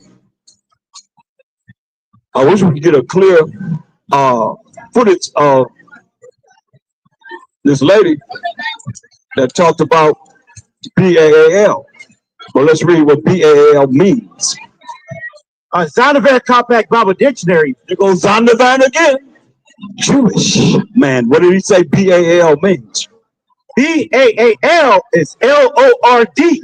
Baal is what? L-O-R-D. That what y'all calling on all the time when y'all go to church, when y'all praying, when y'all call yourself giving homage to the Most High, giving homage to Hamashiach Yahushua. He says, you taught my people to call upon Baal, which is L-O-R-D. I gotta keep bringing it because one day our people gonna realize, man, y'all gonna realize, hey, we gotta change that up. You hear what they're saying? I hear what he's saying clearly. You know, I've been studying it. Then when something come to me like this and I bring it, you better hear what he's saying, man.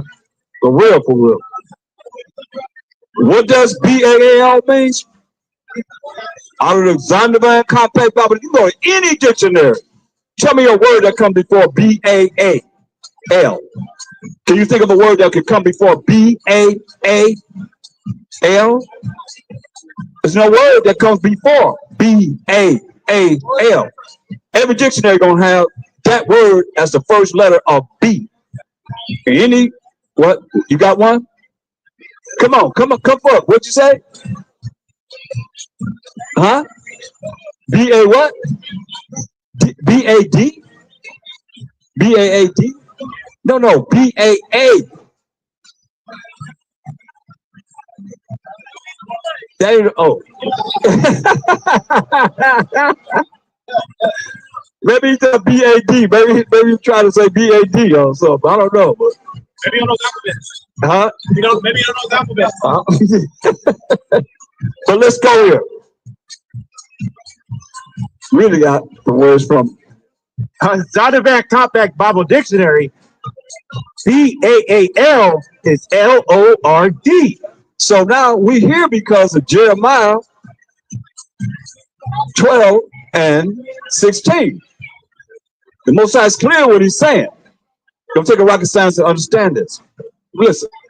Jeremiah 12:16. And it shall come to pass, if they will diligently learn the ways of my people, to swear by my name, Yahweh liveth, as they taught my people to swear by B-A-A-L. This is what the Most High said to you nations, especially the ones that publish the Bibles. Because in the Bible, you put B-A-A-L in there. That's why we're looking at what does B-A-A-L mean. It's very important because I know, brother, you heard of L-O-R-D, right? You said you said that throughout your life, right? But you know what it means? Let me show you, because they don't lie to y'all. Look, what does it mean? B-A-A-L. It's out of their Compact Bible Dictionary. B-A-A-L is L-O-R-D. That's what y'all call on all the time, man. Praise the L-O-R-D, right? Y'all gonna do that tomorrow when y'all go to church, right? Right, brother? Y'all family gonna go to church and go up there and praise the L-O-R-D. But you really praising who? B-A-A-L. B-A-A-L. Yeah, you looking like that, but hey, come prove that he look like that in the Bible. Huh? Y'all roll around here with it in a fantasy land, man. That's why they call it Hollywood. That's why I call it Hollywood, coming from Hollywood. You know, that magical wine, they got a spell on y'all, man. And that's real. Revelation 18:23. We know. Read this. Read. Revelations 18:23. Most High got a spell on y'all. He don't want y'all to get this. That's why look what he allowed the nations to do. For by thy sorceries were all nations deceived. So by their sorceries, which is witchcrafts, were all nations deceived. So if they rolling in sorcery, witchcrafts, what you think? They won't take scriptures out the Bible? You think they won't put things in the Bible? Are y'all serious? Come on, bro. Come on, this white man he the one published the Bible, man. You think he ain't put things in there to keep you from following what it says in Ezekiel 39:23? This is him. This is him. This is what he done. I'm talking about the elite. I ain't talking about y'all that's in gross darkness. Your gross ignorance don't know nothing. I'm talking about the elite know this. That's why whatever, man. I know I'm gonna keep doing this work. Read this. Ezekiel 39:23. And the heathen shall know that the house of Israel went into captivity for their iniquity. You said they're going to teach you the right way? When they know we're in the captivity, they know that they have us in bondage, captivity, slavery, and bondage for our iniquity. So what you think they're going to do? They're going to keep you in iniquity. That's why my sheriff trying to say, depart from me, you that work iniquity. I never knew you. Read. Because they trespassed against me. Because we trespass against the Most High, man. Read. Therefore hid I my face from them and gave them into the hand of their enemies. Hand of our friends. Into the hand of their enemies. Hand of those that love us. Into the hand of their enemies. Here it is, Israel. The Most High gave us to the hand of our enemies. Read. So fell they all by the sword. We fell by the sword. Y'all get an attitude about that. I ain't seen nobody get no attitude about when it says we fell by the sword. He killed us over and over and over again. Ain't nobody crying about that. But y'all care about everybody else because y'all bunch of sambos and sellouts. Straight up. I'll call it like I see it. You better come back to the Most High. You ain't playing. Go back to Jeremiah 12. So he didn't know we went to captivity for our iniquity. So what you think? You think they won't since they got everybody under spell? You know, Hollywood ain't nothing but what? Magic. You know, Disney World, right? I mean, television and movies are what? They nothing but sorcery and magic and so forth. That's all they dealing with. Point blank. But y'all don't see it. Read. Jeremiah 12:16. And it shall come to pass, if they will diligently learn the ways of my people, to swear by my name, Yahweh liveth, as they taught my people to swear by B-A-A-L. You can't tell me that they ain't taught all of us to swear by B-A-A-L. When I went into Hosea 5:15, I went into Hosea 5:15. I stayed there for a long time. I couldn't leave there. And he started showing me certain things in the spirit that I'm bringing about now. Take it or leave it. You're going to be accountable for it, held accountable for it. Read this. Hosea 5:15. I will go and return to my place till they acknowledge their offense. We acknowledge what? Their offense. So I guess you're not offending the Most High by doing whatever you've been doing forever, never. You know, following the same traditions of men. You know, when he's telling you that, hey, he said, I'm going to go to my place till we acknowledge our offense. So every way, shape, and form that we can look at in this Bible to be able to look at what it is that offends him, we need to be doing that. Straight up, man. That's real. If not, then you ain't about the Most High. Now, prove you about the Most High, and you looking at whatever it is that you doing, he got to accept whatever you do. That sounds like some Christian sanity to me, right? That's what it sounds like to me. He said, what?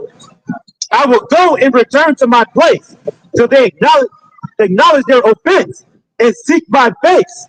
In their affliction, they will seek me early. Hey, it can't get no clearer than that. He said, he's going to go to his place till we acknowledge how we have offended him. How we offend him. You hear what the Most High said in Jeremiah 12:16. And this is what he allowed the heathen to do. They know we're in the captivity for our iniquity. So what they do, they took their God, their idol, P-A-A-L, and they put it in the Bible, and they flipped it to L-O-R-D. How come ain't nobody challenged me on that? Huh? They flipped it to L-O-R-D. Put it in this Bible, man. I can show you all kind of scriptures they took out of the Bible. You think they took all these scriptures out of the Bible and they put something in? Because they know we went into captivity for our iniquity. Come on. They use religion. They use religion when we was enslaved to have us be a good slave. Until now, man, it's white supremacy. Straight up. It's all set up for white supremacy. Period. And y'all still following it. That's why he's telling you, man. We got to come out of there. We cannot follow their ways, man. They have done this, and now we're bringing it out to say, stop doing it, and you keep doing it, then you have to pay. That's all I can tell you. Read. Jeremiah 12:16. And it shall come to pass, if they will diligently learn the ways of my people. Talking about you other nations outside of the 12 tribes of Israel. You got to learn the ways that we're teaching. We're the teachers, and you're supposed to learn from what it is that we're teaching. Read. To swear by my name. To what? To swear by my name. Swear by the name of Abraham, Isaac, and Jacob. I like that because Jacob, they were saying to Israel, he became the forefather of the 12 tribes of Israel, who was Judah, Benjamin, Levi, Simeon, Zebulun, Ephraim, Manasseh, Gad, Reuben, Naphtali, Asher, and Issachar. 12 tribes. That's what we say he is the power of. Those 12 nations that make up one nation. That's how it is. I mean, without a shadow of a doubt, I can prove it. Anytime anybody want to challenge me on this, I can show you. He's not the power of Edom, so-called white man, Ishmael, so-called Arabs, Ammon, Japanese, Moab, Chinese, Ham, so-called Africans, Elam, East Indian. Most of all them nations coming through one of them. He's not their power. He is the power of Abraham, Isaac, and Jacob. We've heard it over and over again, without a shadow of a doubt. Read. The Most High liveth, as they taught my people to swear by B-A-A-L. To this day, man. Because I put it in the Bible over and over again. Capital L, capital O, capital R, capital D. Y'all put it in the Bible, capital L, lowercase O-R-D. Hey, y'all come here for a minute. Come here. Come here. When you do your shoulder like that, what that mean? Don't mean nothing. The Most High, I'll tell you that. Believe this. It's very important. You taught us to swear by B-A-A-L, by L-O-R-D. That's what it means. We done defined it. That's what it means, L-O-R-D. Yeah, everybody's saying it until this day, man. So you got to swear by the power of Abraham, Isaac, and Jacob, and knowing that he's not your power. Think about that. Because our people swearing by this false image of the damn so-called white man, Caesar Borgia, and to this day, they'll say what? I don't want to go to heaven if the white man can't go. They don't care about nobody else. That's a programming that's really bad, man, for them to say that. And they have said this over and over again. I've heard our people say that. Not only that, they believe that the so-called white man going to come from heaven and set righteousness on this earth. Think about that. What do you think? Hey, let me ask you a question. One question. You think the so-called white man going to come from heaven and set righteousness on this earth? Yes or no? You say yes? So what I tell y'all, you probably one of them Catholics, some kind of religion that would believe something like that, man. You know? Hey, do you like? Can I ask you a question? Do you think the so-called white man gonna come from heaven and set righteousness on this earth? You don't know. You have no clue. You think God is white? Huh? You have to think he's white to say that, right? He had to think he's white to think that. You say yes. What about you, brother? Hey. He moved. What about you, brother? Happy. What's up with y'all? See, I'm messing with y'all now. Hey, y'all old enough to. Hey, let me ask you a question. Do you? Well, don't ask you nothing.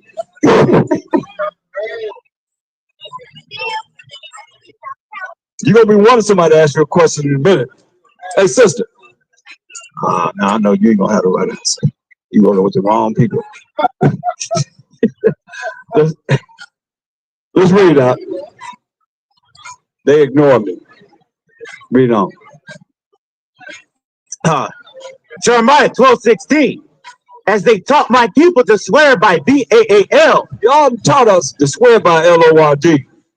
It say B-A-A-L, but we don't define B-A-A-L as L-O-R-D. Y'all put it in the Bible, and we bringing it forth in these last days. We ain't saying it. We're going to stop calling on B-A-A-L. Read, you better call on the name of Most High Power, Abraham, Isaac, and Jacob. Y'all better learn to do that. And say Jacob's name was changed to Israel. He became the forefather of the 12 tribes of Israel and named them 12 tribes, man. I think every Israelite should be able to name all 12 tribes just like that. If you call yourself an Israelite. What y'all say? Huh? I think everybody should be able to name the 12. If we that nation, then we should be able to name every last tribe that's of the Israelite. That cancels out a lot of confusion. You'd be surprised how this has canceled out a lot of confusion. You know? Judah, Benjamin, Levi, Simeon, Zebulun, Ephraim, Manasseh, Gad, Reuben, Naphtali, Asher, Issachar, man. Come on. We got to name these 12 tribes, y'all. Cut out a lot of confusion. Because the Most High said, He the power of Israel. Those 12 tribes. That's why I say, y'all made us call on the name of L-O-R-D. Read. Then shall they be built in the midst of my people. Then you're going to be built in the midst of the Most High's people. We, the 12 tribes of Israel. But you other nations, you don't want to do what He say do? Hey, it's clear. If you learn what it is that we teach, you better hear, you better speak it, you better apply it in your life. The Most High power of Abraham, Isaac, and Jacob, the Mashiach said clearly in Matthew 15:24, but He answered and said, I am not sent but unto the lost sheep of the house of Israel. You understand? So, I mean, Matthew 1:21, and she shall bring forth her son. That's what it says. What it says pertaining to Mary. It's clear. I mean, we just bringing the truth. Everybody been lied to. So now y'all want to continue with these lies now. Now we're not here. Read. Matthew 1:21. And she shall bring forth a son, and thou shalt call his name Yahweh, for he shall save his people from their sins. He's going to save his people from their sins. Straight up. So now where you going to run to? Y'all going to run to, are you going to believe in somebody that don't believe in you? That ain't dealing with you? I mean, it's bad enough. You're going to say, depart from you to work iniquity. I never knew you. To us. What are you going to deal with these other nations, man? That's why he's telling you, y'all supposed to be learning just what we bringing out, or you gonna be put to death. Most I gonna kill your ass straight up. And ass is in the Bible. Yeah, dumb ass, dumb ignorant ass. All that's in the Bible. How about that? Read on, right? Jeremiah 12. But that's how people are. We read where he said gonna put people in what? In darkness. My grandma said, if it's in the Bible, you can say it. Say what? I said, my grandma can say, if it's in the Bible, you can say it. That's right. Read. Jeremiah 12:17. But if they will not obey, If you don't want to obey, what? Verse 16. You gotta obey this. He just think without shadow of doubt. You gotta obey this. Read this. Jeremiah 12:16. And it shall come to pass, if they will diligently learn the ways of my people. Okay, that's the order. You gotta learn the ways of the Most High's people. We the Most High's people. You gotta learn just what we teach you, or he gonna put your butt to death, straight up. Read it again, verse 17. But if they will not obey, You don't want to obey. Read. I will utterly pluck up and destroy that nation. You know what? Utterly pluck up and destroy that nation. Not the whole nation. You gonna save some of them. He gotta save some of them, right? What he say? That I will utterly pluck up and destroy that nation. So how you gonna avoid this? Come on, I'm talking to you, so-called white people, your Arabs, your Japanese, your Chinese, your Asians, your Africans, your East Indians, all of y'all. How you avoid this? What's your method of avoiding this? He said he gonna do what? If you don't want to learn what it is that we teaching as Israelites, what did he say he gonna do? Utterly pluck up and destroy that nation. Utterly pluck you up off the earth and destroy that nation. He ain't say individual. He said that whole nation. That's why y'all got to come and learn, man. You better hear what we're saying.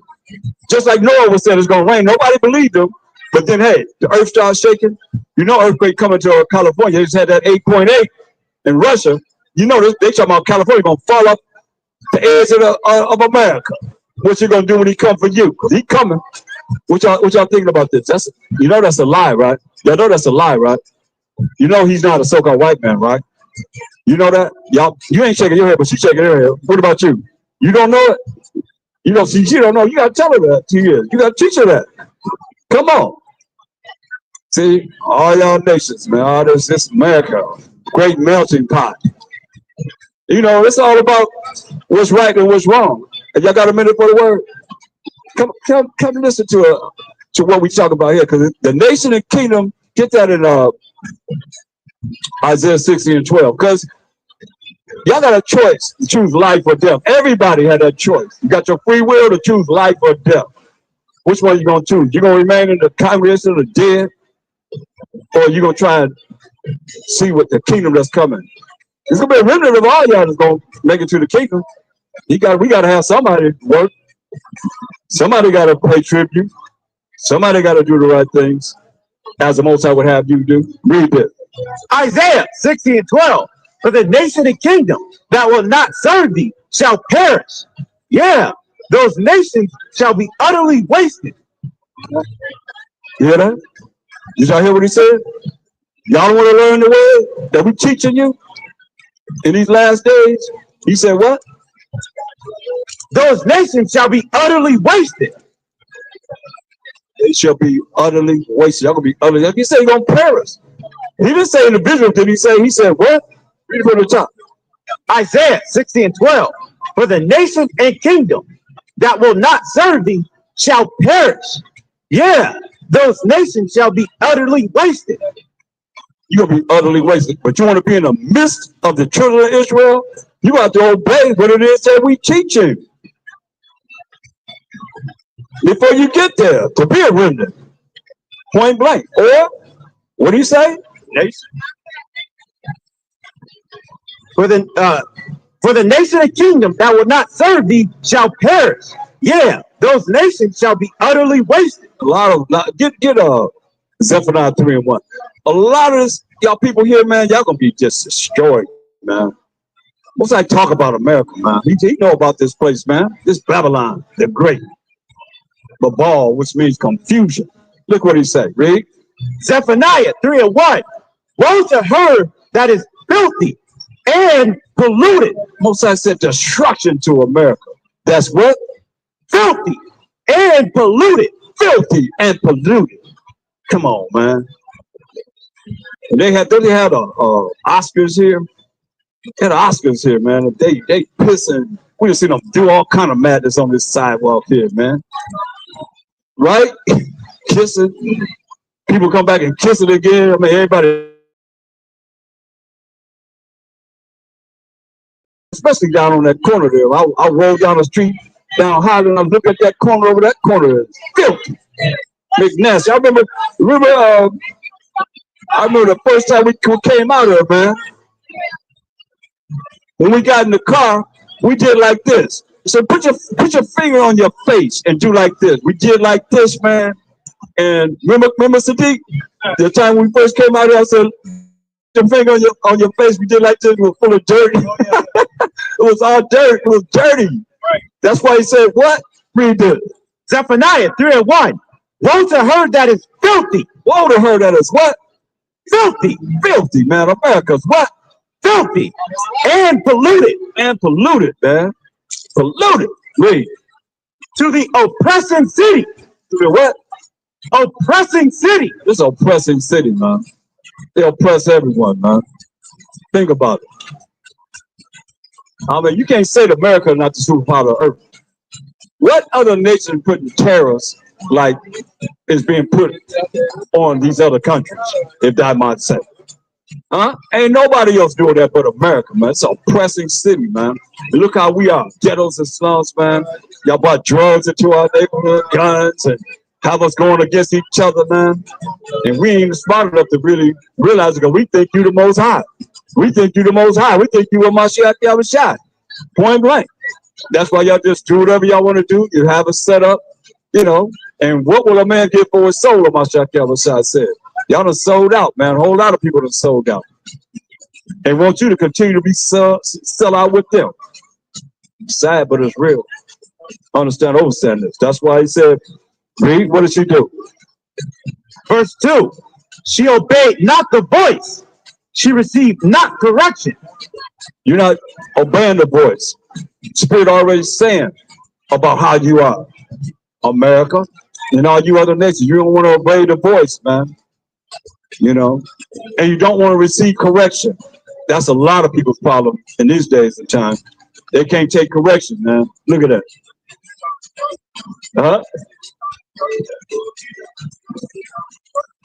On the shirt. It says, You go to top. Zephaniah 3:2. She obeyed not the voice. You don't want to avoid. You don't want to obey the voice, man. The voice telling you got to follow what we're telling you from the Bible. Read. She received not correction. You don't want to be corrected. You know why not? That's because you don't know that you ain't got no promise of mercy from the Most High. Read. She trusted not in the Most High. Trusted, didn't have no faith in the Most High because y'all got some other power y'all believe in. It ain't the Most High. What reverend that y'all know of, preacher, minister, whatever you want to call them, is saying we all got to believe in the Most High power of Abraham, Isaac, and Jacob. And Jacob is the forefather of the 12 tribes of Israel and named them 12 tribes.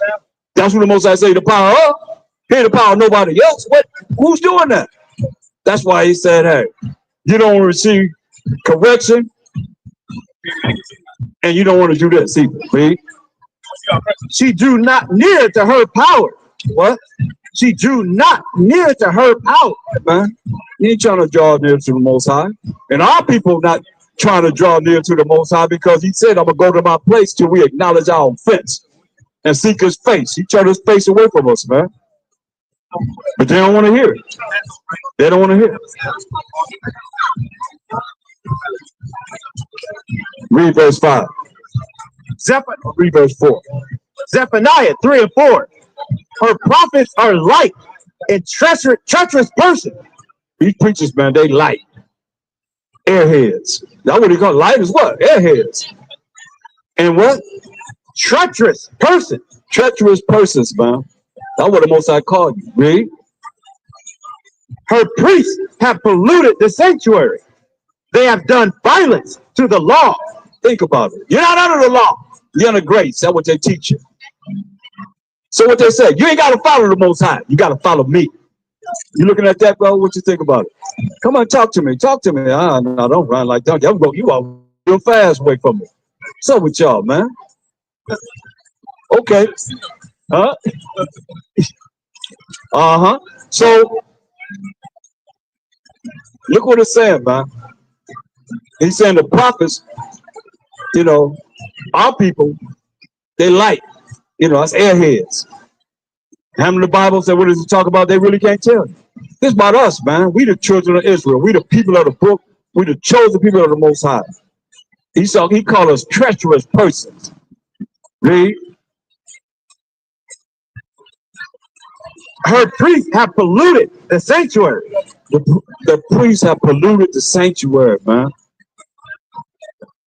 And we have wicked Israelites, man, that join in with the wicked Edomites. Matter of fact, they were so wicked, they went to get a license to sin.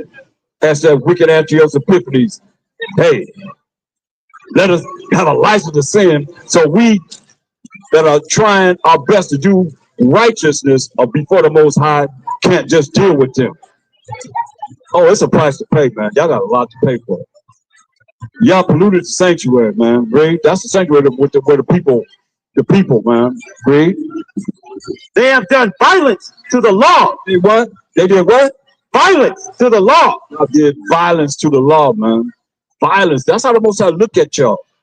Violence to the law. When you say you ain't got to follow the Most High, he wrote the law with his finger. The work of the Most High. And y'all saying you ain't got to follow him. That's why he's going to put you to death. As it is written. Your congregation will come after you too. As it is written. Read. Verse 5. The just Most High is in the midst thereof. He will not do iniquity. The Most High, he's not going to do that iniquity. You can't blame him for your iniquity because the Most High is righteous. He ain't going to do no iniquity. He ain't going to do no wickedness. Read. Every morning does he bring his judgment to light. Every morning, the Most High power that I serve, he brings his judgment to light. It's a judgment that's coming on this earth today. That he said this morning, this was going to happen. Read. He faileth not. Faileth not. What he bring forth, it's going to happen. Read. But the unjust knoweth no shame. Yeah, the unjust know no shame, man. Y'all ain't going to even look at your shame that you are, man.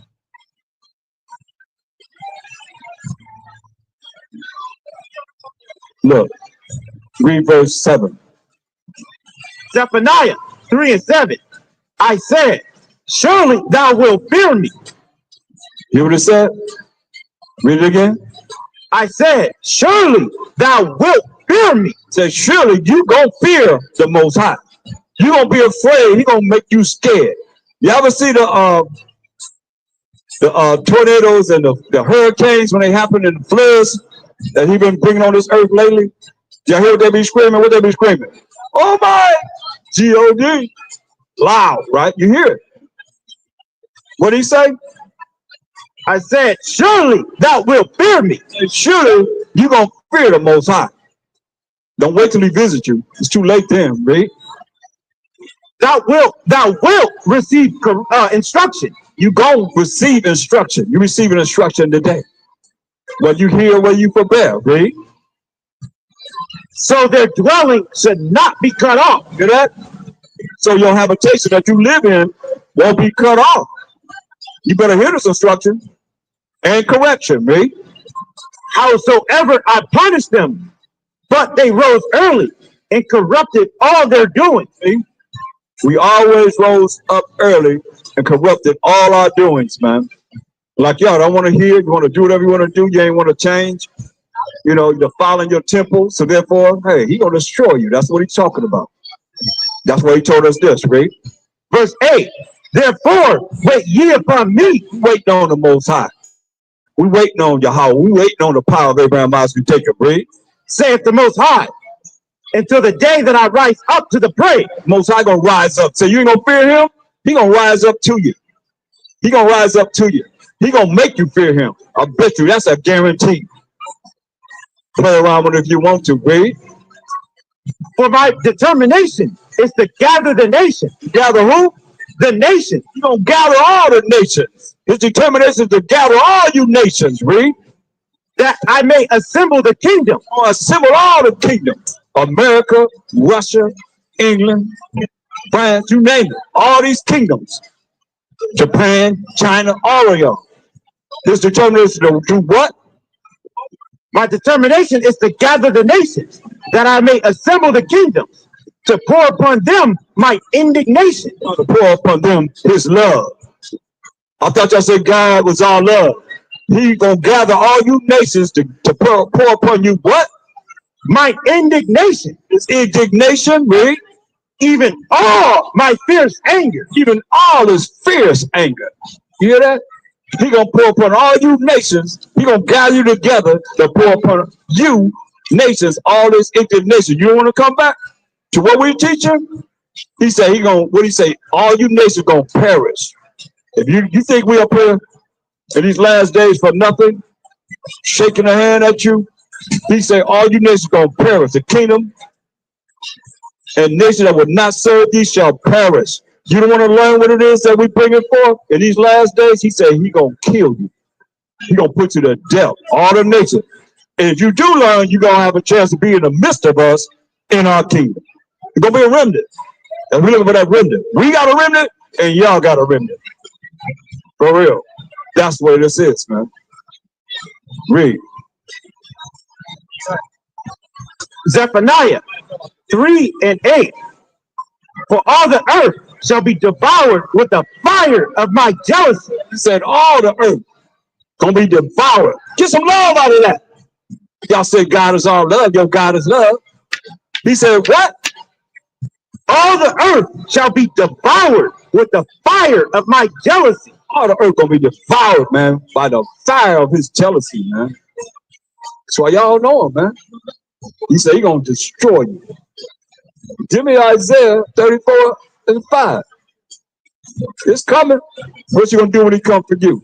Hebrews 10:31 says it's a fearful thing to fall into the hands of living power. I ain't seen no love out of what he said so far. Yeah?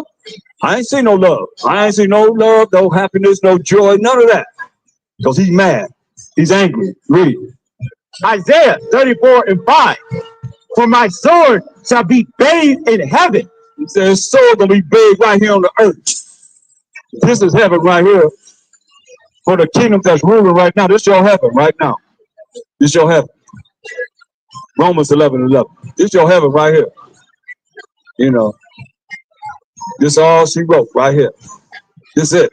We done read about how the triumph of the wicked is short. Read this. Romans 11:11.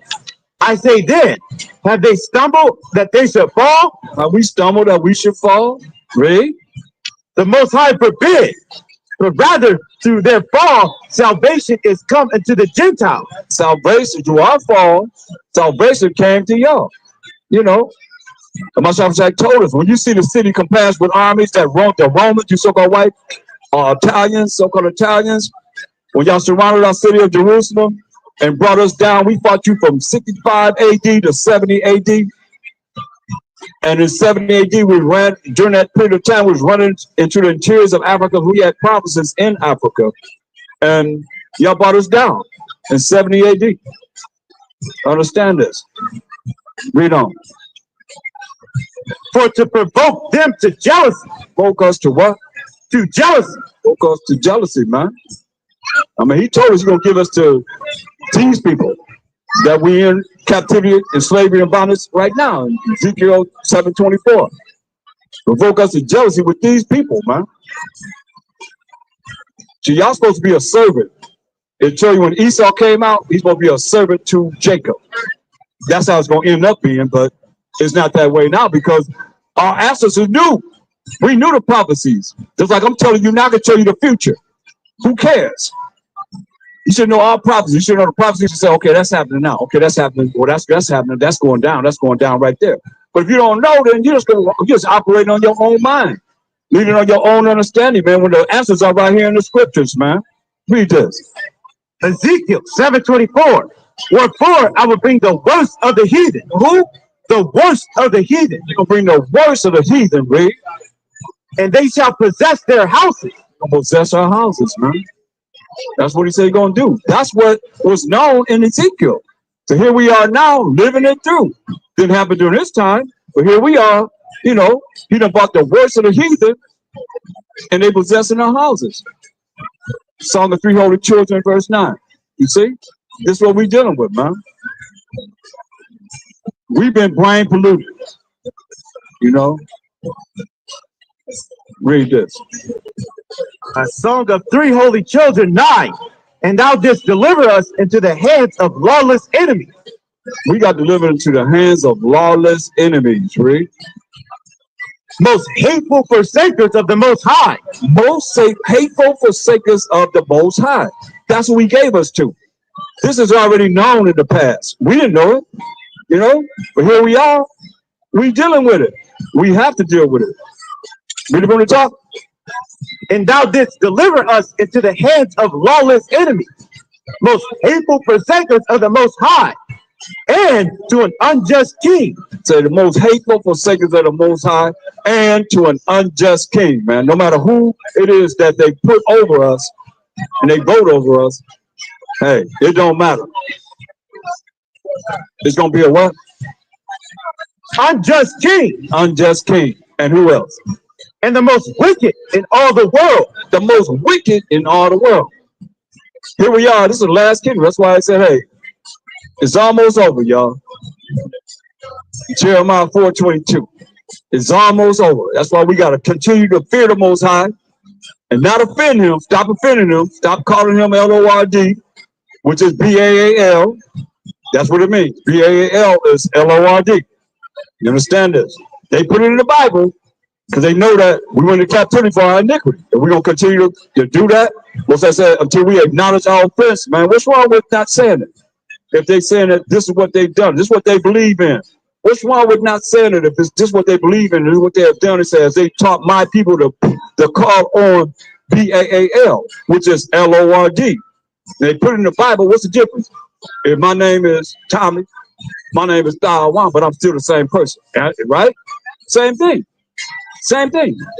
Whatever your name is, you have a nickname, and that nickname is still you, right? It's still you. I mean, Baal is Lord. What's the difference? They put it here. That's what we try, and it's real simple. It's just a matter of changing. Want to be born again. Want to be a new man. Huh? Yeah, but they ain't changing nothing. They dealing with it like it is, man. They've done this. And if they want to, these other days want to be in the midst of us, they got to learn what it is that we teach them, man. Point blank. Read this up. Jeremiah 4:22. For my people is foolish. They have not known me. My people are what?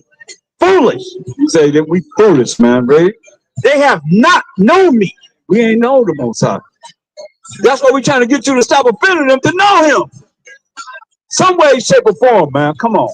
As much as we can, man. He the one got to say, hey, Hamashiach Yahushua, come. Hamashiach Yahushua, rise and go and judge and make war and set righteousness on this earth. Who else going to do it? Who else know when he going to do it? What's your method of having them not stand up and tell them I should to rise and come and judge and make war? Think about it. Because he the only one's going to do it. The Most High power, Abraham, Isaac, Jacob. He going to tell them to rise and go and judge and make war and set righteousness on this earth, man. Nobody knows but the Most High, period.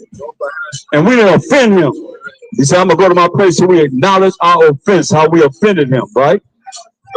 So don't you think, my brother, don't you think it should be something very important to find out how we could not offend the Most High as a people for the condition that we're in because we offended him and he put us in the condition that we're in? You know, wouldn't you say it'd be very important not to offend him? If there's something to offend him, I'm not doing that no more. He said, you ain't gonna fear me? Huh? Huh? What do you think, brother? He said Zechariah 3 and 7. This is guaranteed. This ain't something you got to think about, wonder about, or have your own mind to say, I can do whatever I want to do. What did he say? Zechariah 3 and 7. Thus said the Most High Power of hosts. Zephaniah 3 and 7. You know, and he is the Most High Power armies of angels, man. That's our power. You got angels around you right now, bro. Right now, man. That's right. Read that. Hey, all right. Shalom. Shabbat shalom. Listen at this, brother. Listen at this. Hold up, brother. I'm talking to this. Move over a little bit so I can talk to the brother right there. So what? Read this. Zephaniah 3 and 7. I said, surely thou wilt fear me. You hear what he said? You hear what the Most High said? For real, man. Read. Thou wilt receive instruction. Read it again from the top. That's all I want. Zephaniah 3 and 7. I said, surely thou wilt fear me. Surely you gonna fear the Most High. You have your own free will to think if you're gonna be able to or not. What did he say? Surely thou wilt fear me. Surely you gonna fear me. Point blank. What did he say? Surely thou wilt fear me. Surely you gonna fear him. All of y'all. Every last one of us. What did he say? Surely thou wilt fear me. Surely you gonna fear the Most High. That's a guarantee. What did he say you gonna do? Surely thou wilt fear me. Thou wilt receive instruction. You go receive instruction. Y'all don't want to listen? Y'all don't want to follow what we telling you?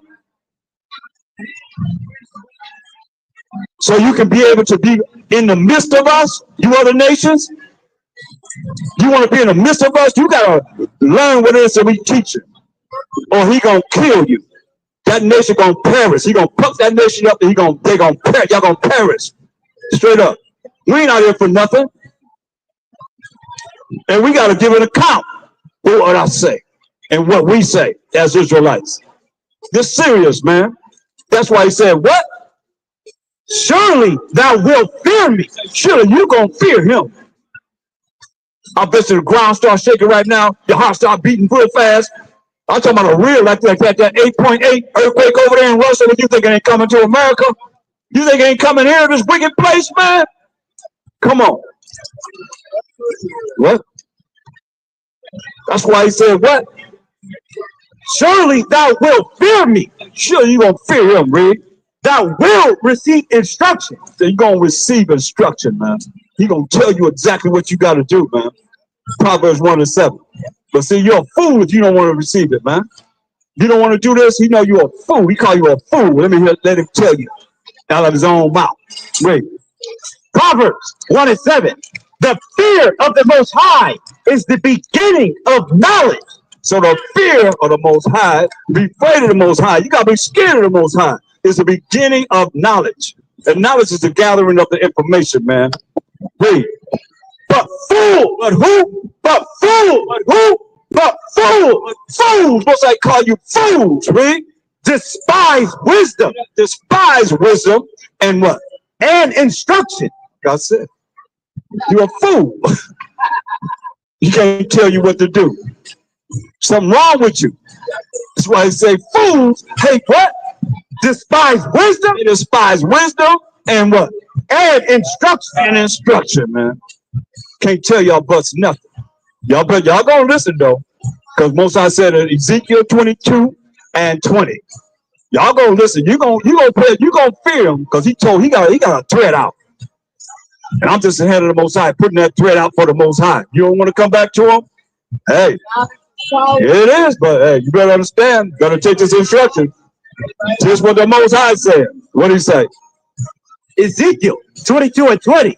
Now you get some love out of this, brothers. Read. As they gather silver and brass and iron and lead and tin into the midst of the furnace. Hear that? Those metals that go into the midst of the furnace. Read.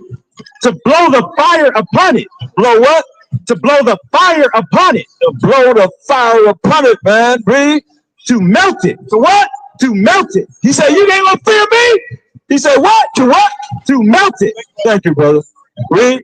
So will I gather you. Say, so will I gather you. You don't want to hear him. You don't want to fear him. You don't want to be instructed. He said, so will I gather you. Read. In my anger. It's what? In my anger. I thought it was our love. He said, what? In my anger. In his anger. You heard it, brother. In his anger. He gonna gather you in his anger. He keep looking at tin and these metals being put in the fire. So he's gonna gather you in his anger, read. And in my fury. In his fury, read. And I will leave you there. They're gonna leave you there. You want to fear him? He said, I'm gonna leave you there and what? And melt you. That's the Most High said. He gonna do what? Melt you. He said he gonna melt you. Come on. I know you ain't heard that. That's right. I know you ain't. I know people gonna bring that out. He said he gonna do what? I will leave you there. Leave you there in that fire and what? And melt you. And melt you. Come on, man. You ain't gonna fear the Most High? He said he gonna do what? I will leave you there and melt you. He gonna leave you in that fire and melt you. Read on. Yeah, I will gather you and blow upon you in the fire of my wrath. If you blow up on fire, what happened to it? You get hot. You get real hot, right? Woo! He said, we'll leave you there and blow up on that fire, man. Come on now, listen what he said. Y'all better hear this, read. And ye shall be melted. And ye shall be melted. And ye shall be melted. That's what I'm talking about. That's the Most High power, Abraham, Isaac, Jacob, man. Y'all don't want to come back to him. He said, you ain't gonna fear me? What? He said, gonna leave you there. Read it again. And I will leave you there and melt you. Leave you there and melt you. Come on, man. Y'all ain't gonna fear the Most High? Man. That's right. That's right. You ain't that right? Hey, hey, man. Let's hear the conclusion of the whole matter. Ecclesiastes 12 and 13. It's real, man. Ecclesiastes 12 and 13. Ecclesiastes 12:13. Let us hear the conclusion of the whole matter. Let's hear the conclusion of the whole matter. What did he say? Fear the Most High. You understand that, brother? We both understand that. We got a connection in that, right? For real, right? Yeah, man. That's what we talking about. You know, he said, fear the Most High. You better be afraid of him. You better do what he said do and what? And keep his commandments. For this is the whole duty of man. This is the whole duty of man, to fear the Most High and keep his commandments. All that means, do what I say do. That's what the Most High is saying. Do what he say do. Simple as that. You know, what's wrong with that? Huh? What's wrong with doing what he said do? I mean, first get the love of the Most High. 1 John 5:3. What's wrong with doing what he said do? That's our problem. We didn't do what he said do. That's why we in captivity, slavery, and bondage. Yeah. Yeah, you know. That's why we come back to doing what he said do. We're gonna rule this baby forever, ever in righteousness, man. We the chosen people of the Most High. We did. 1 John 5:3. For this is the love of the Most High. We said we love him. What he say do? That we keep his commandments.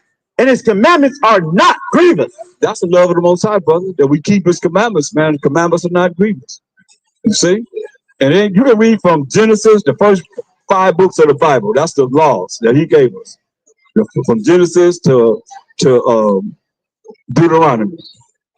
The first 5 books of the Bible. That's his laws within there. You know what I mean? And he told us, get just where we at right now. Get Deuteronomy 28:1 and 2. This is where we at. As a people, we as Israelites, so you gotta fear the Most High. You gotta keep his commandments and have faith in him, believe in him, you know, and cry unto him for our condition that we in, that he'll have mercy on us and set us in our own land. He gonna do that. Read. Deuteronomy 28:1. And it shall come to pass, if thou shalt hearken diligently unto the voice of the Most High, thy power, to observe and to do all his commandments. We gotta observe and do all his commandments. Read.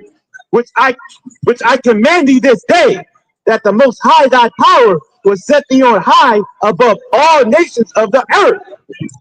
We're gonna be set above all nations of the earth, brother. We got next forever and ever and ever. Understand this. This Bible is talking about us. But see, the white man took it and plagiarized it and put it into means of religion when he didn't give us no religion. Nobody out there in the world can say, okay, this religion, Catholic religion is right there. You want to get a Catholic to Moses to get us? No. Baptist, Seventh-day Adventists, you name it. Holiness, Church of Christ, Church of God in Christ, Methodist, African Methodist, all that stuff, man, that's man-made. Ain't nothing, or woman-made. It ain't got nothing to do with the Most High. Show you what he gave us. Read this. What did he say? Deuteronomy 28:1. And it shall come to pass, if thou shalt hearken diligently unto the voice of the Most High thy power, to observe and to do all his commandments, which I command thee this day, that the Most High thy power will set thee on high above all nations of the earth. He gonna set us on high above all nations of the earth. That's what we got next, man. For real. It might not seem like it's possible, but somebody came up here when I first came here talking about ain't nowhere in the world the wicked gonna come out of power. And I went in it. I went in on it. According to the word of the Most High. You understand? We got next forever. That's why. That's what we doing. All he asks you to do what he say do. That's all. Simple. Follow what I say do. And you're gonna be set above all the nations of the earth. And see, these heathen know that we were in the captivity for our iniquity, for breaking the law, such commands from Most High. So what they gonna do? They're gonna continue to change the names of pork and put it in all kind of things. You ain't supposed to be eating no pork. You know that, right? You don't know that? You don't eat it, do you? Oh, great. That's why you're so strong. And older. That's what. Oh, yeah. That's what I'm talking about. Let's get a man ahead. 87. Come on, man. Come on, man. That's right. That's right. All praise to the Most High. I understand why you cook. Yeah. I understand what you're trying to do. Yeah. That's right. Worship me. Yep. That's right. That's right. That's right. And that's how we are. What happened to us, slave master come to the field and break my wife, he wasn't willing to die. Right. Right. They would come to the field and grab a black woman and take her in the barn and abuse her, and you wasn't willing to die for your wife and your the mother of your children. Yeah. So we, black folks still got a long ways to go in America, bro. But the brothers that did, it's a movie called The Butler. Yeah. And yeah, the little boy, when they took the mother in the house and raped her, then his little boy, the father, the boy said, "Pops, you didn't do nothing?" Yeah. And he said, "Oh," he just said, "Hey," to him. He just turned around and killed him. Yeah. You know what I mean? Yeah. I mean, it is what it is. Those that did, and then you heard butt breaking. Yeah. They did us dirty, man. They did when we did try to, come against them. They strapped us down, man, and raped us too, man. I mean, they raped the men, the women, the children, everybody, man. It was cold, man. Then you out of here. You can't help no way, shape, or form. Yeah. Once you out of here, you finished. You know what I mean? So that's the mindset they had to think about. Plus, it's part of the curses that when you look at Deuteronomy 28 chapter, that it tells you that we'd have to go through, man. Yeah. We'd have to go through these things. Yeah. Thank you, brother. Okay. Thanks, all. All right. Gotta go. All right. Give him a card, man. All right, my brother. Y'all have a big place every No, we be here every Sabbath, every right here. We be here right here. And you can go to one of these channels right here. Yeah. Yeah. Or you can hit us up. Yeah. Call me anytime, man. You're a powerful brother. 87 years old. Go ahead on with your bad self. That's what I'm talking about. Yeah. Shoot, I'll be walking around like that. Right? Can you relate? I can relate, man. Come on, man. I wouldn't even do that, man. 87 years old. I know he don't look 87. He's moving around. He got his car moving around. He had to get, Man, come on, man. All praise to the Most High, man. All praise to the Most High, man. You see that, man? 87 years old. Come on. So back to Jeremiah 4:22.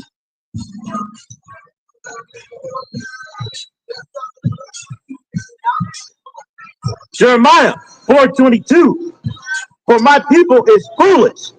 They have not known me. You say, we the Israelites, man, are foolish, man. He said, we have not known him. And we don't know him enough to look at how we don't want to offend him. Come on, man. You hear what he said? Gonna melt you, but he can't melt you. Think about it. He said gonna be melting people, man. That's a fearful thing to follow in the hands of living power, man. I don't think y'all, I don't know. I don't understand, man. I don't think people really know the Most High. I don't think y'all think about him enough. Y'all ain't talking about him. I know that. Y'all ain't talking about him. You definitely ain't talking about him. Just show me some videos. Just show me some videos of 3 hours to talk about the Most High. The Most High, the Most High, the Most High. Just him. Come on. I ain't talking about it enough. How we gonna get out of here and y'all just think about yourself? What's the difference? Israel, Israel, Israel, Israel, Israel, Israel. Me, I. Come forth. You hear the word of the Most High. It might be your last chance, man. He said, my people are what? For my people is foolish. Foolish, man, big. They have not known me. They have not known. They have not known the Most High, man. That's what he's saying, Rick. They are Sodom's children. Call us silly and stupid, man. Say we Sodom's children, man. You call us silly and stupid. Get an attitude about that. Come on, like get an attitude about that. See, nobody have no attitude about it. That's why y'all don't care about us. You shut up. Nobody care about that. See what I said? As fast as I said it, somebody told me to shut up. When I'm talking about caring about us, shut up. Think about it. See? But y'all start talking about your massa or somebody else that you love or some other nation, y'all gonna have a problem with that. Say we racist, we this, that, and the third. We reading the Bible. Straight up. That's why you talk about us now. Had that same hardcore spirit that you had for the ones that you heard when the Most High said ain't gonna be no more of them. Read. And they have none understanding. None understanding, you said. You know why? Get Job 28 and 28. To have none understanding because you don't know how to do this. You don't know how to do this. You need to be taught how to do this so that you'll be in order, man, with the Most High. What is understanding? Job 28:28. And unto man he said, behold, the fear of the Most High, that is wisdom. And to depart from evil, to what? To depart from evil, Depart from evil, right? Is understanding. My people, the Israelites, you brothers and sisters don't know how to depart from evil. Therefore, you don't have no understanding. That's what he said. Read that again for us. To depart from evil. To depart from evil is understanding. To depart from evil is understanding. So go back to Jeremiah. Come and look. Come and listen. Come and pay attention. Come and be instructed. Come and learn. Come get understanding. To depart from evil. But what did he say? Read. Jeremiah 4:22. For my people is foolish. They have not known me. They are Sodom's children, and they have none understanding. None understanding, man. You know what he's saying? You don't know how to depart from evil. You ain't been taught how to depart from evil. That's why you don't have understanding, man. Because you ain't been taught how to depart from evil. You think whatever you do, like you got your free will. You know what y'all saw? Follow your heart, right? Ain't that what y'all taught? Follow your heart. But what did the Most High say concerning the heart? Jeremiah 17. Come on. Most High know how you gonna think. He said that's why he call us childish children, man. Silly and stupid. And have no understanding. Not really willing to depart from evil. Come on. Y'all join to the evil. Y'all think the evil is what's happening. You know. Read. Jeremiah 17:9. The heart is deceitful above all things and desperately wicked. The heart is deceitful above all things, and what? Desperately wicked. They say follow your heart. So following your heart is what? Desperately wicked. The follow your heart is desperately wicked. That's why I say my people have no understanding. You don't know how to depart from evil. Therefore, you roll with evil and think it's okay and justify evil. Isaiah 5:20. That's why y'all better understand, man. We're in the last days, and if you don't hear how to get closer to the Most High, I don't know what to tell you. Read this. Isaiah 5:20. Woe unto them that call evil good. You hear that? Roman destruction to you. What did he say? Woe unto them that call evil good. Destruction into you that call evil good. Read. And good evil. Oh, I guess we're evil. Because we're trying to be good. And we bring forth the good news of the Most High. So y'all look at us like the brothers just told me, shut up. You know, our people don't know how to depart from evil. You know, you have no understanding. He said, destruction to you that call what? Woe unto them that call evil good and good evil, that put darkness for light. Put darkness for light, man. Y'all think y'all rolling with the Most High and the Mashiach? Y'all think y'all rolling with him? And y'all believe that the things that you've been taught in religions, or the Most High to give us no religion at all? No religion is in the Bible. No religion is in the Bible. Y'all believe in darkness for light. That's ignorance for light, man. That's why it's very important that you hear and adhere and want to know more than what you know according to the scriptures, man. You have not been taught the scriptures properly. And that's what we're trying to tell you, you know, in these last days. Because them pentagrams ain't going to save you. The pentagrams are going to be nothing, ain't doing nothing but just making it so that, you know, that's going in the books against you whenever you should be hearing this word. You understand, and learn how to depart from evil. That's evil. That's pentagram. That's the bafflement. Ain't that what it look like? Ain't that a goat head? The bafflement, all that, man. Read. That put darkness for light and light for darkness. Darkness for light and light for darkness, man. A lot of y'all believe the so-called white man is the Most High. And y'all so-called white people, y'all painted yourself in the Bible as the Most High. Did y'all get that? Huh? Oh, really? But wait, he says, don't follow your heart. John 4:16, God love, place your heart into Jesus' hand. John 3:16, believe in him, so your heart can be. Well, we already went over God.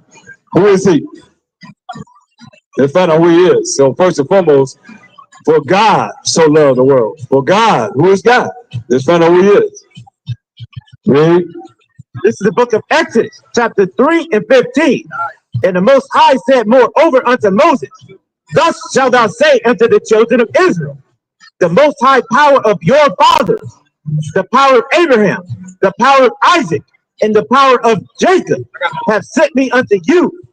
This is my name forever, and this is my memorial unto all generations. There it is, man. He's the power of Abraham, Isaac, and Jacob. He said, this is his name forever. So in John 3:16, did his name change? Malachi 3:6. Did his name change in John 3:16? Huh? You can comment. You say the power of Abraham, Isaac, and Jacob.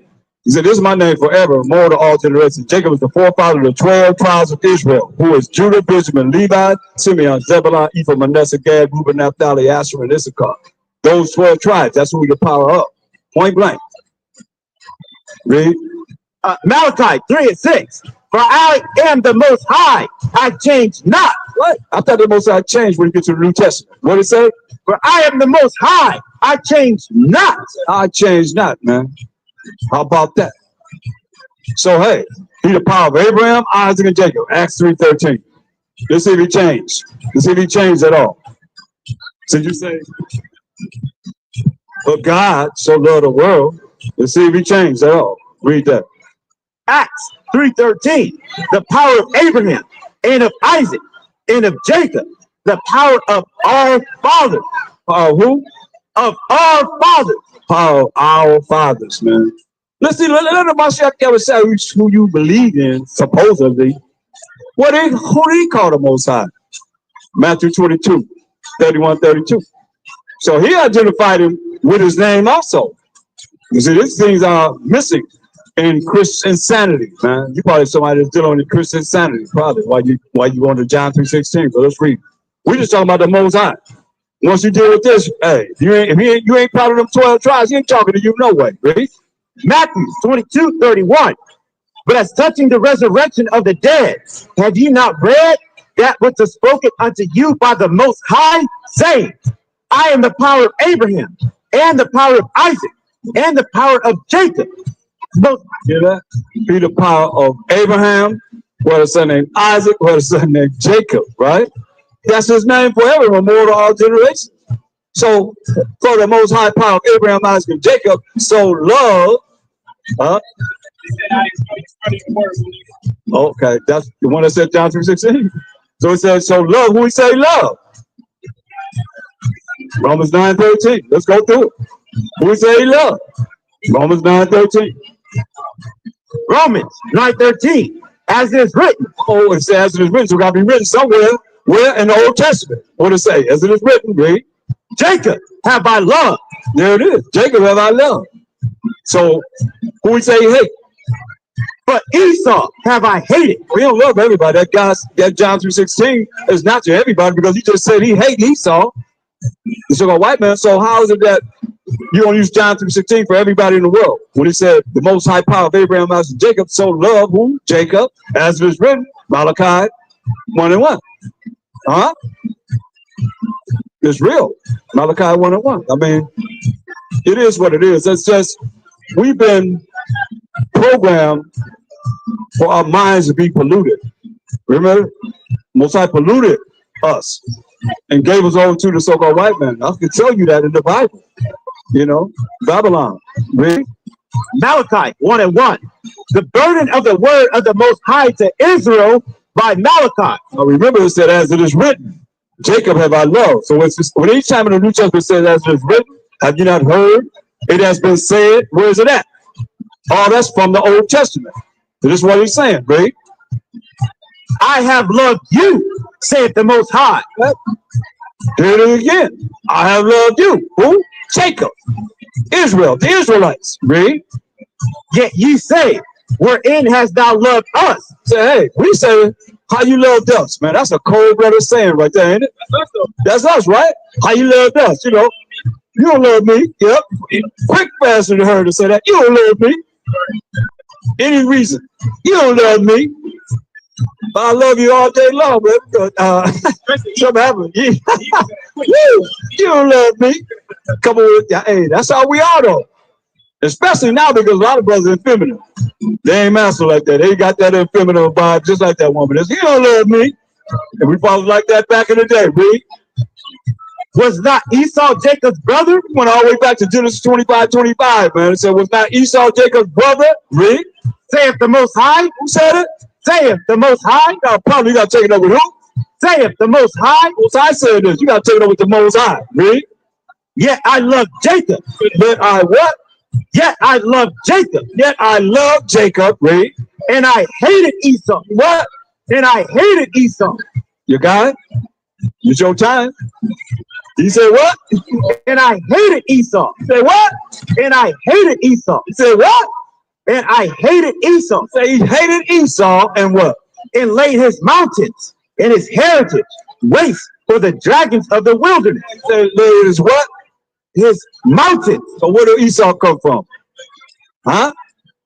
His mountains. Mountains. He come from the mountains. The Caucasus Mountains. It's simple. This ain't hard to figure out. He said he laid his mountains from the Caucasus Mountains, read. And his heritage.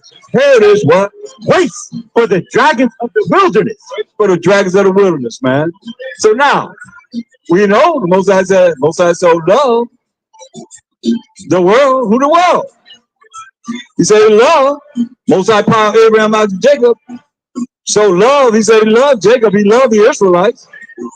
The world, what world is he talking about? Because that's a conversation between Mashiach Yahushua and another brother that's a Jew, that's of the tribe of Judah, Nicodemus. It's a conversation between two brothers. Like we have a conversation, Yahshua, we have a conversation. They got nothing to do with nobody else but me and you. You understand? Nobody else have anything to do with this conversation. He's talking about our nation, the Israelites. Let's read what that word is. Isaiah 45:17. But Israel shall be saved in the Most High with an everlasting salvation. Hear that? We, as the Israelites, gonna be saved in the Most High, while Mashiach Yahushua with an everlasting salvation. I mean, it's gonna be forever and ever and ever. Read. Ye shall not be ashamed. Shall not be ashamed. Read. Nor confounded. Nor confused. What? World without end. World without end. That's that world that he's talking about. Because get Hebrews 1 and 2. I mean, there's many worlds, man. You know, but we're gonna be that special world without end, as he said. That's why I say the Most High Power, Abraham, Isaac, Jacob so loved the Israelites that he gave his only begotten son, man. Oh, well, I forgot that. His only begotten son. His only begotten son. Let's see what it says in Hebrews 1 and 5. Let's read that. Hebrews 1 and 5. For unto which of the angels said he at any time, thou art my son? Which of the angels had he said, anytime thou art my son, right? This day have I begotten thee. Day have I begotten thee, right? And again, I will be to him a father, and he shall be to me a son. So Mashiach Yahushua, man, that's his only begotten son, man. He Most High created the Mashiach Yahushua, and then Ephesians 3 and 9 is his only begotten son, a Mashiach Yahushua. Read that. Ephesians 3 and 9. And to make all men see what is the fellowship of the mystery, which from the beginning of the world have been hid in the Most High, who created all things by Mashiach Yahushua. The Most High created everything by Mashiach Yahushua. He was there in the beginning with him. Genesis 1 and 1. In the beginning, Elohim created heaven and the earth. He was right there. You know, that's why he called him his only begotten son. The Most High created him as a son. That's why he asked you a question. What angel can you say is his only begotten son? That's only begotten. You understand? Only begotten son as an angel, the top angel. That's what it's talking about. That he gave Most High Power of Abraham, Isaac, so loved the Israelites that he gave his only begotten son, that whosoever, we gotta go to whosoever. Acts 2:21, 22. And understand this, when you read the New Testament, it correlates with what's written in the Old Testament. All they had to go by was the law and the prophets. But see, that's not taught in these post-up preachers, churches, and even whoever it is that reading this Bible without any understanding. Read this up. Acts 2:21. And it shall come to pass that whosoever shall call on the name of the Most High while Mashiach Yahushua shall be saved. Ye men of Israel, hear these words. I ain't talking to everybody. He said, ye men of Israel, hear these words. That whosoever call upon the name of the Most High while Mashiach Yahushua shall be saved. Where that's coming from? Go to Joel 2:27. Jump down to verse 32, which is John 3:16. That's where it's all coming from, man. Let's read that. Joel 2:27. And ye shall know that I am in the midst of Israel, and that I am the Most High, your power, and none else. He said, in the midst of Israel. And he's what? The Most High, your power, and none else. He said, nobody else, man. So how you gonna get him to be somebody else's power when he said he's in the midst of Israel? You're gonna know he's in the midst of Israel, and he's our power, the Israelites, and none else. Jump to verse 32. Verse 32. And it shall come to pass that whosoever shall call on the name of the Most High, Bashar Mashiach Yahushua, shall be delivered. Same thing we looking at in John 3:16, right? Whosoever shall call on the name For the Most High shall be delivered, shall be saved. Read. For in Mount Zion and in Jerusalem shall be deliverance. Where? For in Mount Zion and in Jerusalem shall be deliverance. Where is Zion too? Is that Isaiah 51 and 16 or something like that? So who Zion is?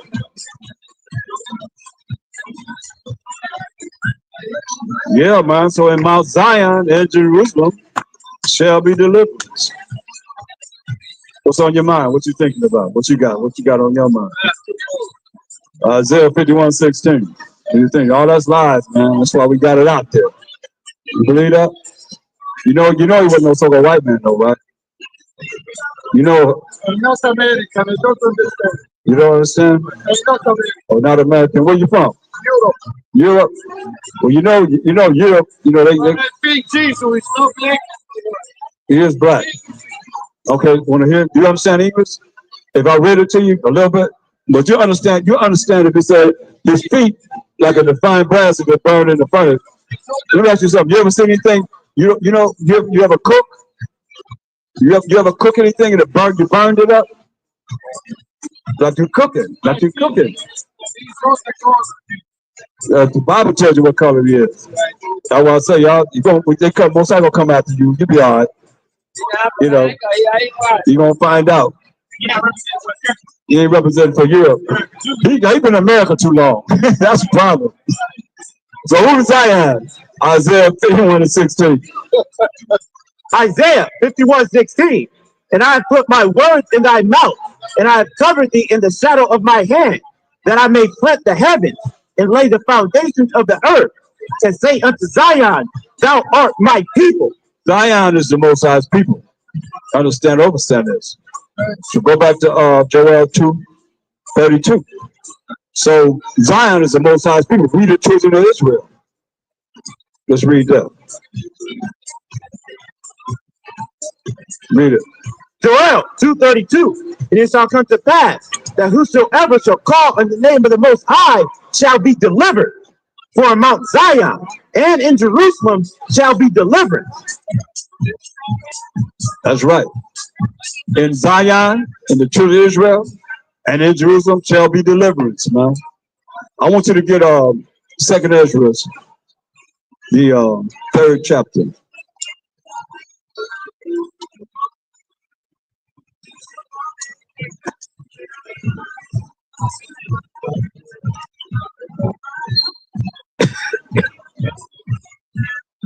Start at verse 30.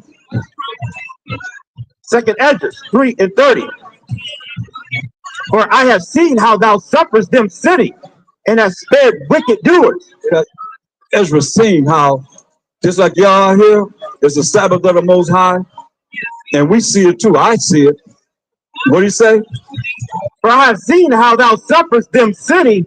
Most High, he's suffering you sinning on his holy day, man. Walking around here, buying and selling and doing the things on the Sabbath day that you're not supposed to be doing. And in your everyday life, like they say, ain't no way in the world you're going to bring evil out of this world, right? And has spared wicked doers. Most High spared wicked doers, like all of y'all wicked doers. He's sparing you for now, right? And has destroyed thy people. Destroyed us. He destroyed us. And that's why I say nobody hollering and screaming about we getting destroyed. But y'all hollering and screaming about other nations that's going to be destroyed in the future, right? And has preserved thine enemies. What? Preserve thine enemies. Preserve the Most High's enemies, right? And has not signified it. Not signified it. Come on. I do not remember how this way may be left. Are they then of Babylon better than they of Zion? Are they of Babylon, of America? These wicked people here in America? Better than Zion? Better than the children of Israel? He asking. Read. Or is there any other people that knoweth thee beside Israel? Is there any other people that know you, Most High? Then who? Beside Israel. Beside Israel. We the Israelites. Read. Or what generation have so believed thy covenants as Jacob? what generation, name it, have believed the Most High covenant? Get the covenant. Who's the covenant with us? Get Psalms 105, 8-10.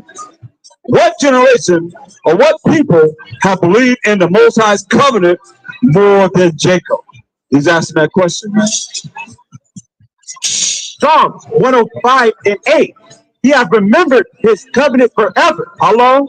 Forever. Remember this contract, this agreement that he had with us? How long?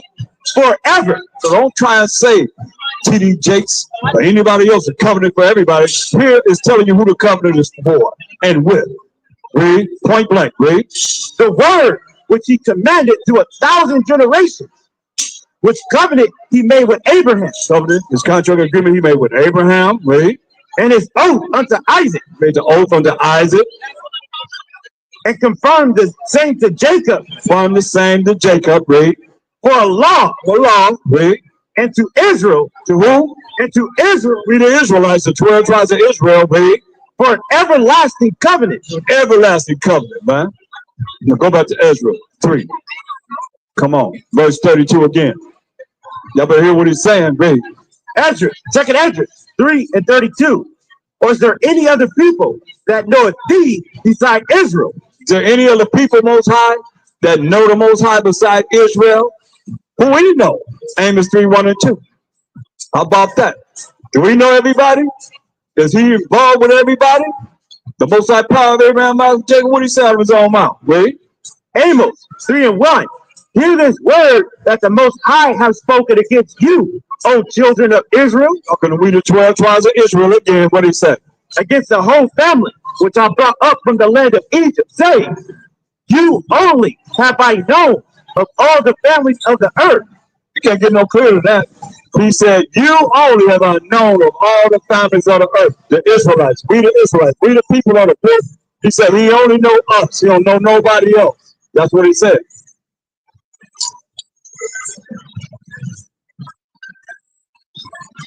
Isaiah 40, 17. He said, he only know us. The Israelites, read. Isaiah 40 and 17. All nations before him are as nothing, and they are counted to him less than nothing, and vanity. He said, all nations before him are as nothing, and they're counted to him less than nothing, and vanity. Nothing. Verse 15. Verse 15. Behold, the nations are as a drop of a bucket, and are counted as the small dust of the balance. All you nations ain't nothing but like dust on a scale, man, and a drop that fall from a vessel, man. That's how he look at you. Because he only know Israel. He said, you only have known of all the families of the earth. You only know us. See, that's something that's very, very, very detrimental to your mind if you ain't really looking at what the Bible really says. Come on, go back to Ezra. Take it Ezra 3. Verse 32 again. Second Ezra 3:32. Or is there any other people that know thee beside Israel? You what he asking? Is there any other people in this world? All you nations come forth and say, you know the Most High. He said, is there any other people that know the Most High besides the Most High's people, Israel? Why you watch that? Ooh, they almost got the camera. Watch the legs. So, is there any other people that know the Most High beside we the Israelites? Read. Or what generation have so believed thy covenants as Jacob? What generation in this world have believed the covenant the Most High made with Abraham, Isaac, and Jacob through the 12 tribes of Israel? Then Jacob, man. That's our forefather, Jacob. Read. And yet their reward appeareth not. Yet their reward appears not, man. But it's gonna come. It's coming, read. And their labor have no fruit.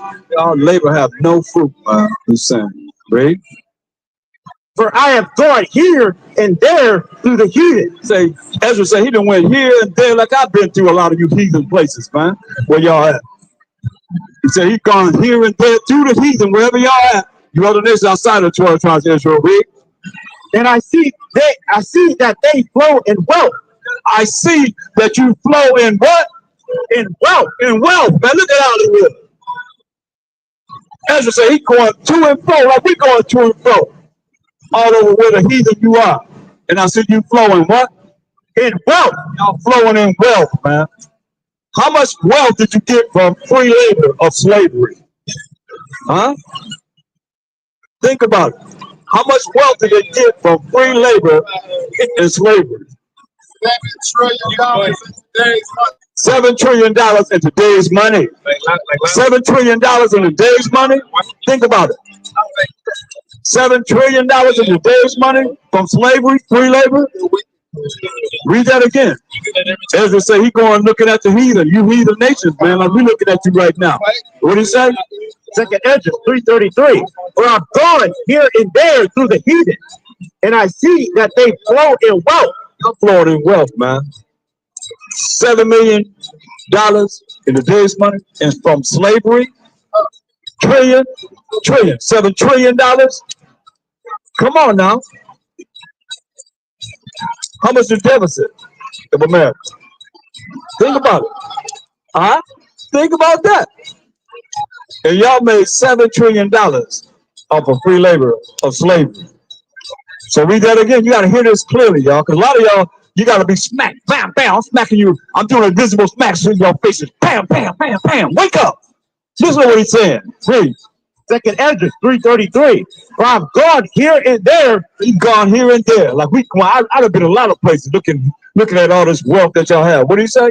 For I've gone here and there through the heathen, and I see that they flow in wealth. Flow in wealth. Read. And think not upon thy commandments. And don't even think about the Most High's commandments.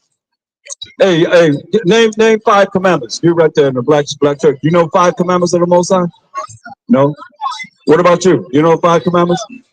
Hey, what about you? You got, huh? Hey, what about you? Hey, you in the black shirt right there. Yeah, you right there, red man. Hey, what about you? You know 5 commandments? 5 commandments. See? Nobody even care. They even care. Hey, you in the white shirt right here. Hey, Esau, right here. Hey, you know 5 commandments? No. See? What it say? I mean, it's real, y'all. I can ask that all day long, huh? Yep. Yep. Read this. Second Ezra 3:33. For I've gone here and there through the heathen, and I see that they flow in wealth, and think not upon thy commandments. Don't think about the Most High's commandments. That's what Ezra's saying. That's what we're saying, read. Weigh thou therefore our wickedness. I say, weigh there, Most High, our wickedness, read. Now in the balance. In the balance, man. Come on, read. And there's also where our wickedness as the Israelites in the balance, and there these heathen nations also, read, that dwell in this world. All these other nations, man, outside of the 12 tribes, weigh our wickedness and the wickedness of these other nations that don't call on your commandments, Most High. Read. And so shall thy name nowhere be found but in Israel. So shall thy what? Thy name nowhere be found but in Israel. So tell me what heathen is talking about the power of Abraham, Isaac, and Jacob. Jacob being the forefather of the 12 tribes of Israel, and name them. Judah, Benjamin, Levi, Simeon, Zebulun, Ephraim, Manasseh, Gad, Reuben, Naphtali, Asher, and Issachar. What preacher? Who's doing it? That's the Most High name forever. He said that's a memorial to all generations. He just told us that in Exodus 3:15. He said, the power of Abraham, Isaac, and Jacob. This is my name forever and memorial to all generations. Cuts out a lot of confusion, man. He said, they ain't calling on this name, man. And I'm using that name today. How about that? Anybody got a problem with that? Take it up with the Most High. That's what he said. Didn't he say that? He said that in Exodus 3:15. So you got a problem with, you got to check it out with the Most High, man. He said, you don't call on this name. They don't call on this name, man. Read. But only in Israel. We the Israelites, man. We can relate to this. Read. Second Ezra 3:35. Or when was it that they which dwell upon the earth have not sinned in thy sight? When have they that dwell upon the earth have not sinned in the Most High's sight? And his eyes are 10,000 times brighter than the sun, beholding all the ways of man, even the secret parts. Read. Or what people have so kept thy commandment? What people have so kept the Most High's commandments? If it's not Israel, if it's not us, we the Israelites. Huh? Nobody else, man. I don't care. You say, because the Jewish people got the Talmud, don't they? What they need that for? What they need the Kabbalah for? All you need is the Torah and the Tanakh, right? If that's what they're going to believe in. They don't need no Talmud. They definitely need no Kabbalah. What you need all these different other books that's added into what you're dealing with? Because you're not the people of the book, man. And y'all know it. And we have information. What's that? Who was that? It was Epstein's niece that said y'all in the daytime pretend like y'all Jewish, but at night she said when y'all come home y'all worship Baal, straight up, which is Lord, yo. I ain't gonna let it go. No, I gotta, because it said, hey, Moses said you got to call on his name, the power of Abraham as Jacob. You made us call on Baal, which is Lord, straight up. You say ain't nobody called on the Most High name but Israel. His name been, read verse 35 again. Second Ezra 3:35. Or when was it that they which dwell upon the earth have not sinned in thy sight? Or what people have so kept thy commandments? What people have not sinned in the Most High's sight? And what people have kept the Most High's commandments, if I might ask? Nobody but Israel. What do you say? Verse 36.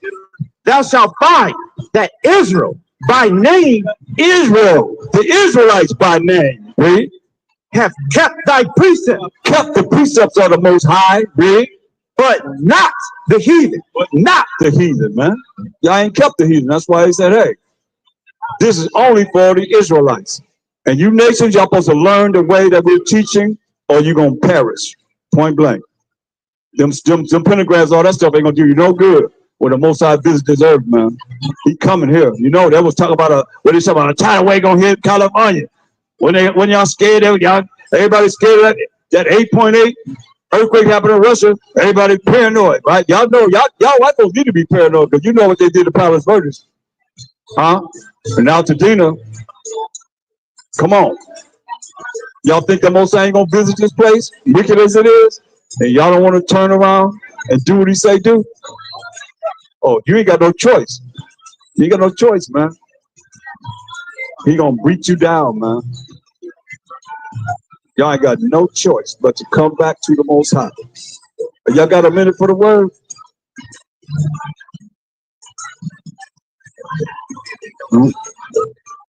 Hey, can I show y'all know what does APTTMH mean? You don't know? You missed it. Hey, you know what APTTMH mean?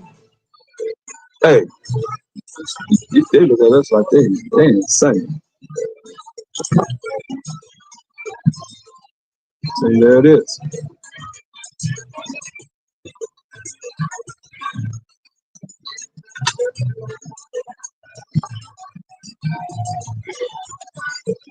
So yeah, we got a kingdom that's promised to us, yo.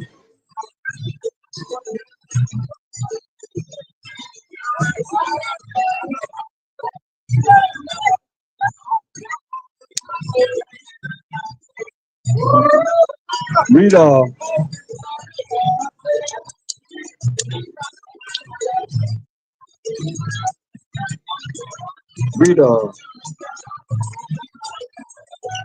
Second Ezra 4:1. See, I think a lot of the problem that I see with a lot of these Christian sanity people that they come up and they be talking about the Trinity and all that, they don't understand that it's always been, as I'm going to show you in the scripture, always dealing with us. Let's read this. Second Ezra 4:1. And the angel that was sent unto me, whose name was Uriel, gave me an answer. Yeah. So we've always been dealing with angels. Get Psalms 104:4, because you know they come up with this Trinity doctrine, going all the way back to Semiramis and Nimrod and Tammuz, their son. Them three. Names change throughout, here and there, wherever, but still to deal with the same three. Them threesome. And we've always been dealing with angels. Let's read this. Psalms 104:4, who maketh his angels spirits, his ministers of flaming fire. He maketh his angels spirits, his ministers a flaming fire. So now, since the angels are spirits and his ministers, they bring forth the word of the Most High through the fire. What's the fire? Jeremiah 23:29. This is how it's always been. It's just that, we have not been taught properly. That's why you come up with these words, Trinity, that's not in the Bible. And you say that it's the Most High, or Mashiach Yahushai, and the Holy Spirit, but you don't really understand what the Holy Spirit is. Well, I just said and showed you that the Holy Spirit is a holy angel, a Holy Spirit, right? So read this. Jeremiah 23:29. It's not my word like as a fire. So the word of the Most High is like fire. So the angels bring the word of the Most High, right? But whatever the Most High tell them to do, or whatever action the Most High tell them to do, that's what they do, right? Saith the Most High, and like a hammer that breaketh the rock in pieces. So when you go back to 2 4:1, Ezra got 204 books. We only have 80. That's 124 books that we don't even have. Most we don't even care to know about. And the things that are written that have been taken out for the judgment that he's saying, you don't want to deal with that either. Read this. 2 Ezra 4:1. And the angel that was sent unto me, whose name was Uriel, gave me an answer. So the Most High sent Uriel to give an answer to Ezra. Just like he said, his ministers, a flaming fire, his minister who the angel, bringing the word of the Most High. Who came to Mary and Joseph? Gabriel. Who came to Daniel? Gabriel. Who came to Tobit? Raphael. Why? Because he was sick. He the angel of healing. So Raphael gonna come. Gabriel, the messenger. Uriel give understanding. And Michael is the archangel of war. They fought for Moses' body, man. Come on, man. This is what we talking about. We got angels that come to us, man. Get Hebrews 13:2. It's just most people don't hear. You don't hear enough, well enough to be able to know when they come and talking to you. Give you instructions. Read this. Hebrews 13:2. Be not forgetful to entertain strangers, for thereby some have entertained angels unaware. Don't forget to entertain strangers. Thereby some have entertained angels unaware. That's why you got to pay attention, man. But you got to be spiritual for it to be able to, be able to hear. If you're not spiritual, you come to you, you just, I have a question. You being in this truth and being rolling with the Most High, my step outside in the truth, you should have some type of testimonies that he exists. He did this, he did that, he did this, besides waking us up in the morning. All praise the Most High that we did. But it should be something. Eventually, should be saying, hey, man, this happened, that happened, this happened, that happened. Don't be like my brothers, man. Like I say, I'll tell you about the revolving door. I say that because the fact of brothers never had anything to bring to the table to show that the Most High exists. You understand what I'm saying? We talk about things that happen as, Mashiach make things visible and invisible. And I'm telling you, the angels are right out here, right now, around us. Who really understand that? Who really talk about the Most High enough for him to really bring this spirit to you? Or you just talk about yourself, or what it is, or Israel. That's it. It's more than that, man. Let's start with get the order of things, man. 1 Corinthians 11, man. It's very important that we see it because without knowing the order and following the order of things, man, everything is out of order. Everything out of order right now. Right? 1 Corinthians 11:3.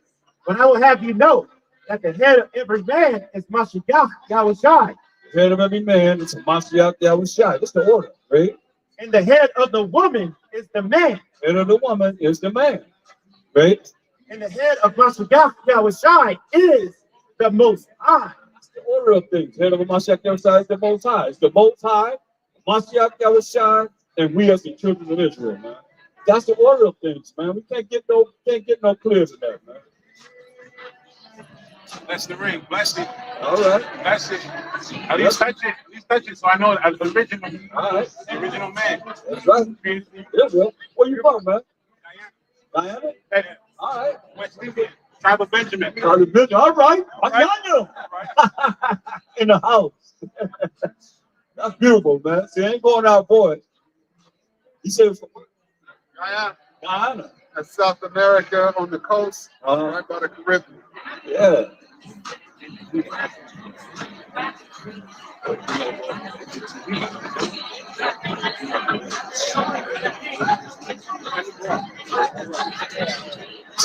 So it's very important, man. It ain't going out, boy, man. You got brother always from Guyana. That's right, man. Benjamin, huh? That's where Jim Jones off the whole Yeah. A lot of us too. Yeah. Well, mostly us. Yeah, mostly us, right.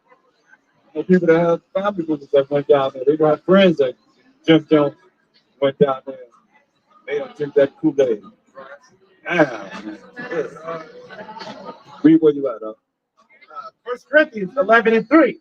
But I will have you know that the head of every man is Mashiach Yahushua, and the head of the woman is the man, and the head of Mashiach Yahushua is the Most High.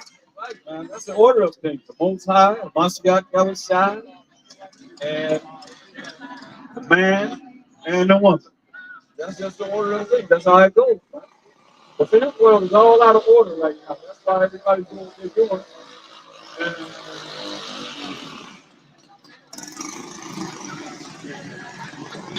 Not knowing that we got next. Speaking of that, give me Daniel 7:18. Forever and ever and ever and ever.